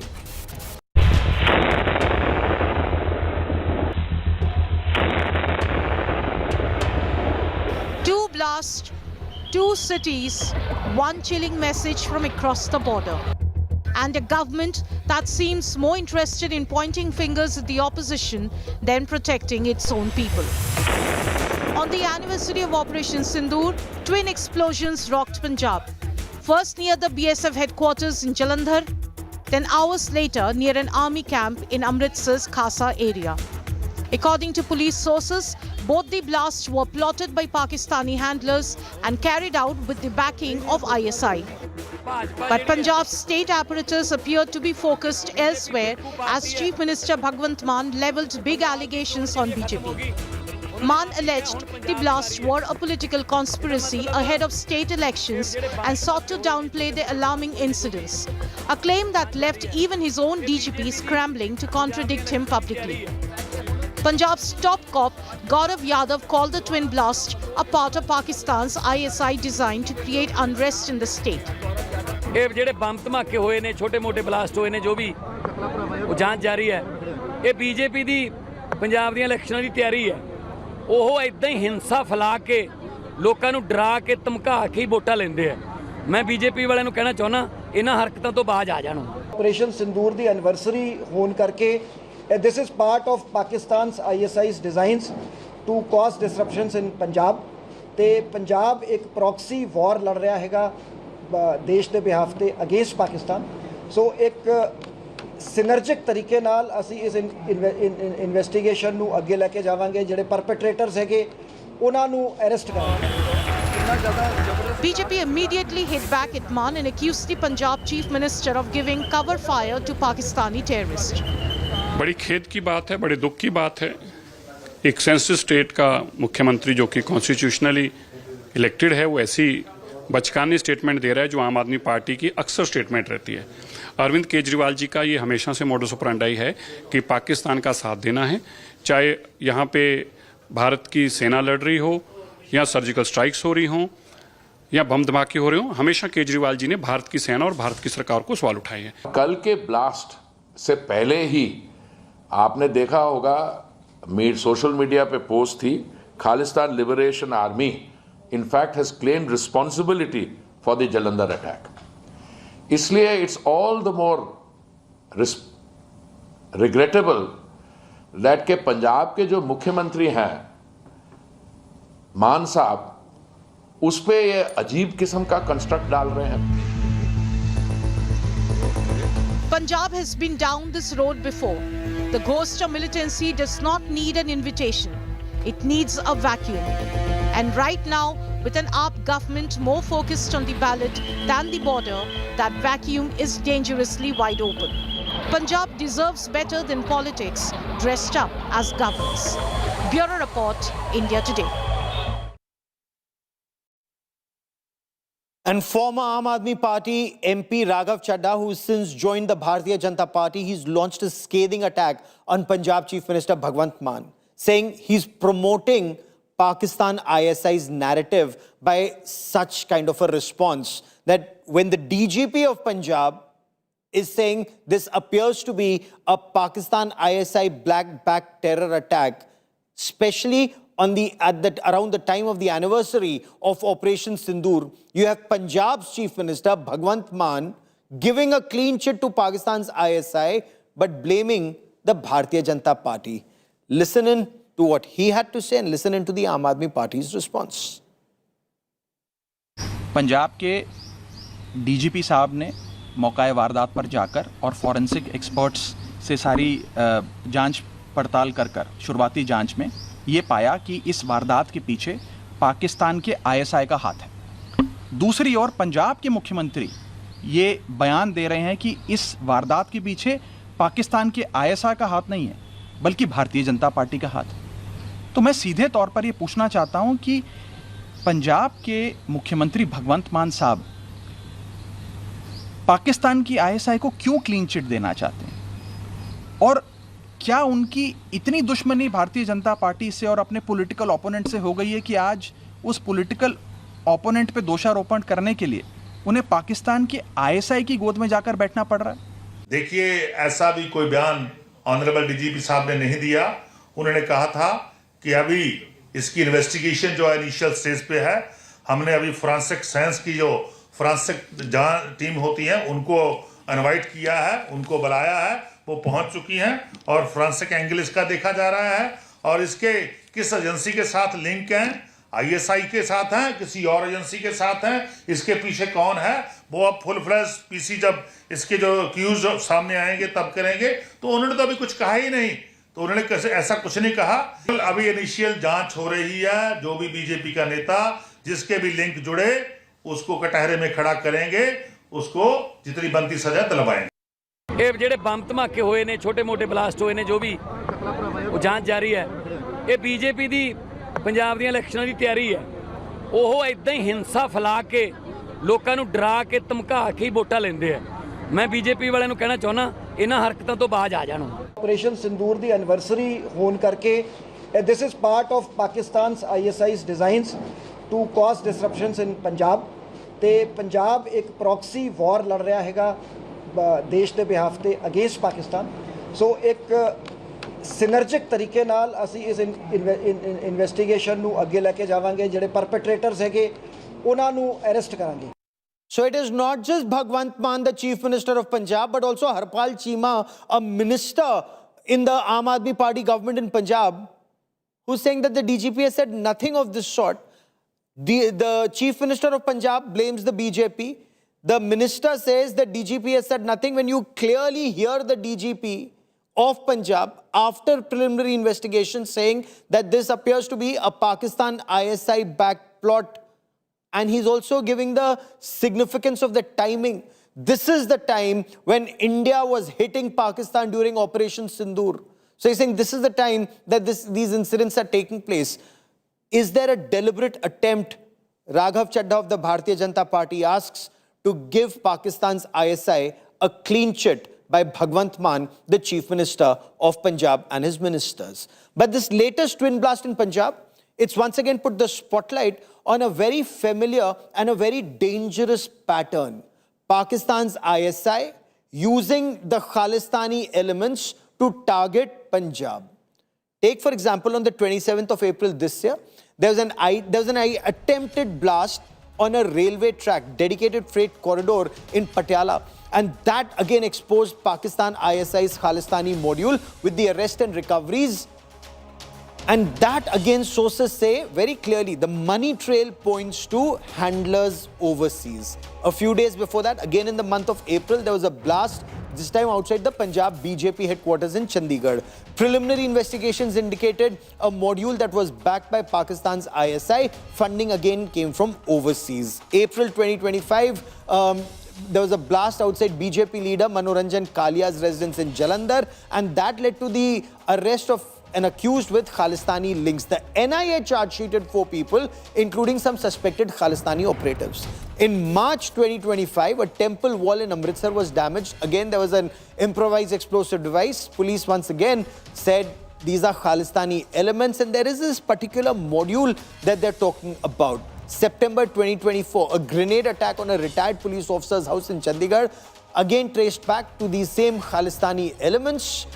The blast was linked to an ISI-backed terrorist, Harvinder Singh alias Rinda of Babbar Khalsa International, a US-based Harpreet Singh and US-based Harpreet Singh alias Happy Passia. Now, I want to quickly cut across to India Today's Punjab Bureau Chief Kamaljeet Kaur Sandhu, who joins us with the latest. Kamal, you've been speaking to your sources in the police and the intelligence agencies. You were the first to access these CCTV images. What are investigations? What have investigations revealed so far? And is there a link between the two blasts? Well, coming on the eve of this first anniversary of Operation Sindoor, remember 48 hours were to go for Operation Sindoor anniversary, and that's when the blast have occurred, and there's security establishments, the BSF headquarters in Jalandhar, and then it's the Khasa military camp in Amritsar. What is pertinent is that there was intelligence available with central intelligence agencies. They had forewarned the BSF that there could be a possible attack by ISI-backed module, and they were on a high alert, and that's when this particular blast happened. The CCTV itself is a giveaway tellaway sign about how this plotting was done. A man who comes on a motorbike plants something, and then in seconds the blast is triggered. So this is what the modus operandi really is. The Pakistan-backed ISI module looks at gaining traction from the social media newbie users, trying to influence them by lure of money, by giving them drugs. So this is where that is done. The other is obviously the hybrid module, where the terror gangster network really works. Small amount of money is given, and we've seen that in earlier of the modules, that 20,000, 30,000 money is paid off, and then a blast is triggered. So this is money is a big lure besides the ideology bit. So this is where the terror gangster network at play. But pertinently, to mention, the counter-intelligence of Punjab police has been professional enough to crack down several of these. But most of them being the 533 kilometers of western border Punjab shares with Pakistan means there's a free access of the drones, which sends in the ID. They send in enough of the arms and ammunition for something like this to be triggered. Aghast is the way that the politicians have been blaming a war of words. Perhaps the Pakistan ISI is having a last laugh. The blame game that they're seeing, where politicians blaming political parties for this entire thing. Meanwhile, Punjab police has maintained that the Pakistan ISI modules who are behind these dastardly attacks. But of course, investigation will show much more. There are already clues coming in from several CCTV. But remember, the Khasa area itself, 15 kilometers away from the international border. The Jalandhar area is the hinterland. So Pakistan obviously playing on those particular emotions, particularly at a point of time when they know there's an anniversary of Operation Sindoor taking place. We've already seen the CCTV module where they are trying to locate the live CCTV footage of the military installation, something they were blindsided during Operation Sindoor. That was caught not just in Punjab, where the modules of Jalandhar and Kapurthala came to the fore. We've seen earlier in Sonipat, in Ghaziabad, in Delhi. So they have been at it, and it's not something that they're going to stop. They keep changing their modus operandi every now and then, but obviously with the focused effort of central agencies as well as Punjab-based intelligence and their police, they've been able to avert many disasters as such. Keep tracking that story, Kamal. I will come back to you for more. I want to cut across to Shashikant, former Director General of the Punjab Police, someone who served extensively in the Punjab Police and in India's external and internal intelligence agencies, studying the subject of terrorism and overseas funding for terrorism very closely. Sir, welcome. Your reading of the twin blasts and the timing of the blasts. Well, it's obvious that the blasts have taken place in Jalandhar and in Khasa, that is the army camp, in front of army camp, and the BSF. And again, it's a fact that certain input had come from central intelligence agencies, and they were saying, the report said that Pakistani agencies in cahoots with Shehbaz Bhatti, who is a Pakistani don, currently sitting in Dubai, he's trying to do something, number one. And secondly, like Kamalji said, it's basically all money game.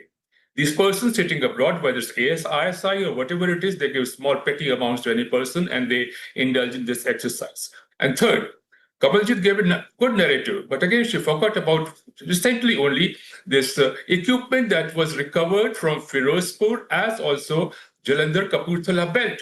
Obviously, it was meant at, again, causing certain sabotage on the railway lines, and these railway lines are very important. One going to Firozpur and second one going to Amritsar and all those areas. And lastly, I'm surprised whether to believe the intelligence agencies or the CM, or maybe the Punjab CM does not have the intelligence agencies, Punjab intelligence under him.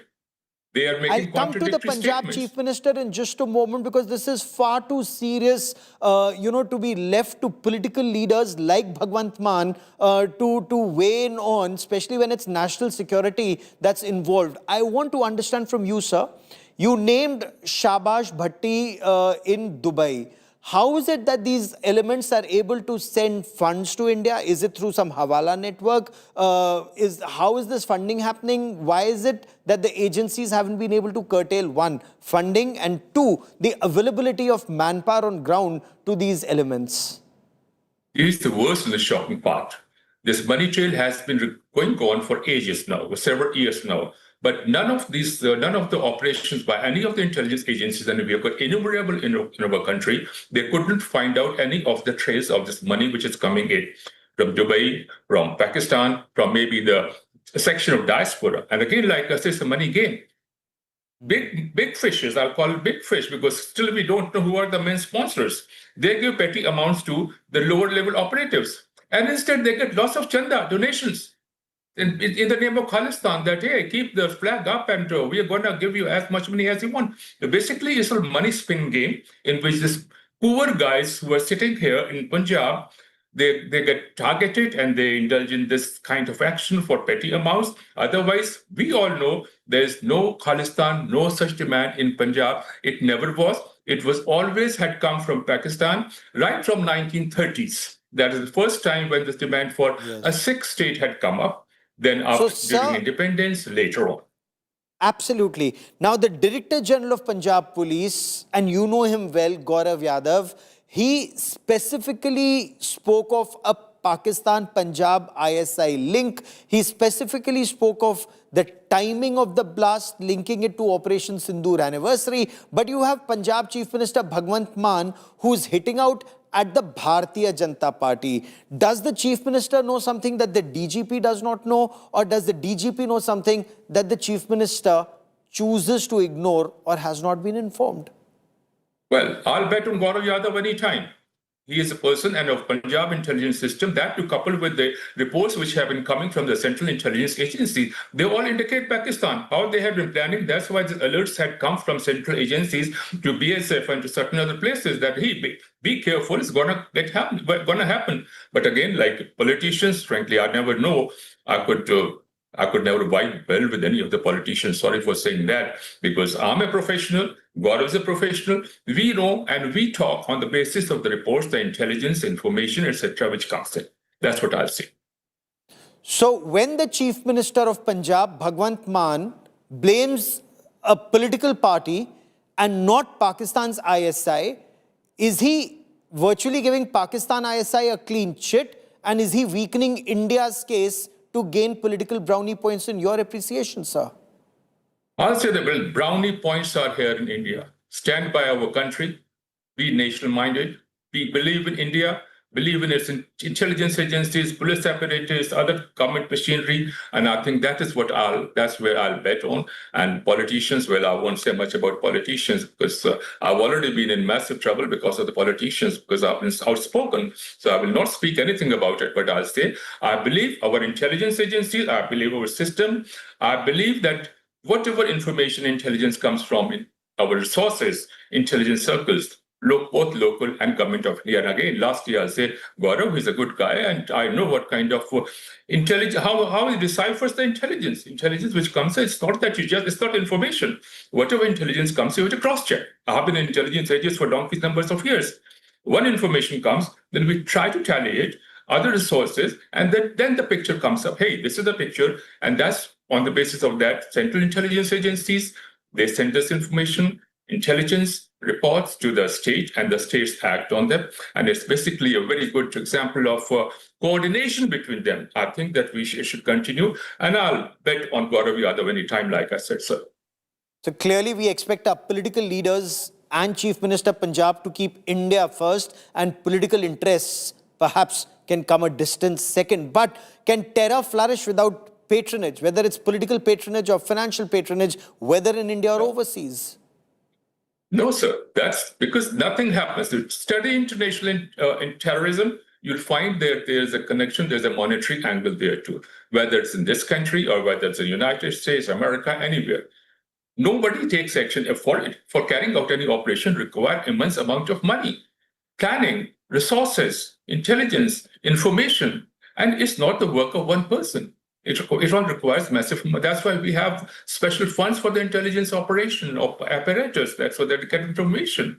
So without if money, these are two blasts that have taken place, sir, two blasts, which means it would have taken more than one person to assemble these improvised explosive devices, different people to place them at different locations. Would there be a signature?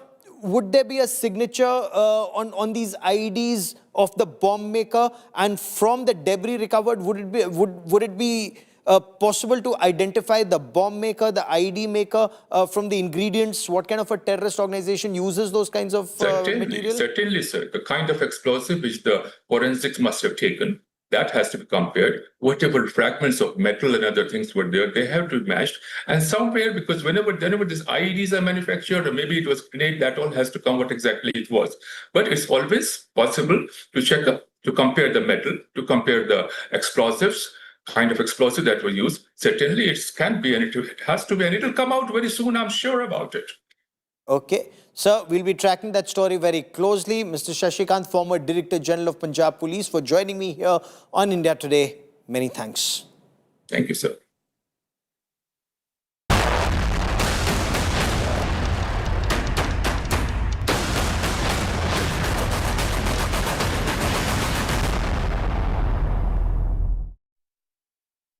Let me now shift focus to that big story that's coming in from Bengal. Politics of bhai, politics of fear have been defeated since the BJP. On the other hand, Mamata Banerjee is now planning to move the Supreme Court against the West Bengal verdict that saw the BJP rise to power with 208 seats and end TMC's 15-year rule in Bengal.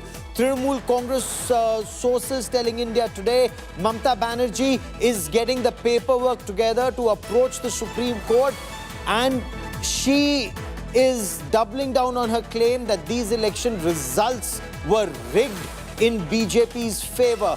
Trinamool Congress sources say Mamata Banerjee has decided she will not resign as Chief Minister because this is her style of protesting against the verdict of the people of Bengal or against the verdict, and she is daring the centre. She's daring the centre to impose President's rule and let that go on record. The winning TMC candidates have also been instructed to remain in their respective constituencies. They've been directed to tackle any violence. Abhishek Banerjee, we're told, has taken up this point further, saying this is the TMC's way to protest against the election that the TMC insists was forcibly taking away their mandate. On the other hand, Bharatiya Janata Party's Shubhendu Adhikari, after a meeting with West Bengal Chief Election Commissioner, has pledged that the government that will be sworn in will reopen all the files of post-poll violence, post-2021 poll violence during the TMC regime. And Shubhendu Adhikari is very clear, not one perpetrator of violence.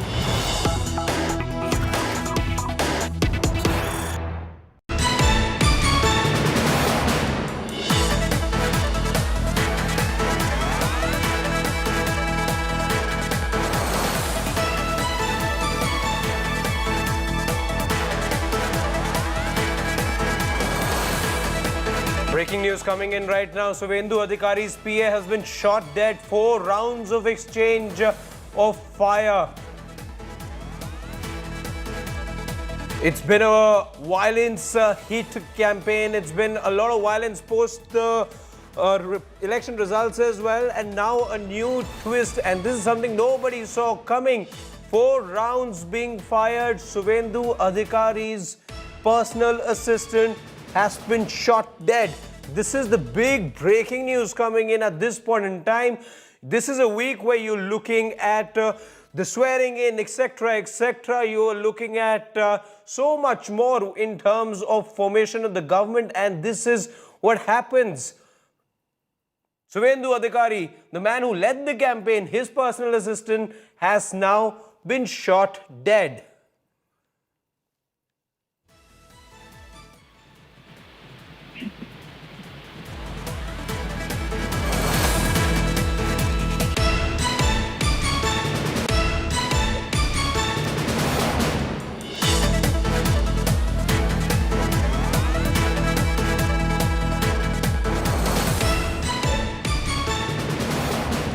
My colleague Tapasen is joining me for more on this. Tapasen, could you tell us where exactly did the incident happen?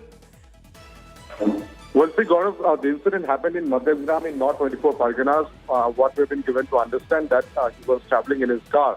His car was suddenly stopped by a couple of motorcycles, and the assailants came from that motorcycle. They fired several rounds of bullets, and following that, his bullet injury, he has sustained bullet injury. At least what we learned from the sources, 2 to 3 bullets had pierced his body, and he was immediately taken to Mega City Hospital, and he is being treated at the moment. But the doctors on arriving in the hospital said that he was already dead.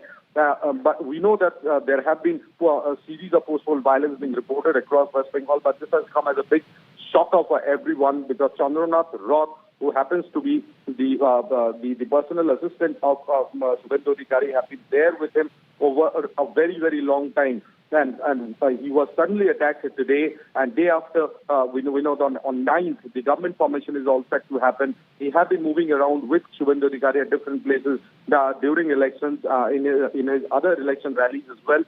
Even today, he was accompanied by Suvendu Adhikari. And what we learn at this moment, that Suvendu Adhikari is reaching Madhyagram at this moment to take stock of the situation.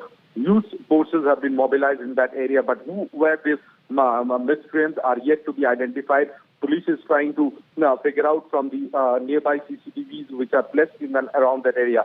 Madhyagram remains to be a very, very crowded place, and what we have been given to understand that while he was traveling in the car, his car was suddenly stopped by assailants who were bike-bound, and they started indiscriminately firing upon him, following which he fell down, and when he was taken to the hospital, he was declared dead. And police have already initiated an investigation, and the entire area, Barasat airport, all these areas have been kept on high alert, trying to identify the assailants. Whether or not this is a political murder is yet to be ascertained, but senior officials of West Bengal police have also rushed to the spot, including the superintendent of police, Barasat. Tapas, did he have adequate security at the time the incident happened? Well, he was traveling in that car, a total of 3 people, what we learn at this moment. But in particular, he was not under any security cover whatsoever, like Suvendu Adhikari, as there was never a threat to his life in recent past. But since he is the close confidante of Suvendu Adhikari, he knows in and out of Suvendu Adhikari, and he has been managing his political rallies and other political commitments over several years now.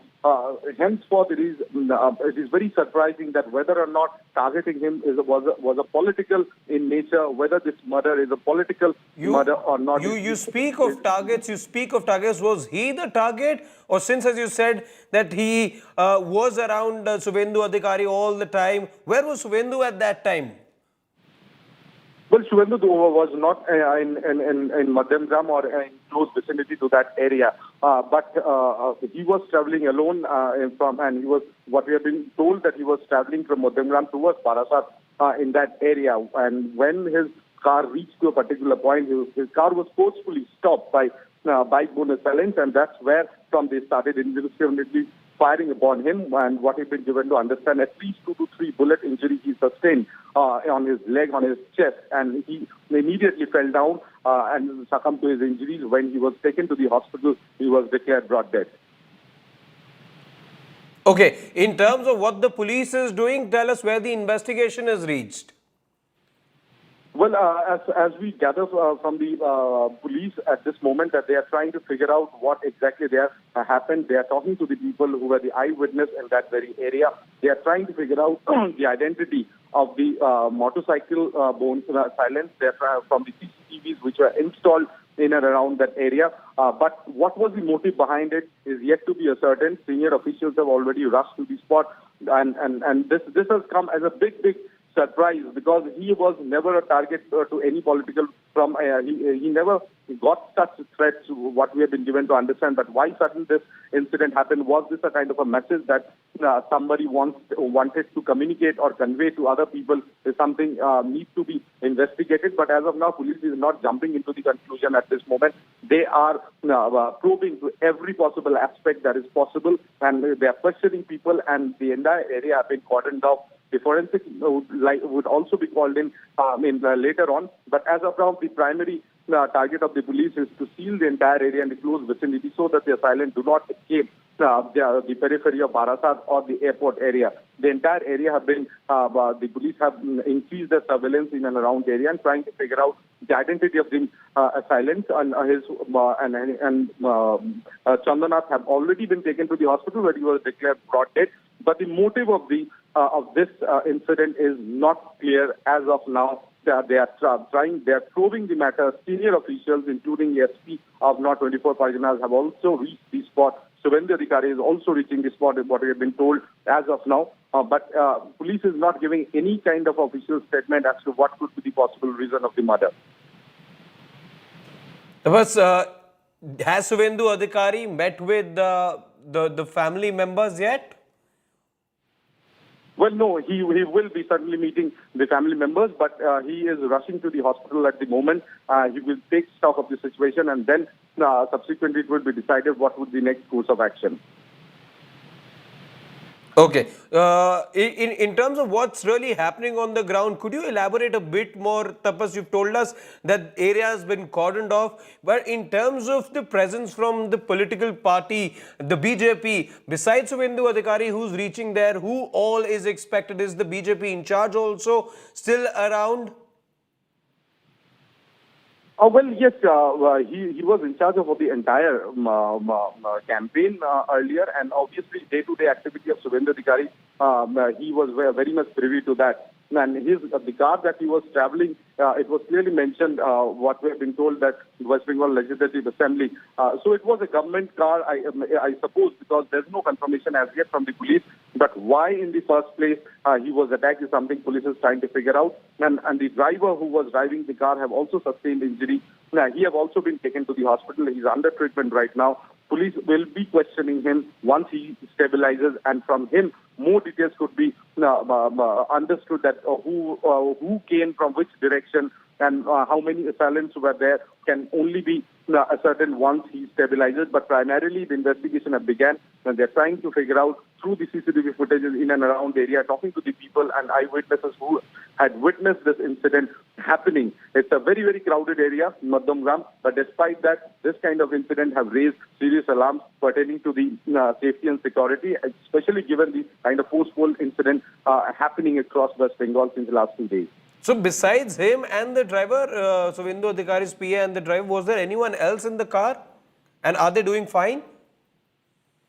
Well, other than Chandanath, his driver is doing fine. Unfortunately, Chandanath was the target, what we could gather at this moment, that he was the prime target of the assailants, and in the process of firing, his driver have also sustained injury. Both of them were traveling in that car, is what little we gather from our sources within the police.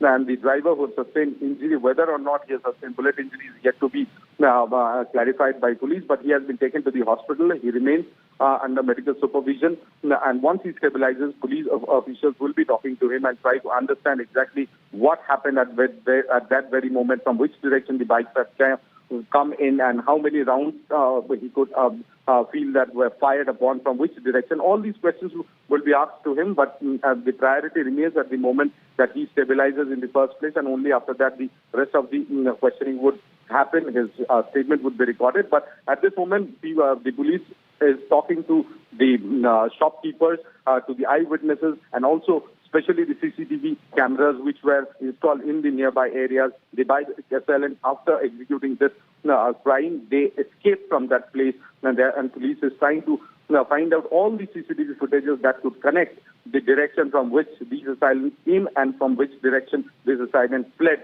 Is trying to police identify those and also trying to identify the exact identity of the assailants. How many number is exactly that police is speculating at this moment. They are talking to the people, trying to understand. But as we speak, there's a huge central forces have been mobilized in that area.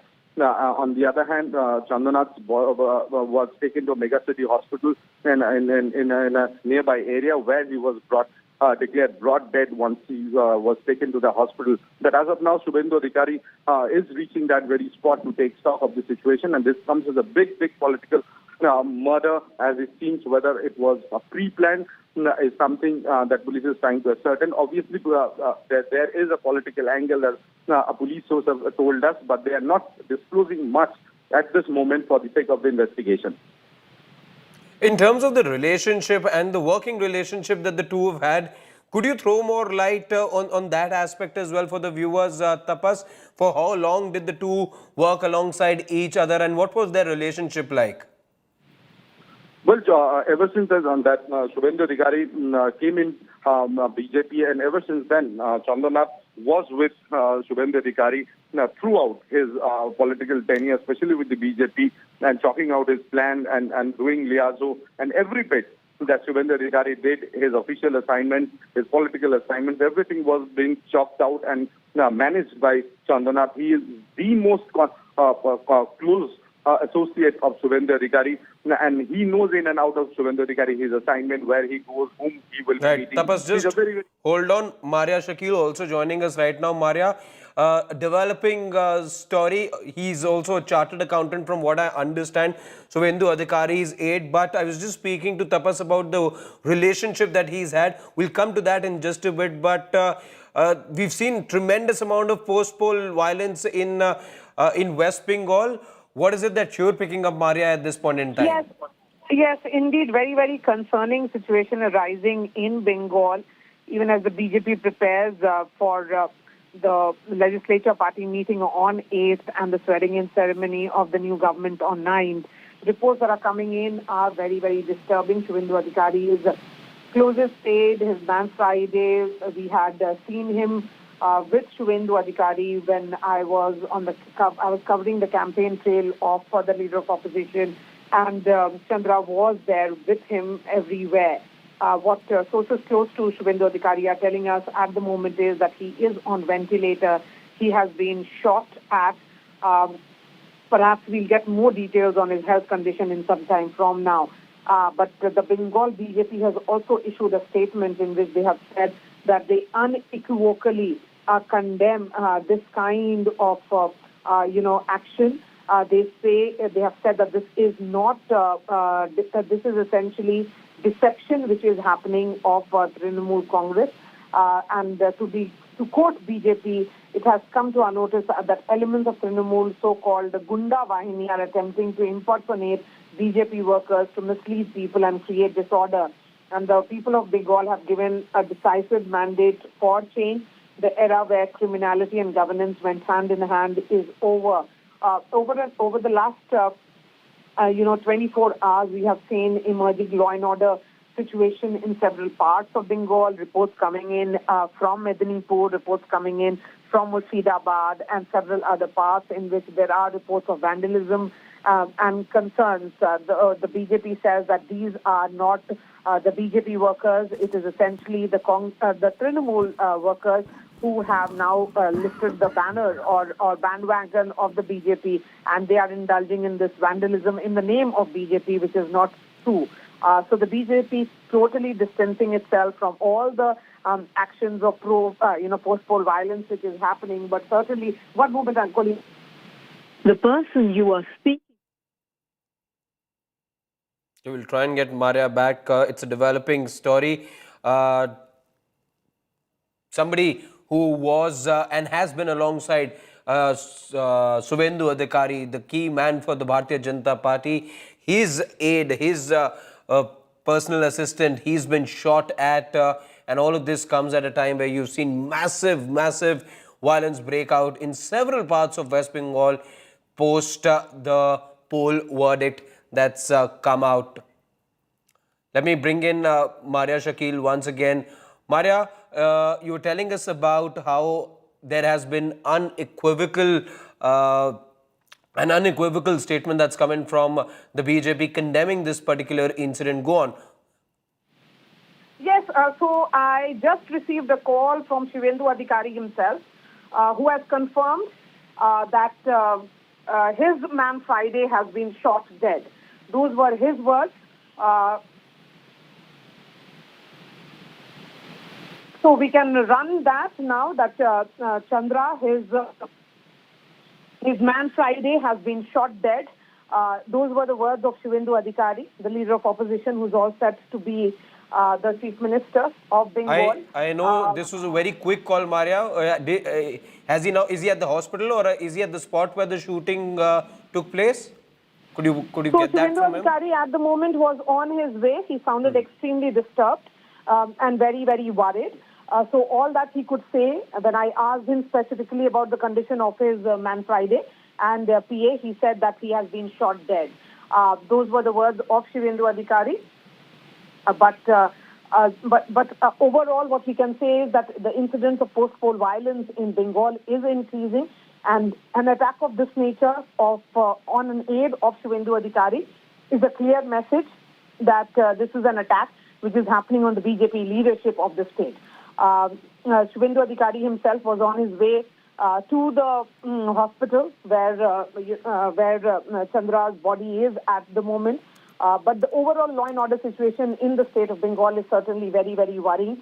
Remember, there have been multiple instances of post-poll violence in the past, but given the kind of peaceful polling that happened in the last, in the last few days, there was this sense that perhaps Bengal will be scripting a new history. The state has this scripted history, but overall the sense is that this is a moment in which certain actions had to be taken.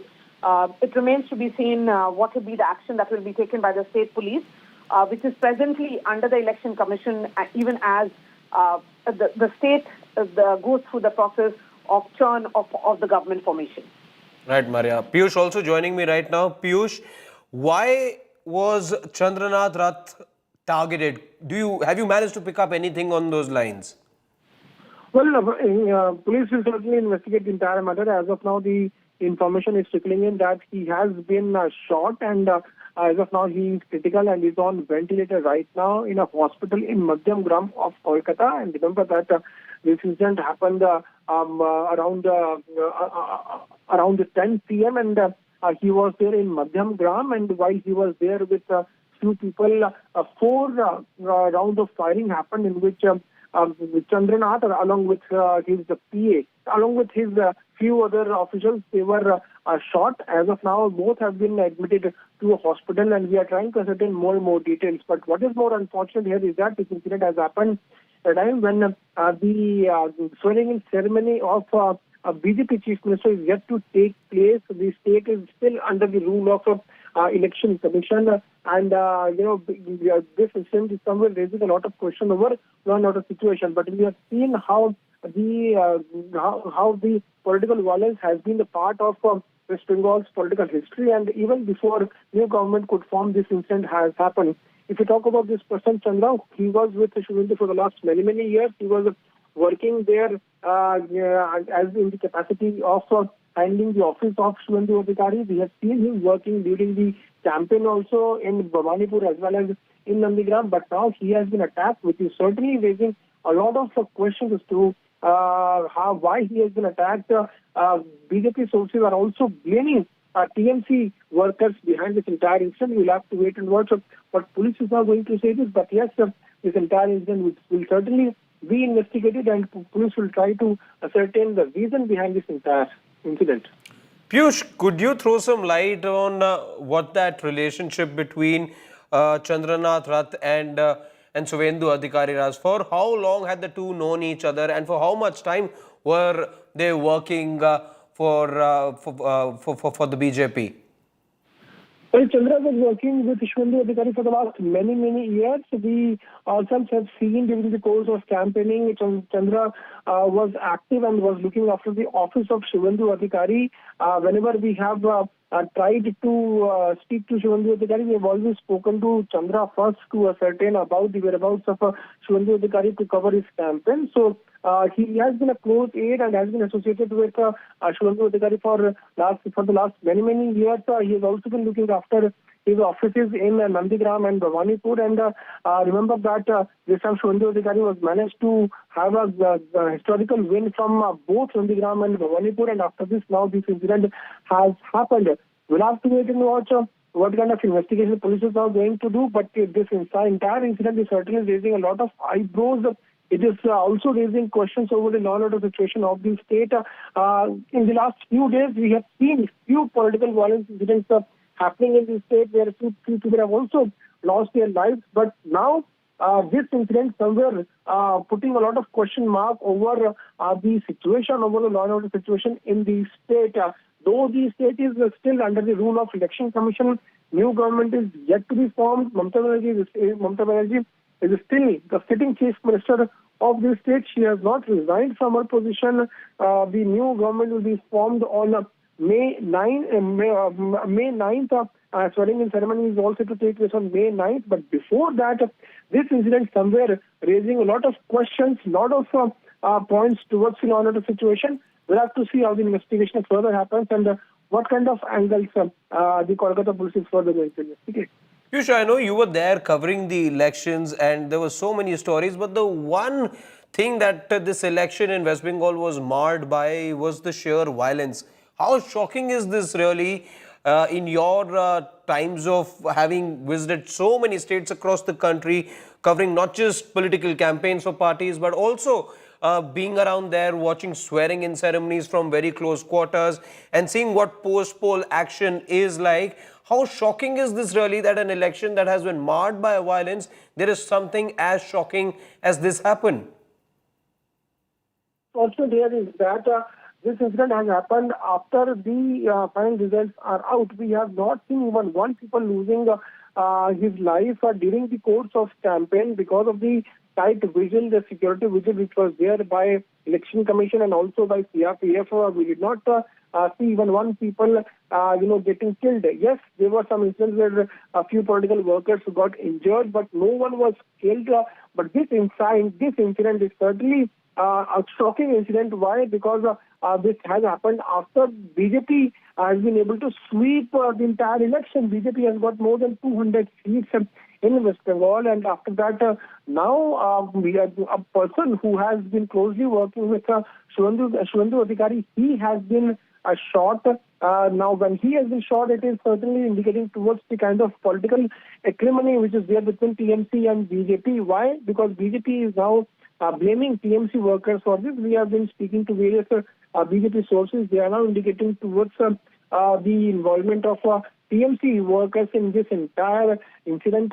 This is certainly going to snowball in coming few days because BJP will raise a lot of questions over the Tamil Congress workers and will seek answers from Mamata Banerjee herself. So this is an incident which has happened after after BJP has swept the entire election, certainly indicating towards the acrimony which is there between TMC and BJP. Yes, in 2021 when elections had happened, at the time we had seen how Tamil Congress had formed its government, and after TMC formed government in West Bengal, multiple incidents from various parts of West Bengal had been reported where BJP workers were not only killed, many of them were brutally raped, many of them were thrown out of the state, many of them were forced to leave the state because they supported BJP. But what is now happening is that now when BJP has swept the entire election in the state of West Bengal and has been able to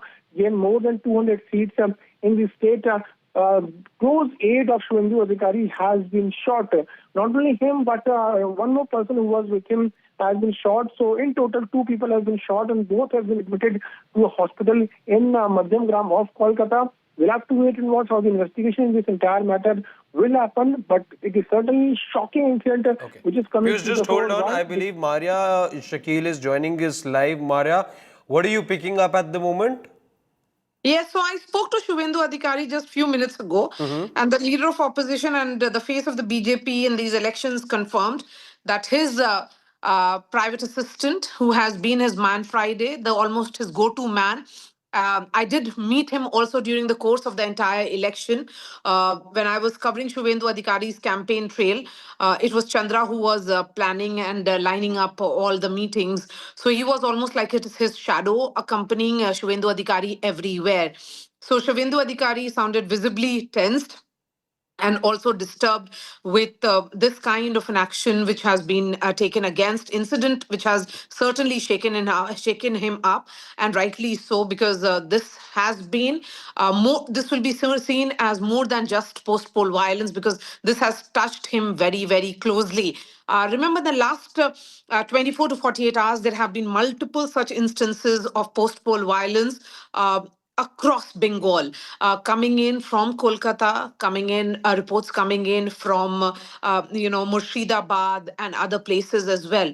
The TMC says, and we have seen all those posts which have been put out by Mawa Moitra and others who accuse the BJP of doing so. They are saying that these are BJP workers. But on the other hand, the BJP says that this is essentially Trinamool Congress culture, which is reflecting because they are not able to digest this loss which has happened. This is what we are seeing play out, and very, very unfortunate turn of events, even as we wait for the new government to be sworn in. On 8th is when the legislature party meeting will be held, and on 9th is when the new chief minister of the BJP will be sworn in. But we have that picture of Chandra, as Shubhendu Adhikari and others would call him. And he was an ex-Air Force officer, if I get that right. One of the closest man of Shubhendu Adhikari, accompanied him everywhere. So we will try and get details of where was Chandra at that moment when he was shot dead. He is in the hospital at the moment, but Shubhendu Adhikari himself said that he has been shot dead and that he will not be able to say much except that he doesn't know what will happen now. So certainly this is a total chaos as in the interim phase, because Mamata Banerjee has refused to resign. So she is in many ways the caretaker chief minister before the new government is sworn in. So in this interim, if these incidents continue, it's very, very worrying and disturbing. The BJP says that these are essentially TMC disgruntled workers who are just carrying the BJP flag and going on a rampage. They have dismissed it outrightly that they have anything to do with these kind of incidents of violence. But if you remember, the entire election has been extremely peaceful. These have been perhaps one of the most peaceful elections in Bengal's history. And given how peaceful this election has been, the sense largely has been that because the election was so peaceful, even the post-poll violence incidents would not happen. But because there has been a change of government in Bengal, the BJP government will be ushered in, given the mandate that the BJP has won.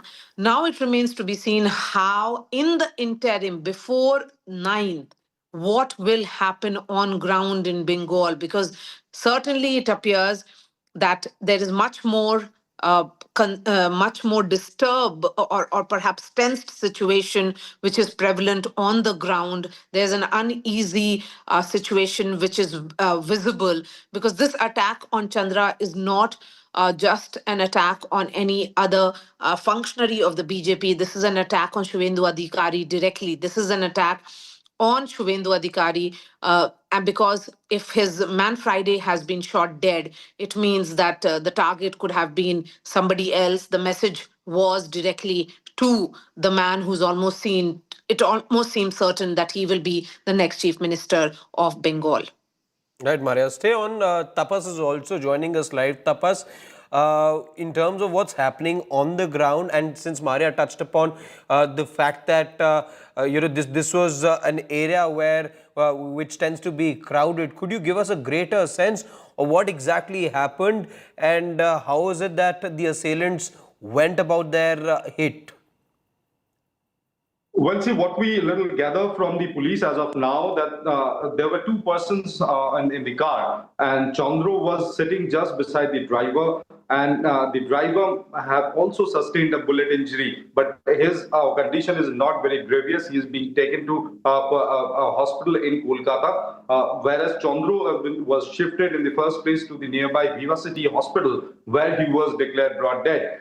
There were the bike assailants boarded a bike. What the eyewitnesses say that did not have a number plate. Police is verifying that at the moment. If this is true, then it's very clear that it's a well-planned murder which was planned long back. Chandranath had completed his some official work in Kolkata, and he was going to Barasat to execute some other political work out there, basically official work for which he was going. And as soon as he went to Madhamgram, what police say that they are apprehending that this motorcycle or the motorcycles, it's not very clear because there are contradictory statements coming in from different witnesses. Either one or more than one motorcycle that had followed Chandru's car from a long distance, and as it's a crowded place, when his car got slowed down, they overtook the car and stopped the car forcibly, and then started firing indiscriminately. 3 bullets is what Chandru had sustained. 2 on chest, 1 on leg is what we have been given to understand at this moment. But remember, finally, the hospital authorities will confirm that exact how many bullets injuries did he sustain. These are based on the statement that police have primarily got from the witnesses. And it's a very, very crowded place. Mothamgan is he was heading towards Barasat, which was barely 3 to 4 kilometers from where the incident, the place of occurrence was. So in which direction the assailants fled is also trying to, police is trying to ascertain at the moment. They are heavily relying on the CCTV installed in and around the area. But the larger question remains whether or not this is a political murder. But the way the murder have been executed, it seems it was a well-planned murder. And whether or not this kind of act was done to send across a message to Shubhendu Adhikari, who is also known to be one of the front runner in the race to be a chief minister. Is this a kind of any kind of a message that the assailants on behalf of some person or they themselves trying to communicate to Shubhendu Adhikari is something that needs to be seen. But obviously, having a very, very peaceful election, we cannot deny the fact that this particular unfortunate incident happening just 3 days ahead of the swearing-in ceremony will have political repercussions at the moment. Some BJP leaders have already started saying that that could be handing work of the Trinamool Congress, but there are no evidences as of now as far as police investigation is concerned. Police is not ready to jump into any kind of conclusion. At the moment, they are probing every bit and they're talking to people. They're trying to corroborate evidences and try to understand exactly what happened and how things transpired. But what we little gather from the sources within police is that Chandru was sitting just beside the driver. The motorcycle overtook the car. Its force stopped the car, and then they started firing indiscriminately. And it seems that Chandru had sustained 3 bullet injuries. His driver have also sustained injury. He's been shifted to Kolkata at the moment for treatment. But when Chandru was taken to the hospital, he was declared dead. Just hold on. Bharti Ghosh of the BJP joining us right now. Bharti, how do you look at this particular incident and how do you look at the fact that what has been largely a very peaceful polling in the state of West Bengal, something like this has happened now? No, see, hitting people like Chandru was a personal assistant. a young, innocent guy. He just came to work for a political leader. He himself is not a political leader. And picking up soft targets like this is an act of terrorism. These guys should be found and hanged at the earliest. They are not only, doing these terrorist acts, but they are also trying to create a panic in Bengal after they lost the elections. They are not ready to accept the people's mandate, and they engage in these acts of terrorism. It's one of the most horrific incidents. I knew the guy personally. I'm shocked also, very much under shock. There's a young guy who came to work just for a political leader, and he is paying a heavy price. Why? I understand your concern and sentiments thoroughly here, Bharati Ghosh. But what we are seeing is extremely disturbing set of developments which have happened in Bengal in the last few hours, particularly this attack and killing. It will be seen as a political murder of Shubhendu Adhikari's Man Friday or close aid. But there is the kind of deployment that we are seeing in Bengal. The promise of the Home Minister was that for the next 60 days, the deployment of the police and the CAPF will continue so that people can exercise their voting right without any fear. But what is evident is that they may have ensured the entire polling process going peacefully, but the incident of post-poll violence and an attack of the closest aide of Shubhendu Adhikari is a message that is going in to Shubhendu Adhikari himself. I don't see it that way. You're talking about the promise of the Honorable Home Minister. So the Honorable Home Minister has kept his promise. But what we are dealing with is a bunch of terrorists, a bunch of very bad kind of criminals who for years together has looted, killed, and created terror. Like Jahangir, like Shah Jahan. You know the names. You know what was going on in Bengal for the last few years. So tackling them in a day cannot happen. All of us know that. So whoever is in charge, the police, should come down, erect, and take strong steps so that this kind of incident is not repeated. That's the only thing I can say. But what we are dealing with Bengal is we are dealing with a pack of criminals, and we intend to clean Bengal. That is our intention. Yes, but Bharati Ghosh, in the last few hours, there have been multiple incidents which have been reported from various parts of Bengal.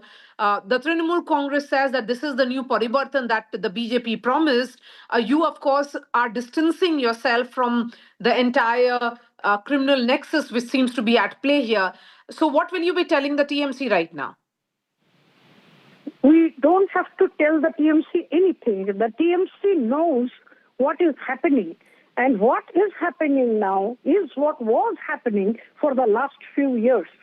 Only thing is that the power has changed hands, and we will deal with it very strongly. That's the only thing we can say. All right, Bharati Ghosh, thank you.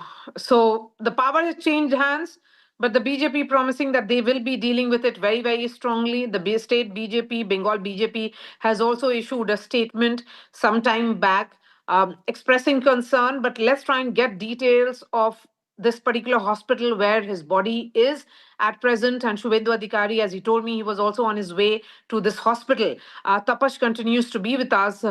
Shubhendu, Tapash, the question then here is that who were these assailants who tracked Chandro and the car for few kilometers before he was shot dead? So they were certainly aware of all the movements. They were also perhaps aware that this car, that Chandro was there in this car. Was the target perhaps Shubhendu himself?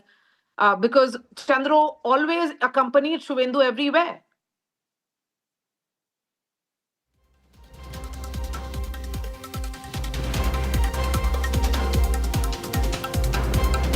Tapash, if you heard me.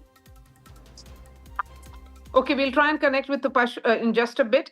But what is the motive behind this murder is the big question.